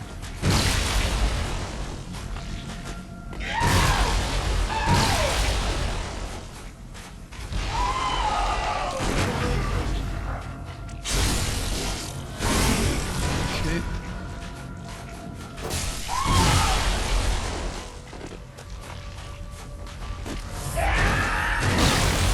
It is a little too easy, like, I just walk into it, basically. It's like, it's sort of boring.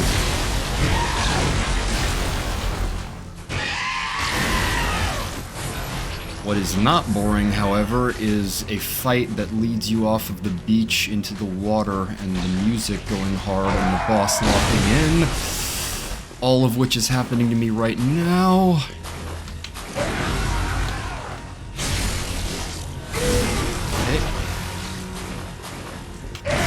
Oh, that's unfortunate, what just occurred. Alright. Oh!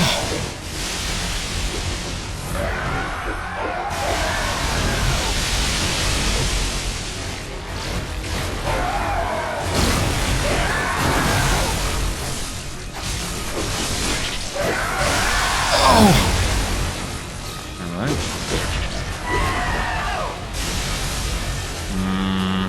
Run him out.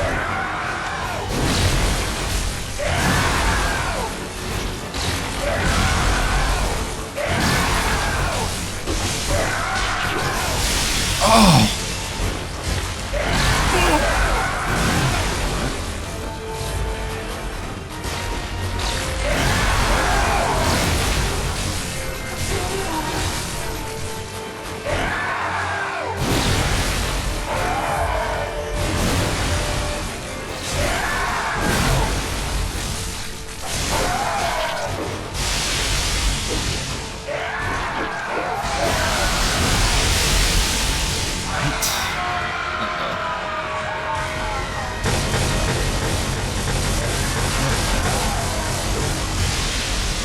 Come on.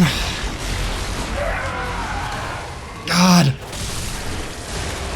This is the problem. So many of his viscerals are so far away, and or that type of a thing happens.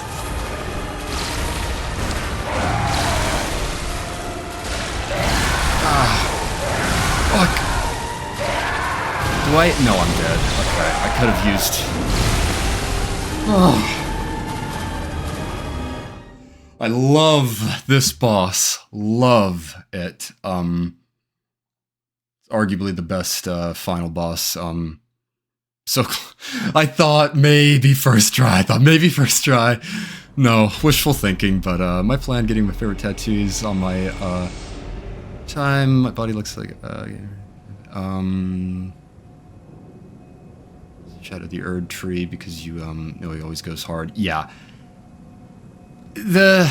I'm curious about that myself, especially considering how infamous Melania is. I don't know how that boss is gonna work out. I just hope that it is a skill-based boss, like, and that they don't add the Melania-isms and the, like, you know, trying to kill you isms. So, all right, let's head straight to the waterfront this time. I gotta try more parries in the second phase, because I got close there.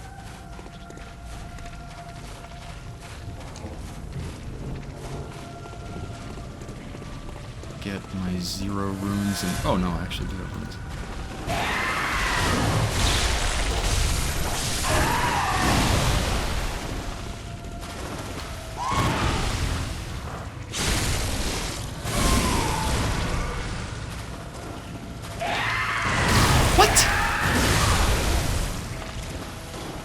We all saw the same thing right there.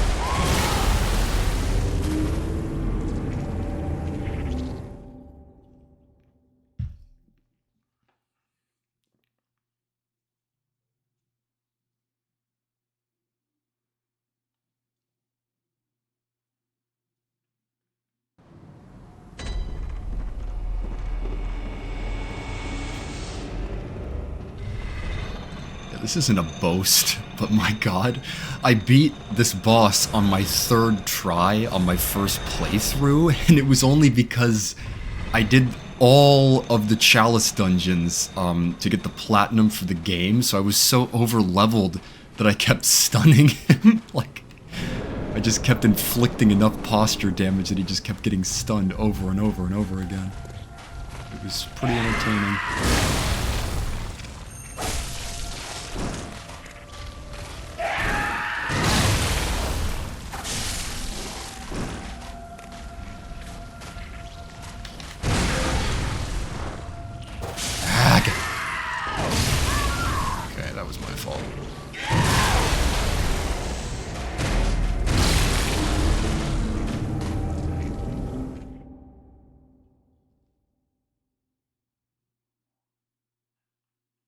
It's so funny that, like, so few bosses in this game are like this.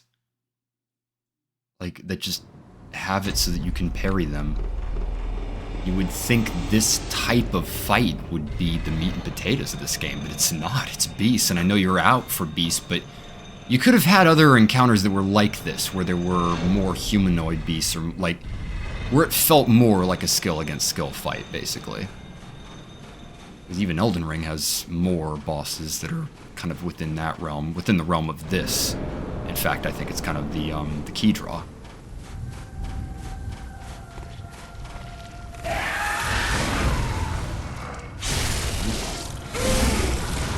Blood bullet up.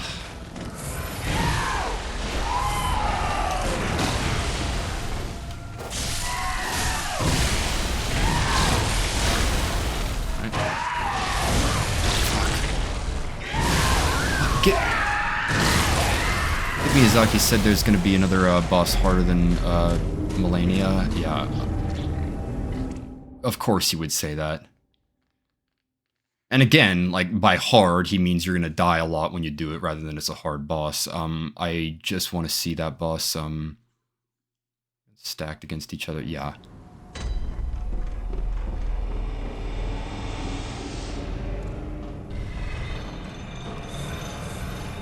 I'm just curious how he's gonna work mechanically. Like, he's got, it seems like a spear is the focus, and they had to have known that, like, it's just like Maria, where, like, they're gonna be marketing the game around the one boss. So, there's a lot riding on that one boss, so I'm just like, you got your work cut out for you. I hope you pull through, because...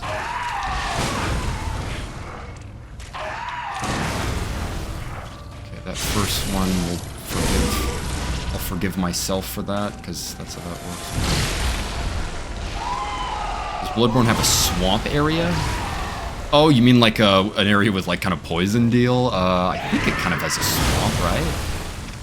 I don't know. Maybe not as like in line with some of the other FromSofts, but still.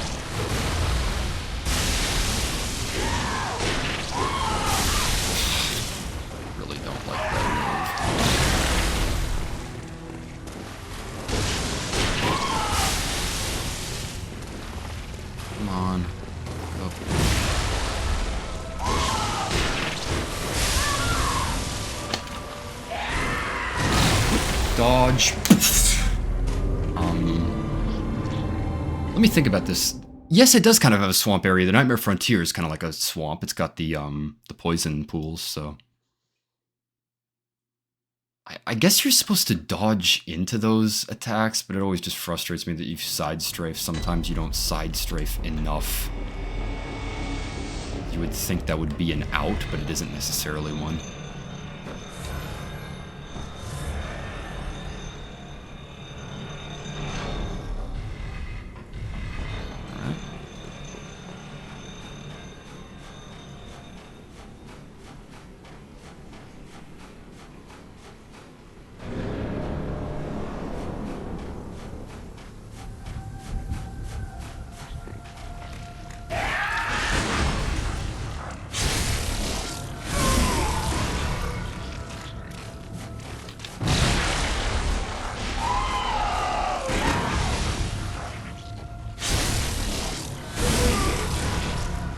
Yeah.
I suppose that's what you're supposed to do. You're supposed to dodge forward, but I just find it ridiculous that you can't dodge to the side. I mean, you see that, right? It's headed straight for you. Dodge here, it explodes, and then you explode when you're, like, 5 feet to the right of it. It's like, get the fuck off it. Don't like the patches, Spooky Spider, that much. DS3 patches and yeah. This is definitely one of my, yeah. I think the first, just him and DS1 is probably my favorite.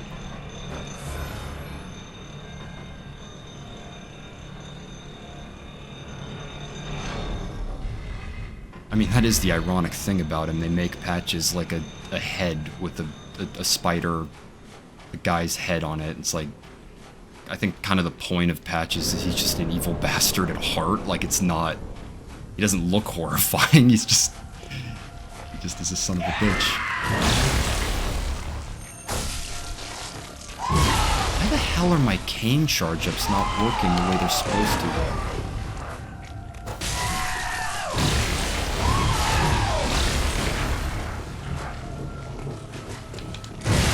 Ow.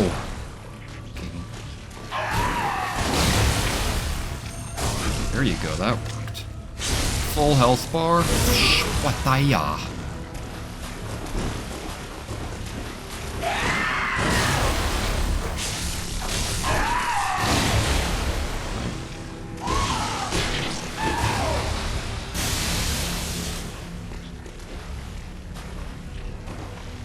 Come on, boy. Let's go.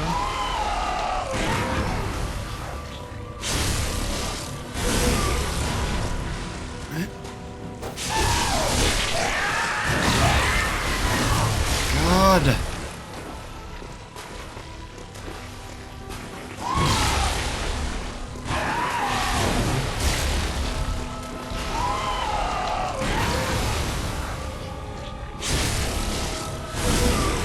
we go.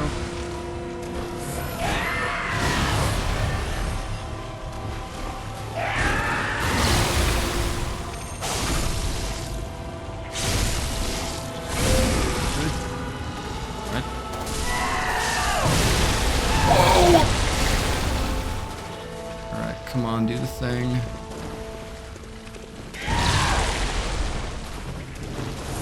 There it is.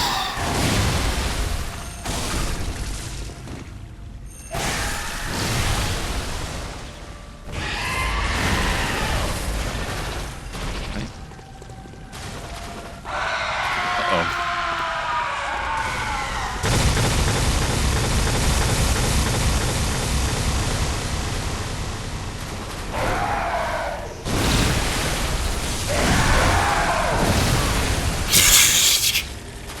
Okie dokie then. It's good. I have to emulate Demon's Souls with the full patches experience because I don't know how the remake looks and sounds. Yeah, I still haven't played the remake. I've heard most people say that it holds a candle to the original game. I've heard people say that it really does. And I don't know. I haven't played the original, but the purist in me, like I was mentioning with wanting to do games in order, I feel like I would want to do that game fair. So I would love to emulate and or just get a PS3. A lot of the times I cut out the middleman, because truth be told, I prefer consoles to PC. I know, I just do. Now I must leave. When I come back in 10 hours, check if you've beaten it.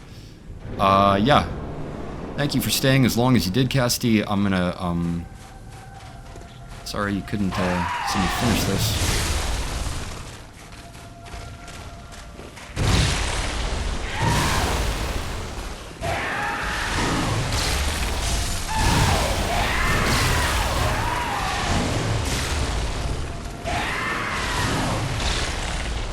Keep swinging, baby.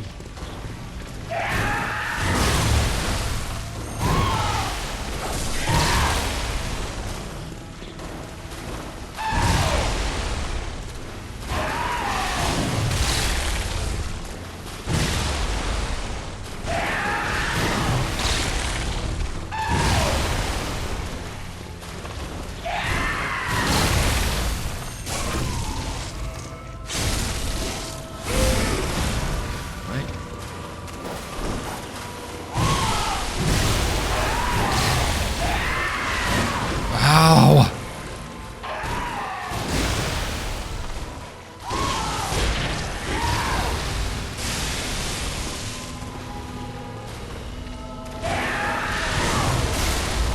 I don't know why I didn't parry that. The music in the original is so unique, and the remake made the thing, making every single OST super epic. Ah. Yeah, that would be frustrating if, like, the music... I talked about this with Ebrietas, but I love that you have to attack her first in that fight. There's a lot of...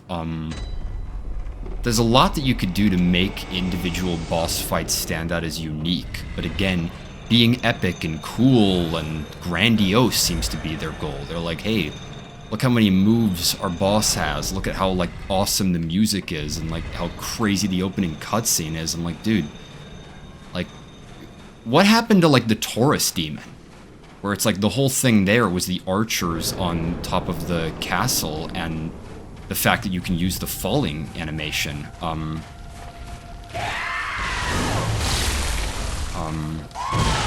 But most bosses in these games don't have that kind of a thing. Flex, let's see the guns. Have you not been watching the stream?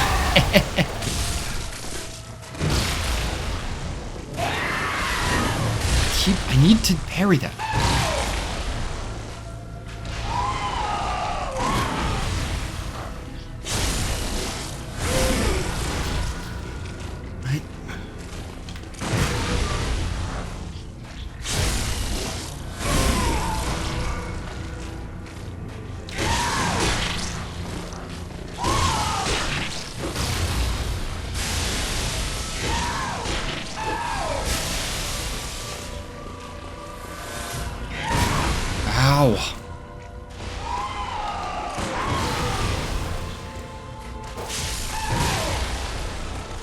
That is the interesting thing about the parries as compared to how they work instead of the other Souls games, is that you can do it from a great distance away and get the parry in. You have to time it with how your bullet works, but it's pretty cool.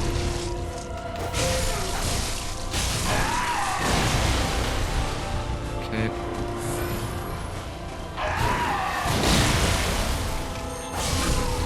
It actually connected.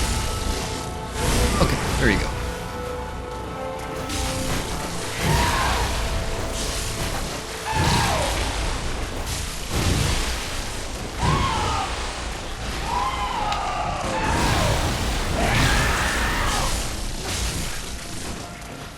Okay.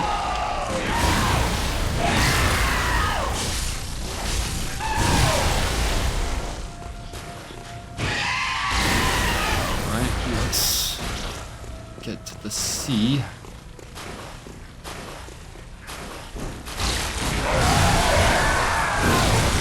Right.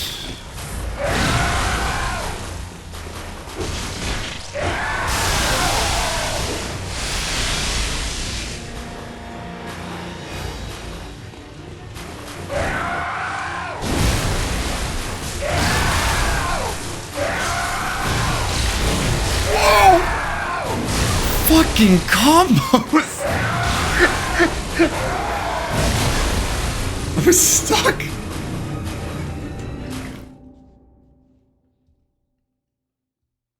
This is what I'm talking about too with Elden Ring and bashing all those bosses. There's good hard and there's bad hard. I saw a great, like, there was a comment that I saw that said Melania's bad hard, Ishin is good hard, and this is fun hard. It's like, that's exactly what this is. Like, this is a difficult boss to get. It can be very random and unpredictable, but, like, you don't feel like you're fighting an unfair boss. You do. You do when you fight Melania. And that's what makes it such a frustrating boss, because you're fighting and you're like, what? Ishin is so great because he's, like, aggressively fair. Like, you know you can defeat him if you just knew his moveset. You just have to recite it. You have to get it right. And just like everything in Sekiro, the game forces you to play the game right.